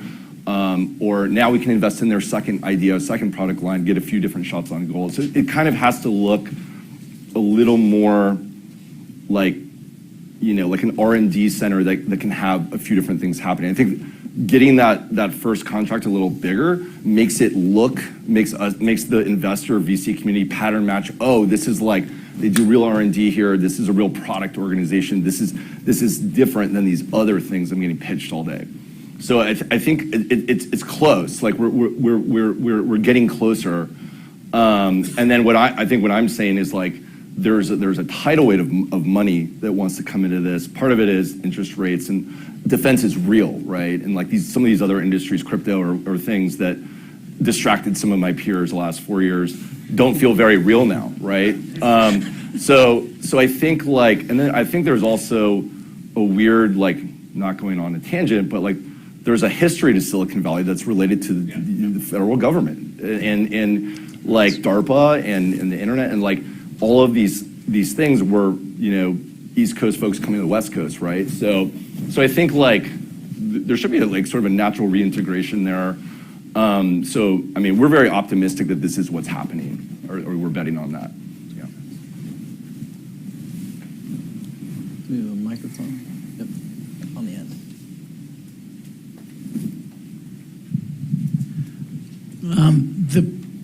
The capital system includes the big primes, as you talked about, and the innovation system includes them too.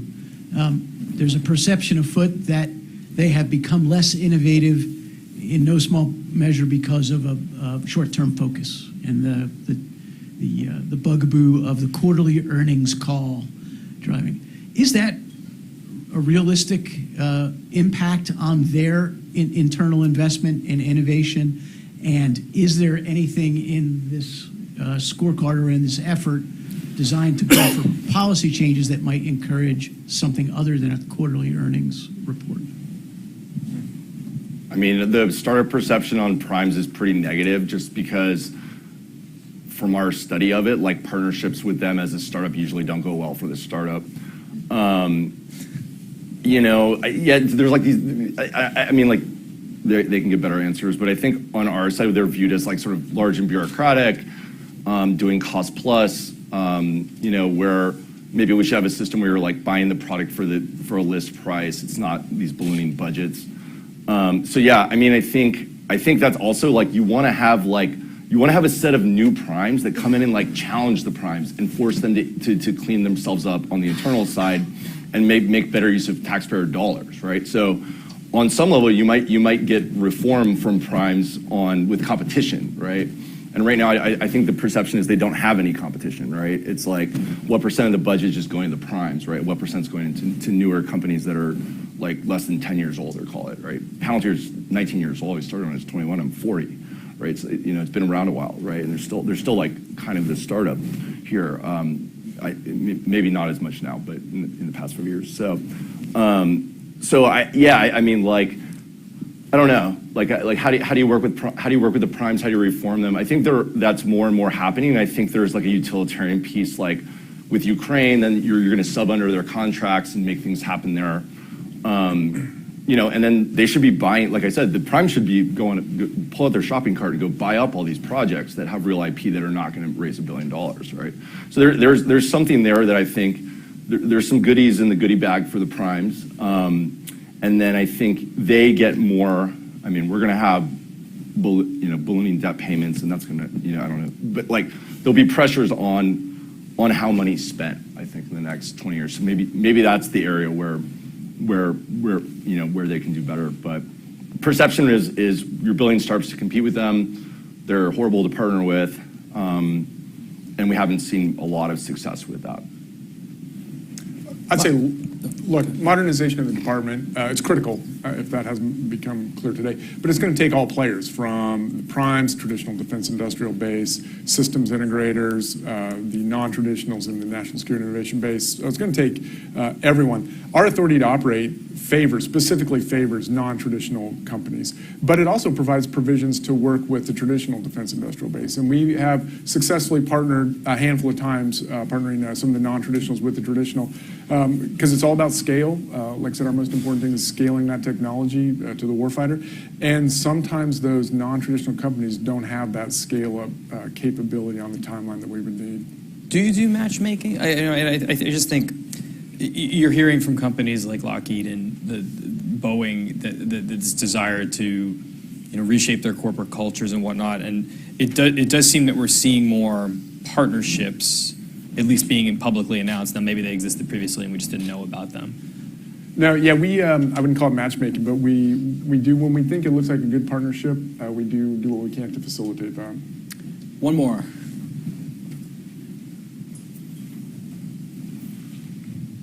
Jimmy Kemp with Group 47. John, you referenced continuing resolutions, and with your experience in the Speaker's office, what advice wood do you have, First Speaker McCarthy, and emphasizing how critical it is for our nation's defense for Congress to get back to doing the job that they're supposed to be doing? Yeah. Do you have any hope? Yeah, no, I think the speaker gets it. He was, right there driving the process forward the last time we were able to get a defense bill done on time. So I think he intuitively understands the importance of trying to be timely with these things. The problem, frankly, is one of prioritization. There's always competition of lots of different things that could be the number one driver. And the challenge for the speaker is whether a timely defense budget is a more important priority than the other, whatever at that moment is the other competing element. And so it's not an easy circumstance. Being speaker is a tough job, so I don't want to criticize him. I'm just saying there's and especially when I know he sort of gets the importance and really does understand the value of having a stable defense budget and obviously the challenges we all face on national defense. All right, we are out of time. Please join me in thanking our panelists.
Ladies and gentlemen, our next panel, Success Stories, Breaking Through Barriers. Please welcome to the stage moderator Mark Sullivan and our distinguished panelists.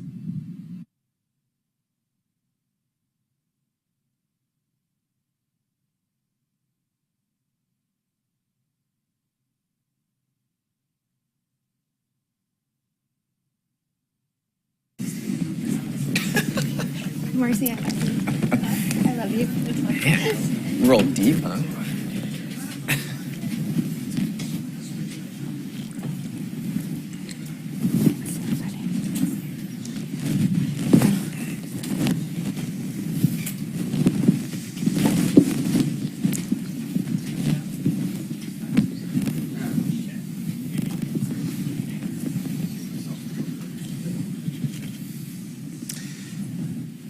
All right, great.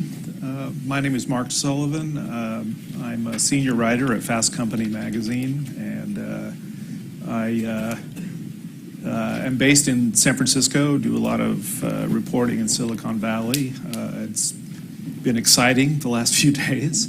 But I tell you that because the panel that we're doing now, I think we're going to kind of go over some of the same subjects, perhaps, that you've heard throughout the day, but we're going to hear about it from, the tech builders side of this. And I got interested in this about 18 months ago when I wrote a feature about how Silicon Valley is interacting with defense and intelligence, and really learned a lot about some of the friction points and barriers and problems that exist and that a lot of smart people are working on now. And so what I'm hoping to learn today is how that's all going and where we're at in 2023. Andrew, could I get you to introduce yourself and tell everybody what you do at Shield? Sure. Andrew Dimitric. I'm the Chief Operating Officer at Shield AI. And your product? Our product, we've got a variety of products. First and foremost, HiveMind, which is our AI pilot. We also have the Nova system, which is a small autonomous quadcopter that can fly in GPS-denied environments for indoor exploration. We also have a VBAT, which is a Group 3 UAS. It's a tail. It takes off sort of like a SpaceX rocket, and the HiveMind technology unifies all of our AI products. Cool, thanks. Matt, can you do that? Sure. Matt Steckman, Chief Revenue Officer at Anduril Industries. We build essentially 3 buckets of things. All-domain sensing and force protection technology. We're U.S. SOCOM's counter-UAS program of record. We built a couple of unmanned platforms, some aerial stuff, and most recently some autonomous underwater vehicles.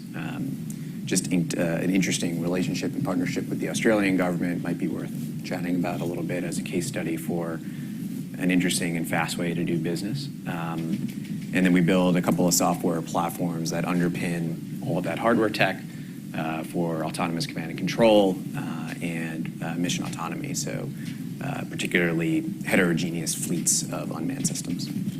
Cool, Shannon. And hi, I'm Shannon Clark. Hopefully my microphone's working. And I am our Senior Vice President for R&D. I've been at Palantir for about 11 years now.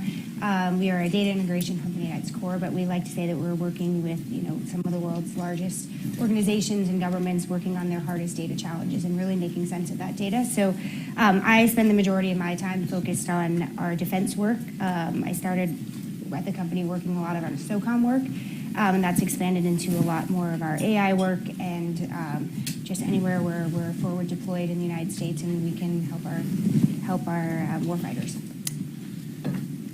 So is part of your job interpreting demand signal? Absolutely.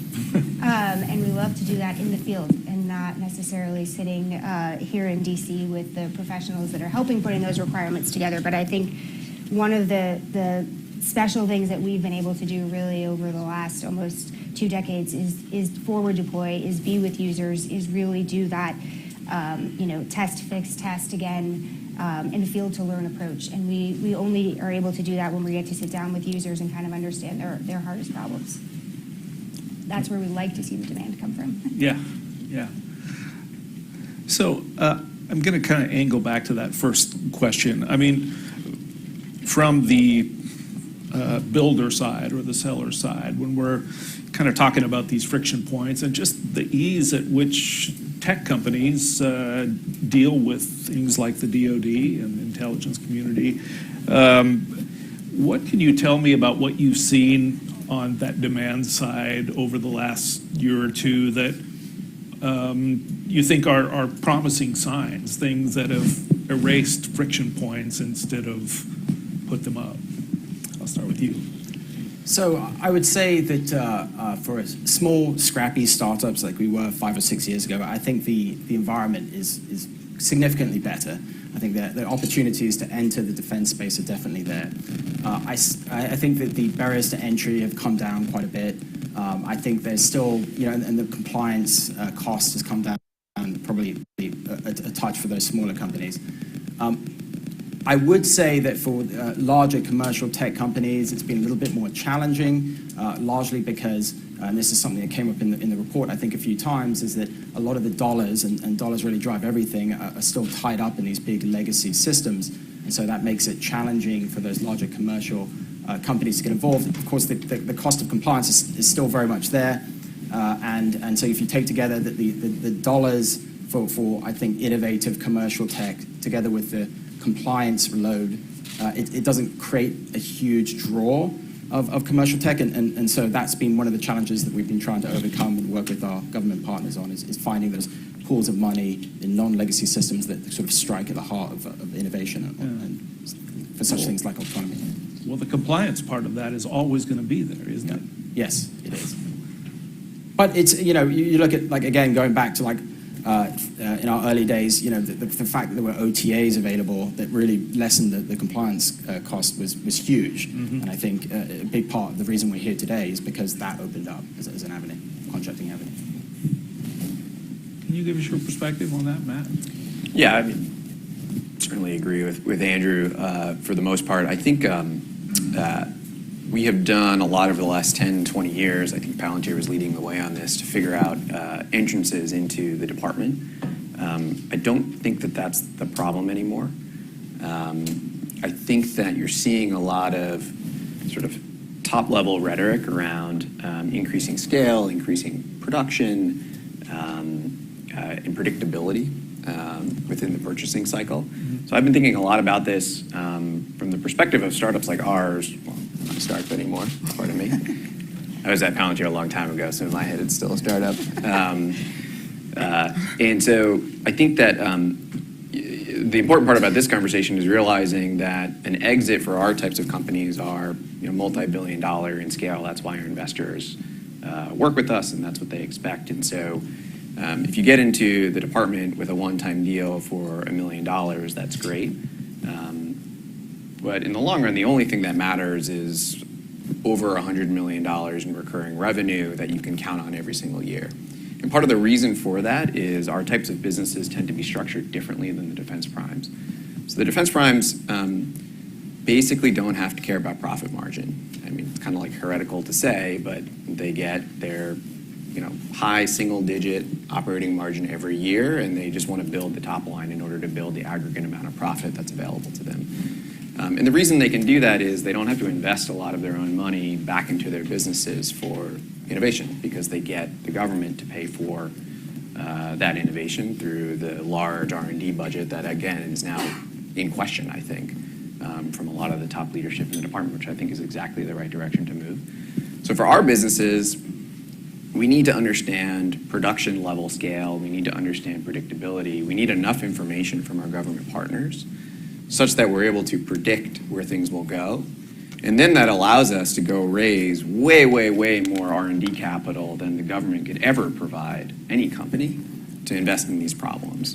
But because there is no ability right now to forecast or predict, it's very hard for me, as an example, as a chief revenue officer, to unlock 10, 20, 50 million in CapEx to build out the necessary capability to then fund the thing that I know the government is going to buy. And so that cycle is broken right now between profit and reinvestment, because it's never had to exist in the defense world.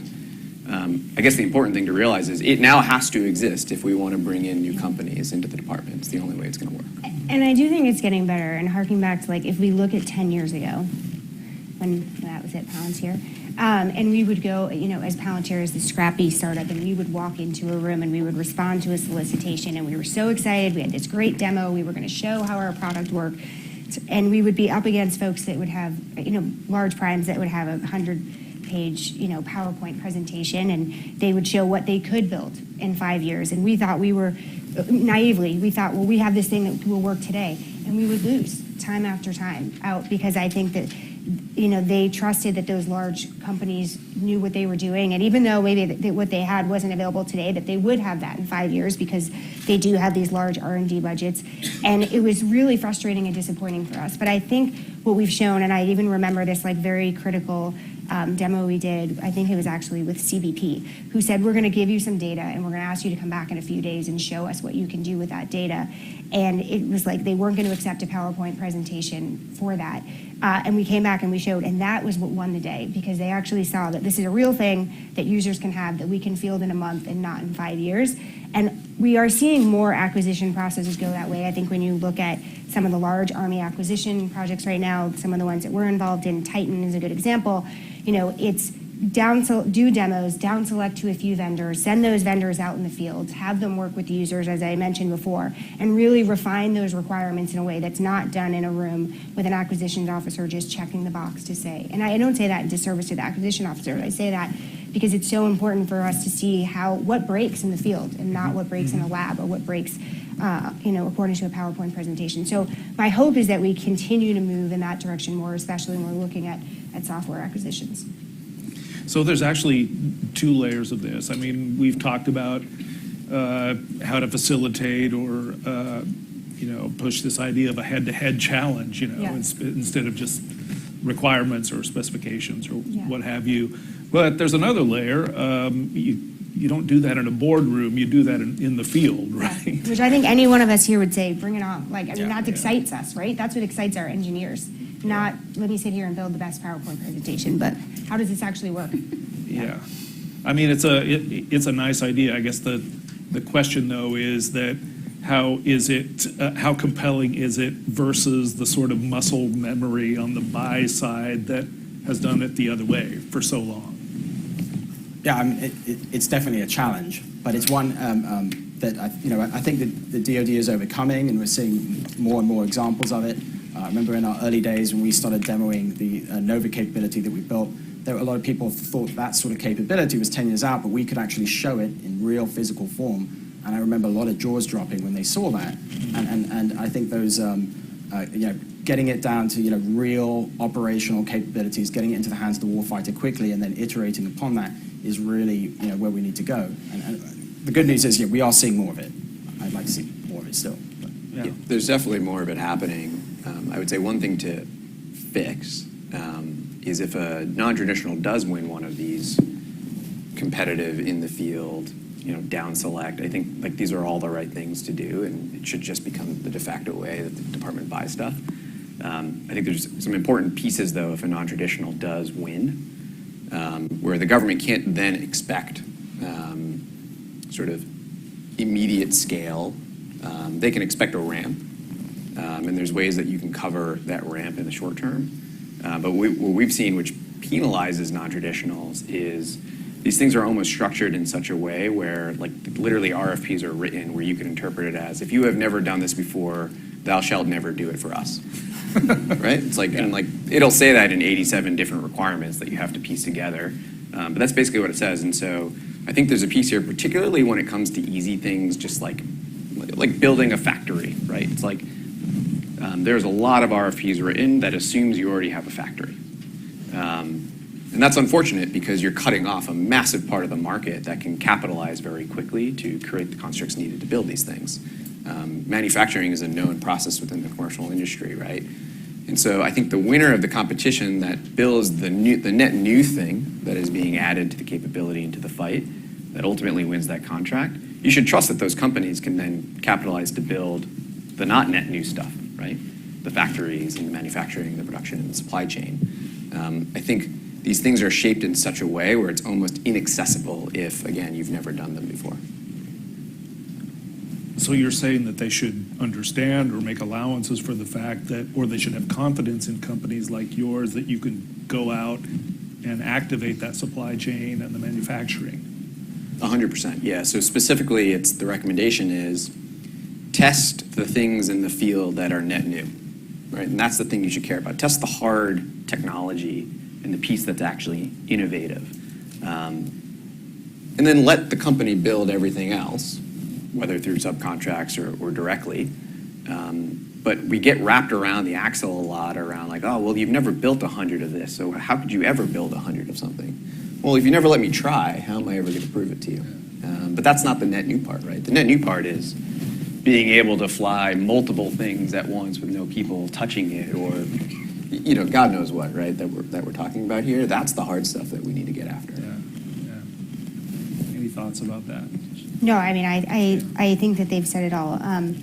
But I also think this is why it's really interesting now to see the government move towards allowing some software companies to be primes. And I think there's a good example of this in our partnership with some of those folks on the stage as we work on that with some of the, on Titan in particular with the Army. You know, I don't think that was something that anyone would have 10 years ago would have said, oh, we will let a software company do this, but it's really interesting now because there's components of Titan that are hardware that we're never, I don't think, some of the people on my team would love to say they're going to go build a satellite or go build a truck, but that's not going to happen anytime soon.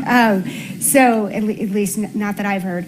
But I think I think there is a leap of faith there, and I think it's going really well so far. So I'm hoping that it's kind of a lesson to be learned to allow this in the future or have the proclivity to do this more in the future. Before we talk about successes, are there any other parts or friction points that should be mentioned here that kind of, I mean, I'm sure there's probably a list You of said them. you didn't want this to be a gripe session, so we're trying That's to stay right. positive. I did say No, that. Yeah. Okay, let's pick a different question. No, I'm just kidding. I think there's positive outlooks to all of that. I'm just kidding. All right. Well, yeah, I guess I'm just trying to kind of thoroughly cover this question about friction points. Yeah. And get to, you know, if we've just talked about one part of it, but, you know, there is this report card and there's a part of it that... Yeah, maybe we'll just add new stuff that probably hasn't had a ton of ink already spilled on it. Like one example is value-based pricing. Like, it's impossible. And the only way to get to an A/B comparison is through competition. And I'm not sure if the community has fully embraced that reality, where tech moves so fast, companies are going to make different types of offers in different ways. And ultimately, the government, if they actually follow these and heed these recommendations, will test them in the field. So you'll know what they do, and you'll see the capability, you'll see the outcome. Then you can get to an A/B comparison, and then you can see what they cost. The pricing in that can only be solved through a competitive market where you have multiple bidders. Very, very difficult to price software or price these novel things that you invest hundreds of millions in order to sell your first unit. I mean, you're just like throwing a dart at that point. So the only thing that can actually solve it is pricing, and I'm not quite sure if we figured out how to do that quite yet. Yeah. I have to ask about the Valley of Death. You know, your three companies are pretty well capitalized companies, so I'm not sure if you're the greatest example of this, but you know, that's one of the first things that people told me about when I kind of opened up this subject. Is this picture of there's a lot of little technology companies out there that might have great products, great technology. You know, maybe some of them are trying to be dual use companies, but you know, is it still a real possibility that if they're trying to rely on government contracts that they just won't make it across? Yeah, I think, what did Alex Moore say? Was it like $1 billion or something like that, you know, a few minutes ago? And obviously he's very familiar at 8VC with, you know, how much capital is needed. And I think a lot of times when you hear Peter Thiel or others talk about successful companies and he names Palantir and SpaceX, and you look at the people that are behind those companies, you can come to the same conclusion you just made. I think what we see is that we at Palantir want to pay it forward to those companies. I think a lot of what we're doing right now is partnering with some of these small AI companies to bring them into the fold and to help them give them some more stability about what it looks like a year or two from now as being part of a program of record that we're on, because we know what it was like to go to the board and have to tell them, like, well, we got this small pilot, it's only $1 million, we hope that it turns into something.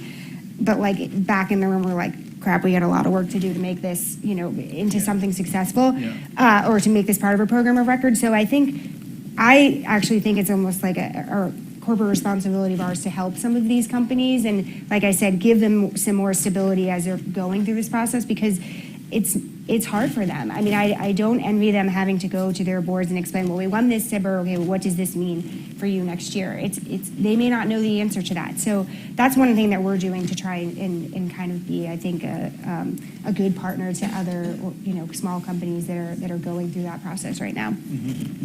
Yeah, I would certainly advocate for, so we've opened the door really wide for entrance into the community. I would advocate for a shrinking to the things will actually transition. I actually think you will counterintuitively get more investment into companies if companies can show that in a very fast amount of time they're able to transition. So in a weird way, opening the door so wide has caused so many kind of false starts that investors get cold. And there might be room to start to think about, like, should we actually require that before you open a door to a new program or new pilot or new effort, you already have a transition path established so that company knows if they succeed, they can kind of walk that path together with the government. And to the point of forecastability, that company can forecast that and then go collect more checks from investors. Thank you to investors in the room, by the way. We love your checks. But they can go collect the capital needed to then get to that next forecasted milestone. But all of these doors open that result in a $250,000 SBIR, and then the company kind of quits after 2 years. That has a freezing effect on the community. That's the exact opposite of what the door opening is trying to do in the first place. I think somebody told me about this idea of being able to get to a no quickly for companies that aren't ready, just like end their pain, and get onto the companies that can actually do it, and then put money behind those companies. Yeah, in a lot of ways, you'd probably be saving them a lot of time and frustration, of being kind of more frontal and more honest with that. And I could see that. I mean, there are a lot of companies. I remember someone telling me once when I was in Tampa, like, once a system gets put on the system, it never really gets taken off. It might kind of die a slow death and it's there, but it never gets taken off. And I didn't really believe them, and then I saw that unfold over the next 10 years where I was like, but no one's using that. Yeah, but we still have the licenses because maybe there's 1 or 2 people in the back room. But I think that's very true. But like I said, I mean, I do think it's getting better. I feel like I'm hearing less of that frustration recently. So I want to say that that's a good sign. I don't know actually what is making that determination or why it's getting better, but I like that I hear less of it, because I feel like there was a period 2 years ago, almost pre-COVID, where it's like every company I talked to, they were like, well, we just won this SBIR, we just won this SBIR, and I didn't really know what to make of that, and I don't think they did either. So hopefully we're seeing some changes that are helping those companies. The only thing I would add here, and I think this is somewhat obvious, but there's a reason these 3 companies are up here, because we had access to great private capital. That's what allowed us to sort of span that. If you don't have that, that's a big problem. I think that the interest within the VC community in defense tech has really changed things. I think the public-private partnership needs to focus on that. That's how you bridge that gap. But I agree with everything that Matt just said, that perhaps we went a bit too broad, but like focus and bridge. And I think that's the way that we're going to get out of this, and then you'll see much more of Shields, Anderolls, Palantirs, etc. I just want to be really clear on this point. I heard the gentleman in the previous panel say that over the last year, this space has the thinking is that this is a good business to be in, and it's a good business for VCs to be in. I want to make sure I understand what is causing that sort of temperature shift? Maybe I better ask him. yeah. I'm like, Yeah, there's a lot of reasons. I actually, I'm not sure it's a good business to be in, to be honest with you. It's kind of crazy to start a defense-focused startup, period. I mean, the number of hurdles, the number of barriers, the number of monopolies in the market. I mean, it's bananas. The fact that investors are in on this is probably mostly to do with geopolitics. I don't understand. Well, I think the world now realizes there are bad guys again. Okay. Yeah. Yeah. And that was an okay awakening to, I think, to everybody, but definitely to the technical community. And so you're seeing that spark interest. My fear is a lot of companies get capitalized, and a lot of companies fail, and the business cycle ends. And so the government and the department need to do a lot to actually treasure this moment in time, and figure out how to have at least a couple of successes that the private capital community can look at to say, this is the mark, and this is why we're going to stay in the game, and this is why we're in it for the long term. Yeah. Interesting. So I did want to get to the sort of the success stories part of this, and it finally. You know, all three of your companies have great products, and one thing that I heard when I was originally researching this is that if you want to get into this kind of business, you have to design a wonderful product that makes sense, but you also have to design an approach to doing sort of the process within the buyer. One great tactic is having a champion within the buyer who's going to carry the torch for you. Are there other things that you've learned just about working with the federal government that kind of have smoothed your way to, getting a timely decision, at least, on your product? I think you're right. Having a champion is absolutely important. I don't think any of us have created a solution that I would say was easily understandable or interpretable at first shot, meeting with someone. Because the three of us have all been part of companies that have built something novel.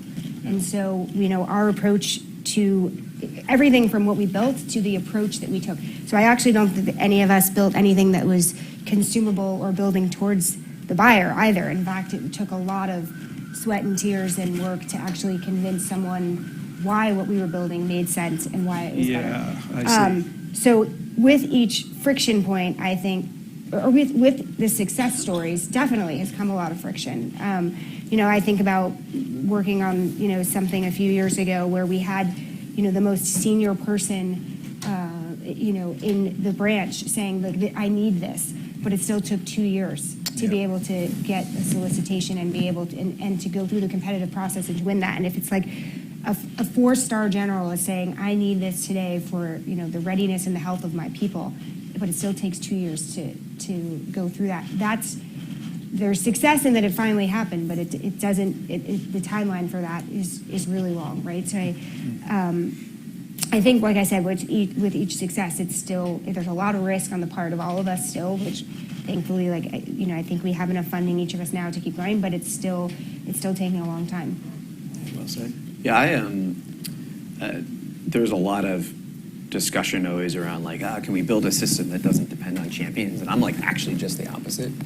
I actually think we need to build a system that identifies champions and lifts them very quickly in their organizations to positions of influence and power. That's just me. What a novel and crazy idea to bet on our smart people to continue to do smart things. I would say the only other advice I give every startup that I work with or meet is to shoot big. So, I would much rather take 10 gigantic swings every year than 100 tiny swings.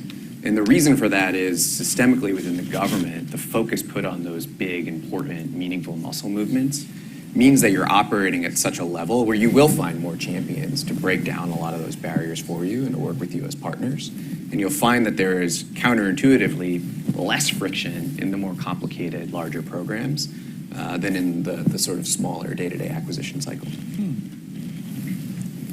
I don't know that I have that much more to add, but I would say that, you know, early on at Shield, we had some tremendous champions, which was great, but we quickly realized that just simply wasn't enough. There needed to be a lot of champions. And so thinking holistically across the whole system, finding those, you know, those key decision makers and stakeholders, some of them senior, some of them not so senior, but most importantly, understanding the money and how the money flows and trying to get smart on that very, very early.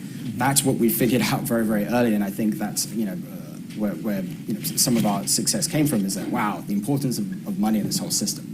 And not just, so if some, you know, very senior, you know, SES or a general says, I want that capability, well, if there's not money behind it, it's just not going to, you know, materialize.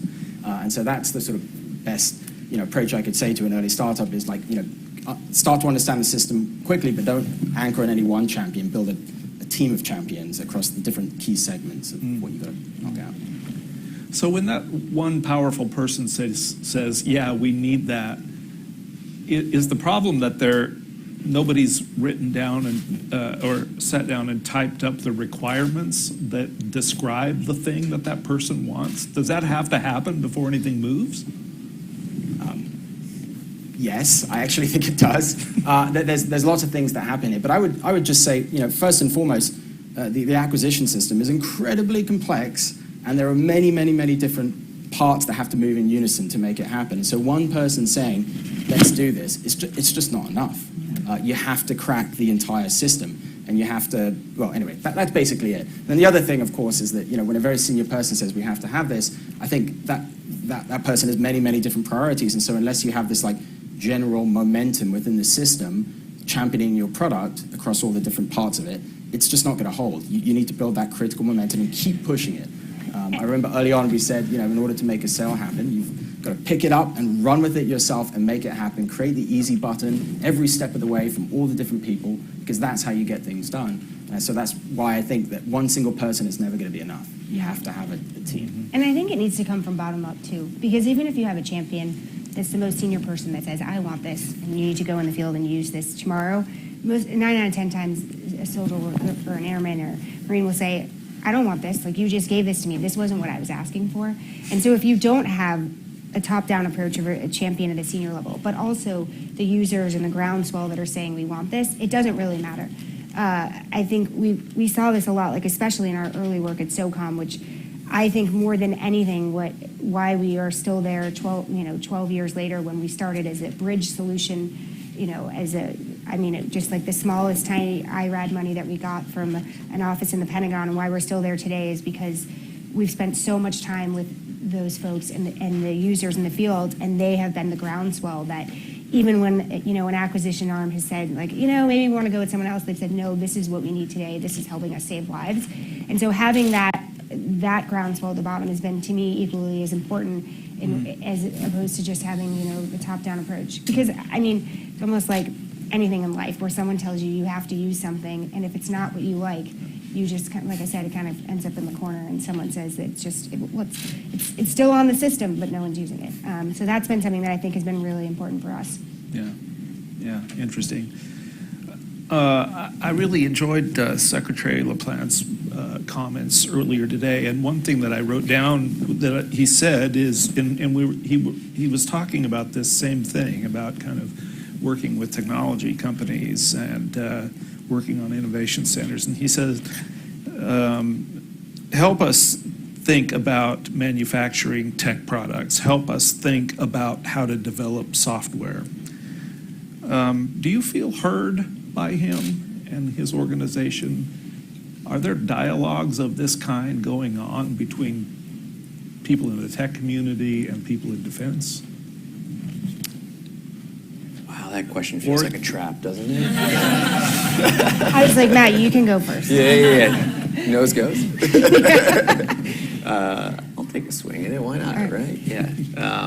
Oh, absolutely. The communication has increased a ton. There's a software acquisition path. I mean, there's all sorts of interesting stuff taking place. I would say the one thing that we still feel dissonance on, well, there's a lot of things, but like if I were to point, again, I want to point out new stuff that hasn't probably been talked about all day, is there is an order of magnitude difference between the expectation for the government of what software costs and what it actually costs. So literally an order of magnitude. So you'll go in and you'll say, sir, what do you think this takes to build? And they'll go, 10 people and $10 million, right? And the actual answer is probably more like 500 people and $150 million. And so order of magnitude differences, you can't kind of get there through conversation, right? That's a hard dissonance to figure out. This often sort of centers on platforms and architecture. So the commercial sector has figured out the platform and architecture game. And they pour, billions and billions and billions a year into sometimes a platform that literally does nothing. It just enables someone else to do something. And they make money off of it, right? And so until we figure out the dissonance in the order of magnitude math between how the government thinks about costs for these things and what they actually cost, if you were to look at it from a commercial perspective, we're always going to not be able to actually meet in the middle on a plan that makes sense. Yeah. And that's a really good point, because I think this is particularly true with software. With hardware, if you said, we're going to go build the next gen fighter, and you came to the table and you said, how much is this going to cost? Someone would say, that seems really expensive, but you know what? I don't know how to build that here, so I bet you're right. And they're willing to take that risk. When you say, and Matt's analogy was a good one, how much is this going to cost? How many people is it going to take? The thought then seems to be, well, I can just probably build this myself, and I can save a lot of money doing it. And if we've seen time after time all the failed programs, in particular software programs, where the mentality has been, I'm going to build this in-house, it's going to cost less, I'm going to get it done. And you look, and 5-10 years later, the thing is still not working, and you look at how much money has been spent. It's sad, because you could have done it faster, you could have done it with something that's available today, and you could have done it for a lot less money. Because what they think of how much it costs is, while it's still more expensive what it really costs, they actually end up exceeding what it would really cost to pay a commercial company to do that. And I think there's just dozens of examples throughout the government where we've seen this happen. Yeah. Matt, I'm interested in what you said about platforms, because this is such a common thing that's kind of Microsoft's business, Salesforce. I wonder if is that the way defense needs to be thinking about new technology more? Sort of in that frame, as a platform that enables other stuff, and everything has to integrate in some way.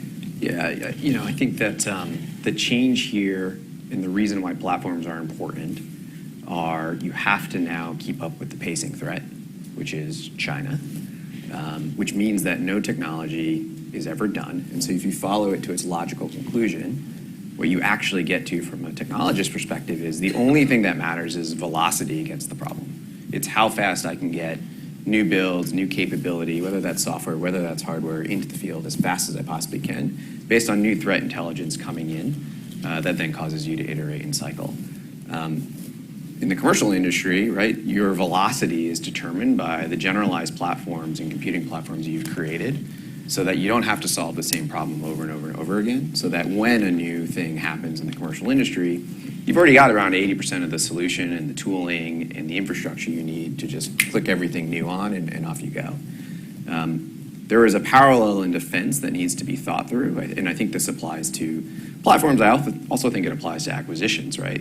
The acquisition framework has to allow for this thing never being done, and for O&M to actually be constant development, integration, fielding of new kit and new software. And so it's very hard to measure, but I would generally tend to think about these things as, can I measure the vendors competing for my thing against their ability and their velocity to tackle new problems with that same core platform? Okay. I want to get to Q&A, because I have a feeling there's good questions. Does anybody have a question for one or all of our panelists? No questions. All right, I was wrong. Bang. Yes. Software as a service within DoD's too. Hello, Glenn McCartan, DIU. software as a service is really hard for a lot of our acquisition community to really kind of embrace. Can you give some anecdotes, experiences about how you've convinced or kind of made the case why software as a service is important for DoD? Even though it's intuitive in the commercial sector, I imagine DoD, they're still very, very skeptical. I'd love to hear some opinions on that. No, I know you were going to look at me first. I was going to allow one of you. Yeah, what do I think about this? How I want to approach this? You know I always have things to say. Yeah. I think, yes, it has been a challenge. I remember sort of early in our life, this is actually just when I joined, we approached one of our customers in the SOCOM community and broached the topic of having our AI sold more as a service and less as like you just take the whole thing. The whole thing, and it caused an uproar. They were not interested in it at all, and so we pivoted very quickly and packaged it up and gave it to them. I think that is evolving and is getting better, and I think this concept of software as a service is moving along in some of our efforts. I still think though it's something that's hard for folks to wrap their head around. I think the acquisition system is largely built around acquiring big, exquisite hardware systems, and that's how people think. And then when they think about software as a service, it's like, well, that's another world, and that's over here. And when you start to combine those two worlds, they get very unsettled because it's like, I'm buying this big, expensive thing. Surely I should be able to just run it independently forever. The fact that I'm going to continue paying your money is like, it doesn't fit with our framework. However, the reality is that O&M money is out there, and you have to maintain those products and usually have an existing relationship with the OEM, and so why is software as a service such a problem? But as I said, it's a conundrum, but it's one that I think has had a lot of thought around it, and I think it is getting better. But ultimately, especially with things like autonomy, hive mind, lattice, etc., these are things that I think they're going to be crucial enablers as we move forward in the future with all the geopolitical threats such as China and the pace of threat, because they're going to be doing it for sure. So I think we've got to make it happen. I think when we compete on projects that have been like legacy systems and where they're looking to upgrade, I think that's a large part of it is how do you change the mindset that you're not going to just deliver something one day and then there's going to be this O&M tail and you're not going to continue to do iteration and you're not going to continue to provide that service. And I remember sitting, I won't say the customer one day, and they asked me like, well, when do you stop doing upgrades? So like, when will that be it? And I asked them, like, do you have an iPhone or an Android? Like, do you not download the latest update when you get that? And I think they didn't. I think they wanted to say that they didn't because they didn't want to answer, like, me to prove the point that like, would you just sit there and watch your iPhone, iOS update come in and not take that upgrade? It's like shocking to me that some people still think that way, but. Again, I think this goes back a little bit to the cost and understanding what the cost of software is and understanding the cost of hardware, and people still not being able to grapple with the fact that software is so important. And if you look at what's going on in the Ukraine right now, it's not just about ammo, it's not just about munitions, it's about software, and it's about what those folks are doing and some of the great work that some of the folks on the stage are a part of. A lot of it is about software, and so the investment in that is critical for national security. And so the investment, and you want to keep paying for that. You want to continue to see updates here, and if you didn't, it's putting our national security at risk, right? So I think again, there's been friction in that in the past, but it is one place that I think we're seeing more and more progress. I don't think we're entirely there yet, but we probably never will be on the scale. But my hope is that as more legacy systems kind of start to age and as more companies start to produce really valuable software, that there'll be a better likening to this, and people will be more comfortable with it in the future. In the back. Matt McHenry, DIU. Both the government and the commercial sector spend tremendous amounts of money on R&D every year. A lot of these are focused on the same technology sectors. Does the panel have any recommendations on how we could better integrate those efforts? Yeah, so I think that the commercial sector, for the most part, has become obviously the leader in taking tech and then like productizing it, hardening it, making it more reliable, design for manufacturing, things like that. There is absolutely still room in government for research on new and hard things that don't have a capital market. I generally think, though, that the R&D budgets have bled way too far into items that definitely have a capital market, that the commercial sector can and will provide solutions for. And so to me, it's getting that balance correct, right? The place for government is where the economy can't solve for it on its own. And there's a lot of things where that is correct and true. But what's that Venn diagram, and what is the government investing in where actually the capital market should just solve the problem? And there's probably a bit of analysis and understanding to do there. Anybody else have a question? I did want to get to one thing. We started on Ukraine a little bit, and other than the software as a service part of this, how has the conflict there changed the conversations that you're having? Has the attitude changed on the person that's sitting across the table from you, and has it changed within your own companies? I mean, given that all of the products that you sell are very relevant in that conflict. Yeah, I mean, we're very vocal about our support. Our CEO, I think, was like one of the first CEOs from a tech company to go to Ukraine, and I think actually what I've seen a lot of, and I appreciate a lot of, is the fact that people in the government have appreciated our outspoken support, because sometimes it's actually incredible to see that not everyone does want to show their support, and so personally, I'm proud of that fact.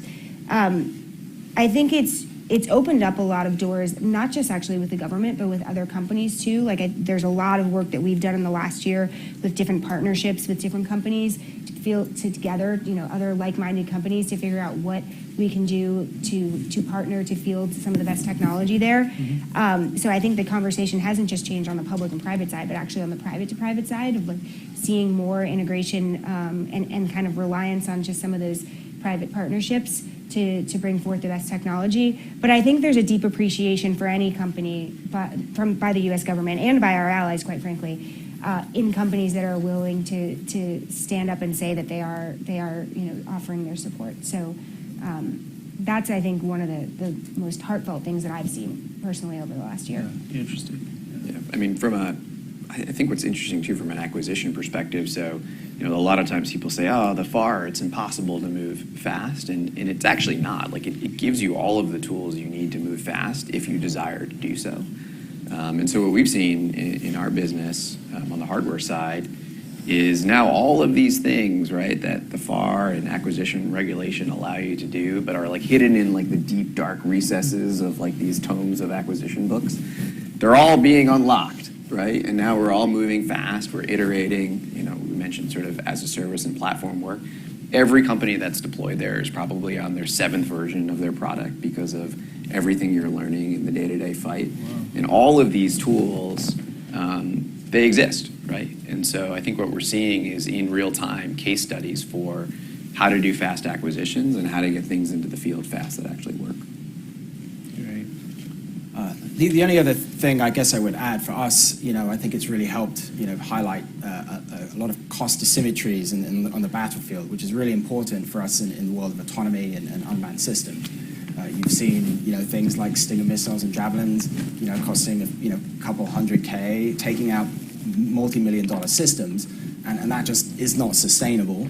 But that's the future. That's where it's going to go. And so the way to defeat that is to say you can, take, say, one of these exquisite, complex, very expensive systems, make them, take that money, spend it on, say, a swarm of drones that are fully autonomous. You're not losing the pilot either. And then all of a sudden, the cost asymmetries really change overnight, and you're able to push the capability onto the battlefield much faster and much more effectively than we're seeing, folks like the Russians do. And so it's really, I think it's opening a lot of people's eyes to this new world. And then additionally, what you're also seeing is some non-traditional countries like Turkey I guess on the Russian side, Iran, start to push some of their technology forward into the battlefield, and it's actually showing to be very effective. And so what I think we're going to see is a spreading of this sort of lower cost, unmanned, autonomous systems going out and driving a lot of impact, which is really going to change things. And so I think it's absolutely changed the narrative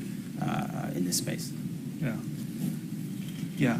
Using these high-priced weapons like the Javelin, I think you mentioned, as a way of dealing with drones and really low-cost things. Is that what you were talking about?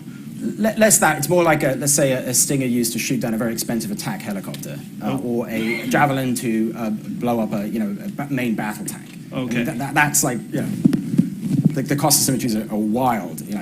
What's just happened there, but that's reality. I mean, I used to be an attack helicopter pilot in the Marine Corps, and I would be terrified to fly in the Ukraine right now because of all the Stingers out there.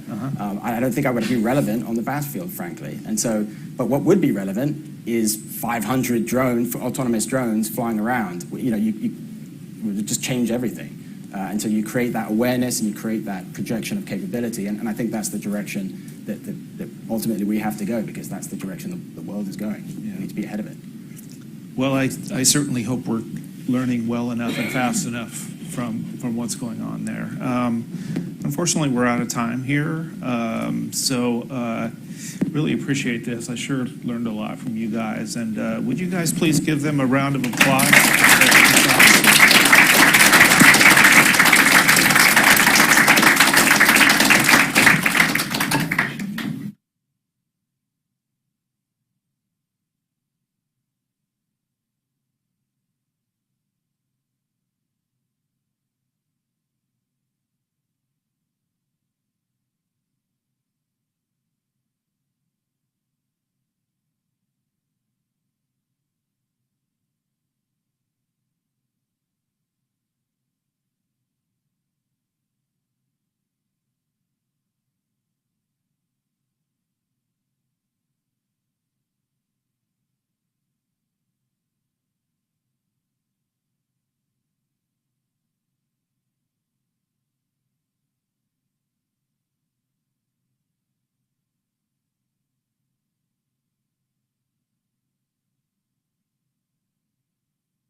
Ladies and gentlemen, please welcome to the stage Director of the Ronald Reagan Institute, Roger Zackheim.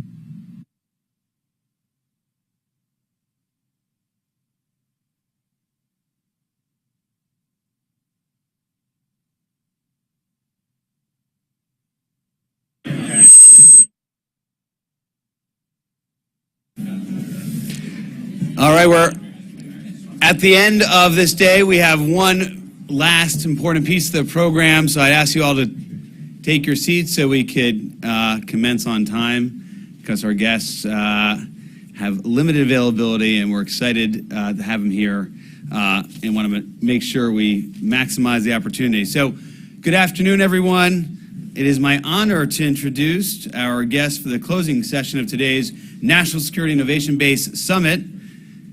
Senator Mike Rounds of South Dakota. Senator Rounds is a distinguished public servant and a leading voice on national security and defense policy issues. He serves, as you all know, on the Senate Armed Services Committee and is a passionate advocate for a strong national defense. And a couple things about Senator Rounds which are very important to know. Before he was a senator, he was a governor.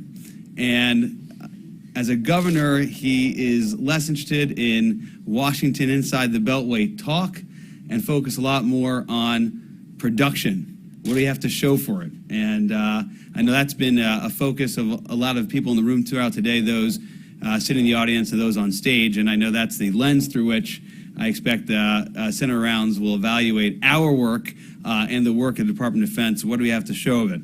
Now, leading the conversation, engaging this fireside chat with Senator Rounds is Miss Jennifer Griffin.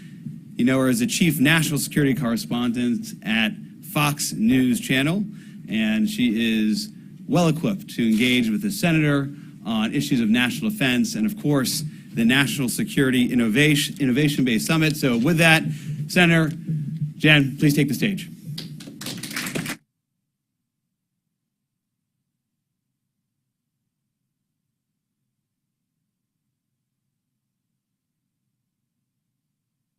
Thank you, Roger. And how about this inaugural summit on innovation? Let's have a round of applause for Roger Zackheim. Hear, hear.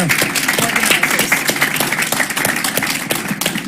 So I'm Jennifer Griffin with Fox News. I work at the Pentagon. I've been there for the last 15 years, and I'm so glad to be here with Senator Rounds. As Roger mentioned, he's not only on the Senate Armed Services Committee, he's also on the Select Intelligence Committee in the Senate, and the Banking Committee, which until this week we didn't realize was such a national security issue. Senator Rounds also is the top Republican on the SASC subcommittee on cybersecurity, and he's the co-chair of the Senate AI caucus. So he is well positioned for all of the issues that have been addressed here today. I'm third grade level right now, folks, so let's just be honest about this. So let's start with some breaking news. First of all, we've just learned that a Russian Sukhoi 27 has nicked a MQ-9 Reaper. What's interesting about the Reaper, the drone, it was over the Black Sea. If you haven't been, you've been here, so you may not know, but it was flying near Crimea, and these two Russian pilots, not only did they harass this drone, they dumped fuel on top of the drone, and then the U.S. military had to bring it down into international waters. What's interesting about the MQ-9, you may remember, is it took Congress telling the Air Force that it needed to invest in drones. So the MQ-9 has a special place in terms of innovation, but I'd just like to get your reaction to what happened today in the Black Sea. Pissed off. I mean, let's just be honest about this for a second. The report coming out of our government is that this was an unprofessional act and environmentally unsound. I'm sorry, folks, they shot down a United States warplane. They took it out of action, and that's the response we get back. So, yeah, not very happy about it. And the bottom line is we cannot allow that to happen.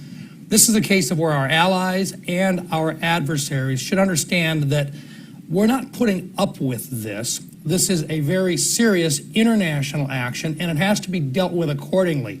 This is not a case of where don't do it again, you hurt our feelings. This is a case of where you took out an asset that we had. And I fully expect that there will be a stronger letter to follow this very nice comment, as we put it, because we sure wouldn't want to hurt anybody's feelings other than to tell them that they've done something environmentally inappropriate. So I'm not exactly happy with the first response on it, and I think we're probably going to have a little bit stronger discussion about how serious this is. You do not take out aircraft. That is something that is absolutely a violation of international norms, if nothing else. But in this particular case, more has to come. Given what's happened this week in Silicon Valley with SVB, where many tech innovators had their money, grade the Biden administration on its response so far. There's two parts to this.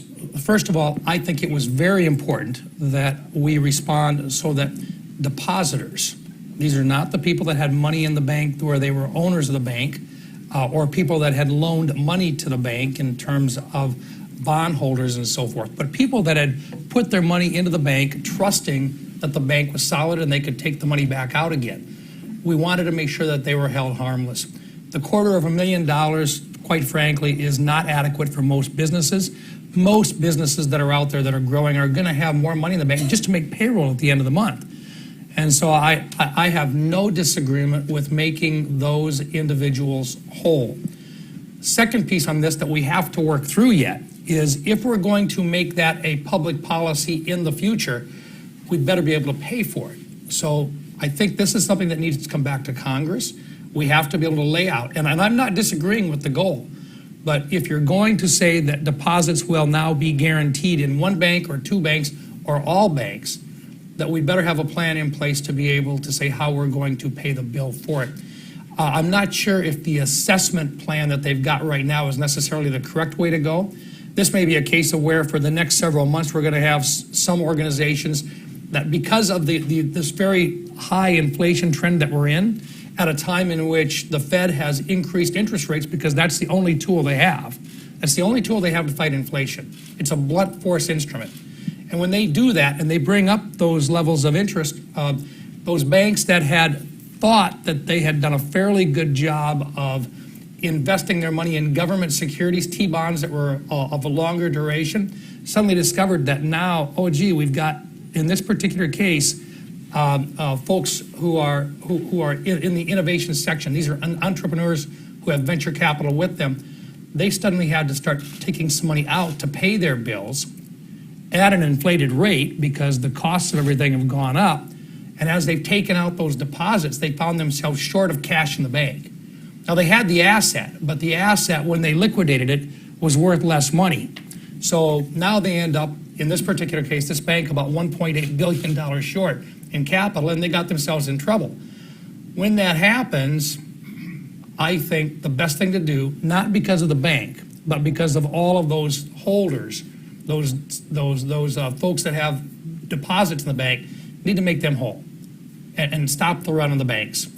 The second piece is absolutely all of the assets that were owned by the investors in the bank, those are absolutely gone. They're gone.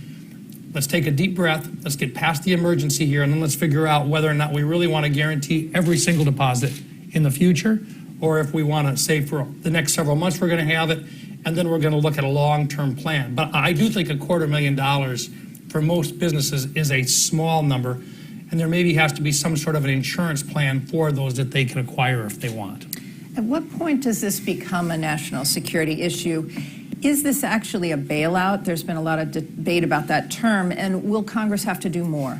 This is appropriate regulatory intervention, and it is an intervention which needed to be done. It's what we plan on doing. It is one of the things that provides for the ability for businesses to know that that they can get in and the money that they put into into deposits is safe. The question will be, what is the upper limit that you should, and at what point do you have responsible businesses that have the ability to move assets around on a regular basis to spread the risk themselves? So you don't want them to not be spreading the risk in terms of putting all of their eggs in one basket, so to speak, in one bank. But there is a limit when you're talking operating about when you've got to move assets back and forth and around when you're doing payroll and paying your month-end expenses. It's not unreasonable to have several $100,000 in payroll at the end of a month. And it just so happens that this happens at the beginning of this particular month at a time in which payroll is getting ready to go out. You know, it's interesting, given the discussion here this morning, one of the reasons so many in the startup space went to SVB in the first place was because that it can be so challenging to get capital from the largest banks. How can Congress work to ensure that this very important sector of the economy, investors like you have here from the tech sector, have access to capital so they can continue to innovate, because that's why we're here to talk about innovations, and keep the U.S. competitive? Yeah, really good question. One of the items that we did in 2018 was Senate Bill 2155. We modified Dodd-Frank, and in doing so, we allowed the Fed and FDIC and so forth the ability to tailor the way that they looked at different banks and to ask for either more information or to relax certain guidelines based on what they thought the risk was. Specifically, if you're going in and you're using venture capital and you're specific and you've got a lot of folks using venture capital and it's concentrated in a couple of these banks, maybe they needed to look more closely at the liquidity that was being held. Maybe they needed to ask for a little bit more liquidity rather than long-term debt. Should have been short-term, should have been held a little bit more closely. That meant that the rate of return would have been less, meaning less profit, a little bit higher cost involved, but you would have had more liquidity. Those are the types of things, and I think Michael Barr and the Chairman Jerome Powell have both indicated that they're going to do a review and they're going to look at this being critical of themselves as far as whether or not, using the tools they've got right now, did they do a good job of properly regulating specifically this bank and the other banks that right now are seen to be at risk. And back to the national security issue, of course, China's watching, Russia's watching, and now they have a playbook for how to take down a U.S. bank. What do you do to protect against this happening again? You fix this and you show that you can respond quickly. And you show that you are resilient and you can bounce back. Yeah. And the other piece on this is to show the individual customers of that bank that, number one, you don't have to put all your eggs in one basket, but if you do find yourself putting cash in, that there is still a guideline under the regulatory layout we have in the United States to protect you during a time like this. They were able to, well, look, this thing went down over a period of 4 days. And in that 4-day time period, all of these customers are being made whole. Yeah. Now, that's pretty good. That's pretty fast. Yeah. Yeah. That's Silicon Valley fast. So let's talk Well, about it's not Washington, D.C. fast. No, not usually. No. Pentagon budget released yesterday, $842 billion, somewhat eye-catching. Historic R&D request for advanced networks, AI, something important to you. Largest ever innovation and modernization budget, $145 billion for critical technology, $1.4 billion for the JADC, Joint All-Domain Command and Control, $687 billion for the Rapid Defense Experimentation Reserve. That's almost double what it was last year. $1.8 billion for AI. What's your response? Is this big enough? There are some of your colleagues who say it's too big. Some say it's not big enough. Where do you fall on this defense budget in terms of innovation? We'll take it apart, and we will look to find out where they've done a good job and where they need to look at either inflationary trends that have not been met. Payroll may very well be a bigger issue than we realize. Second piece on this is the costs for everything in the supply chain have gone up. Have they measured that? Have we actually got an increase, or did we get a decrease out of this in terms of actual buying dollars? But we'll work our way through it. The other piece, where's the ammo? And how much ammo are we buying? And are we buying enough to recognize, after what we've seen in Ukraine, the need that actually occurs? You know, policymakers, when they take a look at this and they try to figure out how much ammo we should have on hand, they're expecting that we're going to be extremely proficient and accurate. So if you take an M777 and you put it on out, you're going to take one shot and you kill something. What happens when you lose your overhead? What happens when you lose the ability to use GPS? What happens when you've got to do multiple rounds? How quickly do you go through it compared to what you're finding they're going through in Ukraine right now. Those are the types of things that we're going to have to take a look at. And the other piece on this is that, let's be honest, the tool that we're going to want a lot more of is going to be a B-21. B-21 can be used for multiple types of platforms. It can be used not just as a bomber, but it can be used for reconnaissance. May very well have other uses in the future that we don't talk about today. The types of tools that we will use that on, the types of weapon systems that we'll put on that, vast majority have not been developed yet today. This will have a lifespan of over 50 years. And during that time period, we know one thing. When we start to build a product and we stop the production line, it's really tough to start it again. This product was designed to be innovated on and to be plug and play, so to speak, where you can put new parts on, take parts off, put new pieces into it. Let's start out by acknowledging that none of us really believe that 100 of these particular platforms is going to be enough to meet the need when you have both Russia and China as near-peer competitors. Let's talk about Ukraine. Do you agree with Governor DeSantis, who spoke in Iowa yesterday, that supporting Ukraine is not in the U.S. national security interest? I would disagree with him in that regard. I think we have a couple of things going on right now. Number one, and this is a policy-induced issue, we left Afghanistan and we looked like crap to the rest of the world. We left our adversary, we left our allies hanging out. And they've looked at us saying, are you really serious? Can we really trust that you're going to stay where you're at? Number two, it wasn't very far after that we've now got Putin saying, maybe now is the right time in this particular condition to make my move into Ukraine. And let's just find out whether or not, since clearly they're pulling back in. So if we're going to be sheepish on this and we're going to be careful not to intervene, he's not afraid of that. He's the bear. And they're going to see this as an opportunity. China is watching this. Xi Jinping is, in my opinion, a very intelligent man. And he is watching everything going on. He saw what happened in Afghanistan. He saw what happened in Ukraine. And he's wondering whether or not this coalition that we put together is good for a year, or is it good for a year and a half, or is it good for 2 years, or is it good for the long haul? And if that's the case, that's going to make him think about whether or not he really wants to go back in and go after Taiwan now, or in 27, or in 30, or perhaps there's a better way to it. He doesn't want to lose face. He doesn't want to get into a real knockdown drag-out. So, but do you think this does Ukraine and Russia's losses so far, does it accelerate his time frame with regards to Taiwan, or does it give him pause? I'm not sure we have the answer to that yet. Look, the one thing we know is they believe in the art of war, and the one thing they're not going to do is to tell us when they're going to attack, and they're not going to tell us how we're going to attack, and they most certainly would like to have another distraction before they attack. Like a balloon? Well, and once again, here's a case, and this is, I'm going to sound like I'm being critical, and maybe I am. That balloon, we saw, we know where it came from. We followed it. It was a political decision not to take it down before it got into the United States.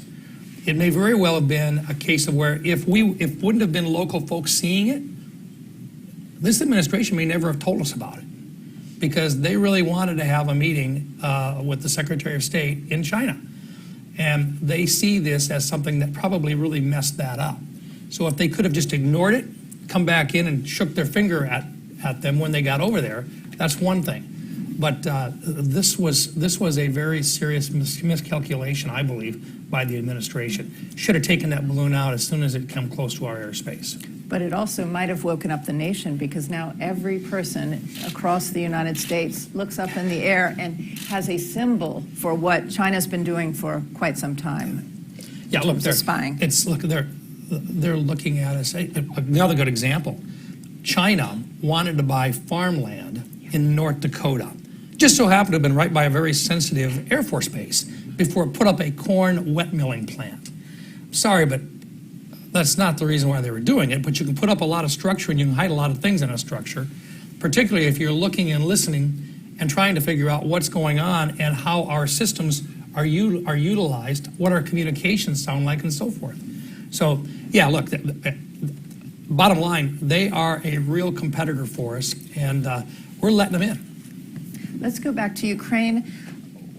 Why is it a good investment to be sending weapons, and what is the innovation that you're seeing from the committees you sit on? What is happening? We heard earlier today about the MacGyver effect and taking naval-based harpoons and 2 weeks later sinking Russian ships. Talk about the innovation that you see happening with groups, some of whom are here today, on the battlefield there. That's really the unwritten story of this Ukraine conflict. It's one big R&D zone from what I can tell. In my opinion, it is a confirmation of what happened in a different conflict just a year earlier. The Nagorno-Karabakh War between Azerbaijan and Armenia. John Antal, a retired colonel, wrote a book called 7 Seconds to Die.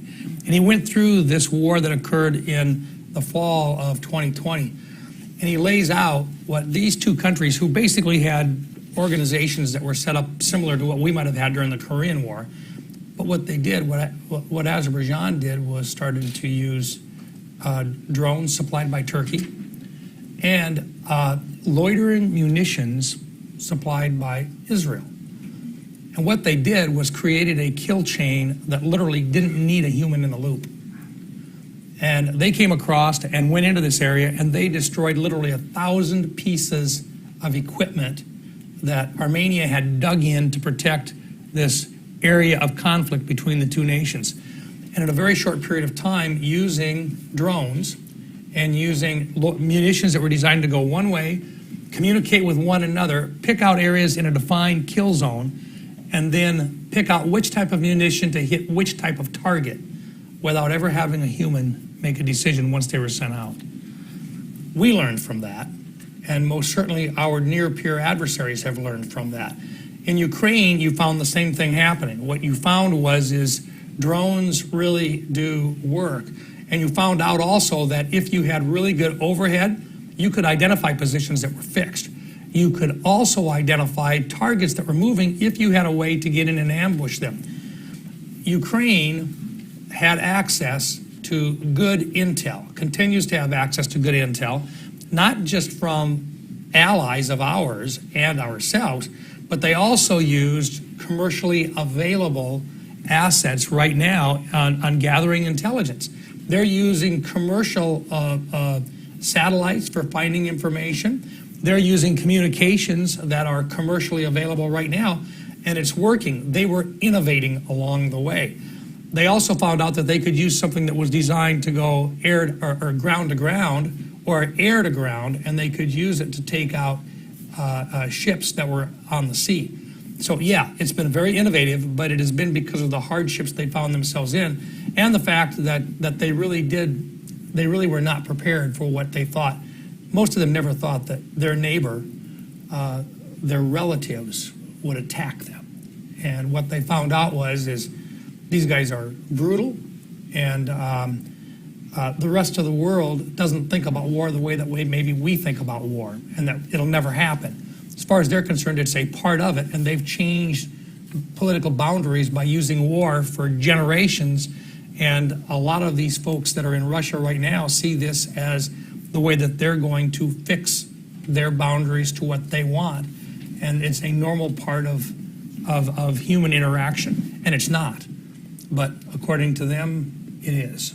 So part of the report card that was issued as part of the summit today talks about doing business with the Pentagon. Customer clarity got a D.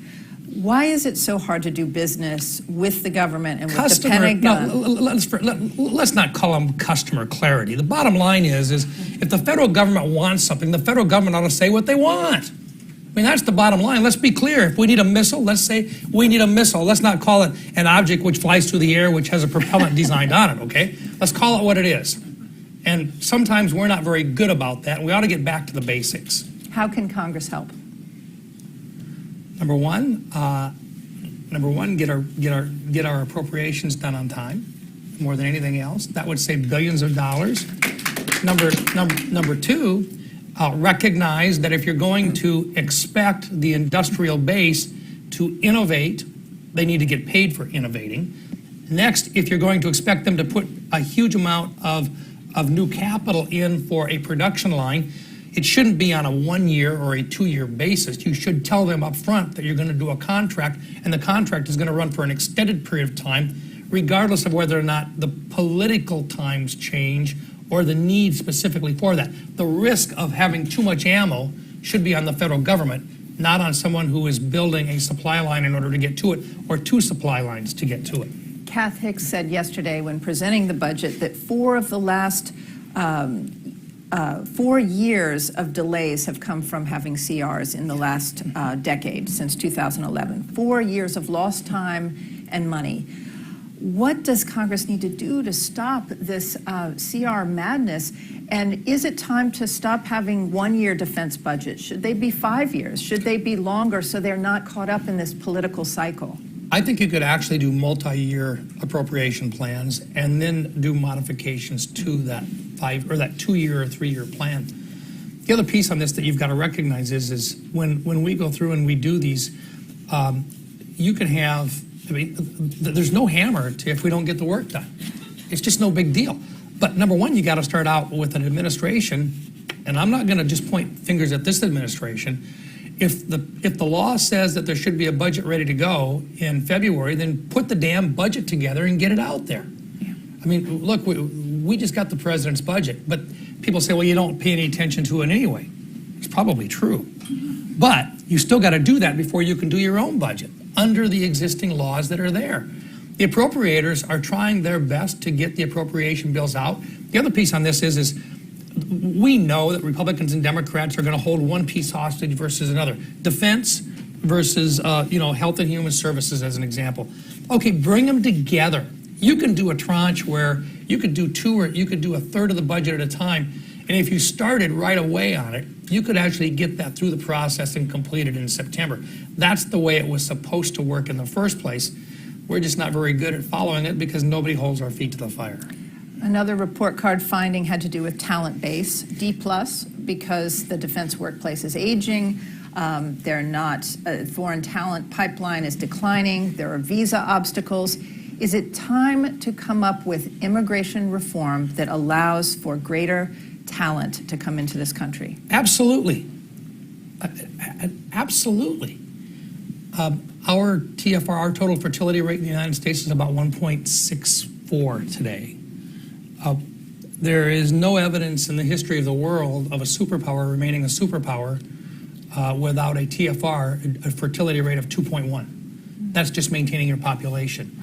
We can't maintain our own population without legal immigration. Can you imagine a world today if Albert Einstein had not been allowed to immigrate into the United States? Think about it. Would we have had a Manhattan Project? What would we have been like for a country today if we would not have recognized that there is a huge amount of talent outside of the United States? We need to get back to recognizing that there are people that can be very beneficial to our country, and we need a legal immigration system that works. Now, since I said immigration, I'm going to catch holy hell from my side of the aisle if I don't also say with a strong border. And the two should go together. Can you imagine any country ever surviving if they can't defend their own borders? Well, we need to have that. So let's talk about immigration, but let's talk about it in conjunction with strong borders. You have to have the talent. The other piece on this is we need to do everything we can to get back to actually providing an opportunity for kids to be able to afford to go to college or to technical schools. We broke the system. We broke it. Congress did back in the early 2000s. We used to have, and we recognized it was a national defense program, the Stafford Act. Anybody in here use the Stafford Act to pay for their education? I did. I don't know about anybody else. But the Stafford Act was the guaranteed student loan program. You could go on in, you could borrow them. It didn't matter if your folks had a little money or if they didn't have money, or if you were middle class. You had the Stafford Act available to you. You could borrow from your local bank. The loan was guaranteed. And then, okay, this makes sense now, right? Yeah.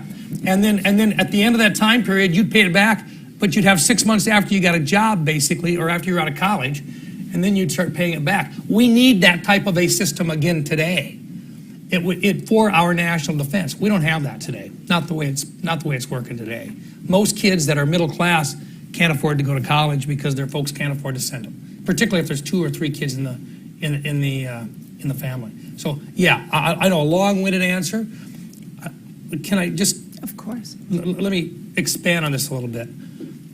The items that I think we're going to have to face here in the very near future, and the folks in this room are a part of it. Look, artificial intelligence is huge. It's here today. If you don't recognize it being here today, you're behind. Second of all, immigration has got to be addressed. No question about it at all, and it's workforce issues. The other piece on this is computing, quantum computing and so forth is for real. You've got to recognize it and bring it directly in. You've got to recognize energy and the need for energy that we are not doing today. And it's a huge part of what we're just simply not doing a good job of talking about. Before we go to questions, some of the biggest innovators and disruptors are in this room right now. What is your message to them? Don't stop, number one. Second of all, don't be afraid to give us advice and to make recommendations to us. Don't give up on us, though. There really are Republicans and Democrats alike. I will just share with you, in the United States Senate, we work together. We actually sit down together. We eat together. We go out for dinner together. We have a prayer breakfast together. We have Bible studies together. We actually get along. The challenge that we have is in this process, we spend more than half of all of our time simply doing approval of employees, nominees, okay? Matter of fact, we haven't had a single, well, 1 or 2 maybe, in this entire first year, we haven't had anything that we've actually passed in terms of legislation. It's all been, we're either doing judges or folks that are in the Department of Defense or in other departments of government that need to run through the Senate. And every one of them right now, because of our dysfunction, takes 2 votes to get through. So, it's us, but don't give up on us. We really are trying, and when it comes to AI, I'll just tell you, we've got a really good group on AI in the Senate and in the House. They do as well. When you're talking about supply chains and so forth, we really do see that as another major part of the issue here, and we recognize that supply chains is something that we need to help with. We have a lot more work to do on it, but you need to share with us the shortcomings that you're finding. I think I lost one, right? I wore it out? Is that better? Great. No? Yeah? Okay. Is it better? Let's go to questions. Who would like to ask the first question? Great. And do you have a mic? Yes, there's a mic coming to you. And introduce yourself so we know who's speaking, please. Bill Chappell, Microsoft. You have a really interesting intersection of national security now in the AI caucus. How much do you worry that the assets that are emerging are on the wrong side of the ITAR's barrier, that our soldiers are not allowed to use kind of what this American-paced revolution that's happening right now is spurring? There are 2 parts to the question. First part is we worry about what's on the other side, but we also worry about our soldiers having access to equipment that gives them away and they don't even know about it. Best example, watches, the watches that are out there right now. Our adversaries basically can identify where they're at, which means they know where our guys are at. So we've got to be really careful about that. Those are the types of things that we worry about. But it is real, and it is here, and innovating and getting that down to these kids, I call them kids, but these young people, they understand, and they do a lot better job on innovating and using the systems once we get it to them. Sometimes the one thing that we worry about is we will never have enough talent available to us to compete with other countries who have 10 times as many people in there. But if we use the right type of IT tools and we integrate them with it, we can hold our own. Now, I'll just tell you, our cyber cores team and the young people that work on that, they have time and time again proven themselves absolutely up to the task.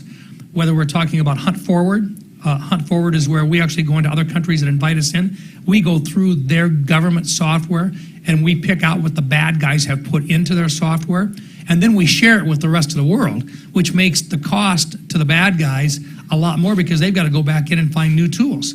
So these kids are really bright, but we worry as much about them having, just nonchalantly using these items day to day and having it pinpoint where they're at and so forth, and giving away information as much as anything else.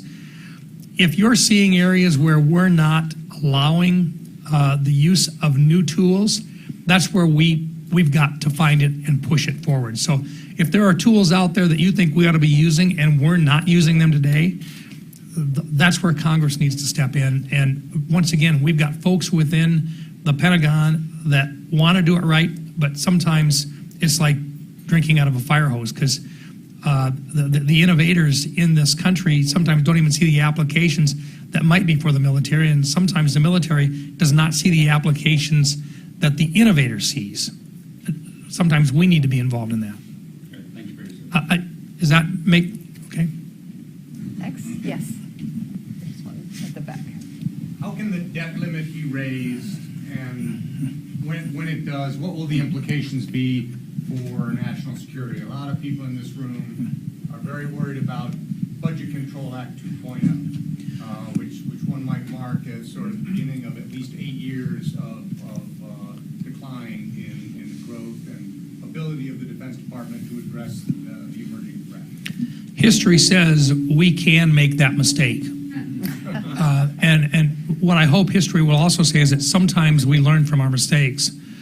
The debt limit should be raised. I'm in favor of raising the debt limit.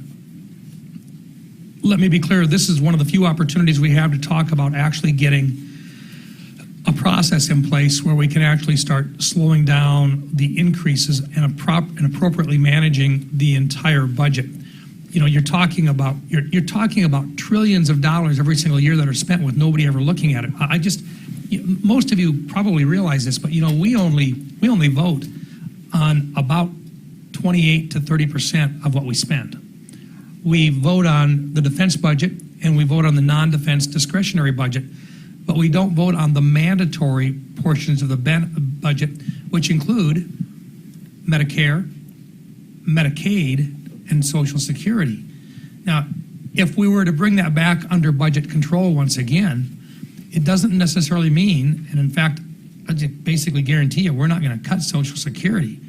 But what we would do is find more innovative ways to deliver the product. The same with Medicare, and absolutely the same with Medicaid. But when you don't manage 2/3 of your budget, how in the world do you ever get it under control when the amount of the budget that you actually vote on, even if you could eliminate the entire defense budget and basically not fix the deficit. So this is an opportunity for us to talk about how serious it is that we actually continue to build an economy that will bring in more tax revenues, but at the same time slow down through appropriate management the outgoing costs that might very well be more efficiently delivered. But if you're not even voting on it, you're not managing it. And it's time we manage it. So that's the reason why I'm going to come back to this. I believe that we will be able to handle the debt limit, the increase in the debt limit as appropriate, but I think it won't be done without a real discussion about how we move forward. I'm not interested in something that hits just defense and non-defense discretionary.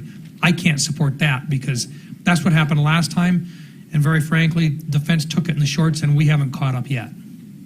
We have about 1 minute left, so we have time for one last question, but a pretty quick one. Thanks so much for taking the time to speak with us today. I'm just a law student at University of Virginia. Curious how you view the rollout of the CHIPS Act. Do you think it was a good idea? Do you think it's a bad idea? Do you think it's being implemented correctly? And additionally, do you see the possibility of additional programs of the kind of the CHIPS Act in other critical areas to national security? Yeah, look, I voted against the CHIPS Act, but I was supporting the CHIPS Act right up until I got the language in it. I'm one of the guys that actually reads the damn bill. And what I found in it was so much stuff that was just noxious to me in terms of reports that had to be done by different organizations and keeping track of the types of individuals who were benefiting from it. And it was not based upon people based on their merit. It was based on either the color of their skin, their gender, their identity, and so forth, that to me it was off base. And it was literally hundreds of pages of expected reports and so forth.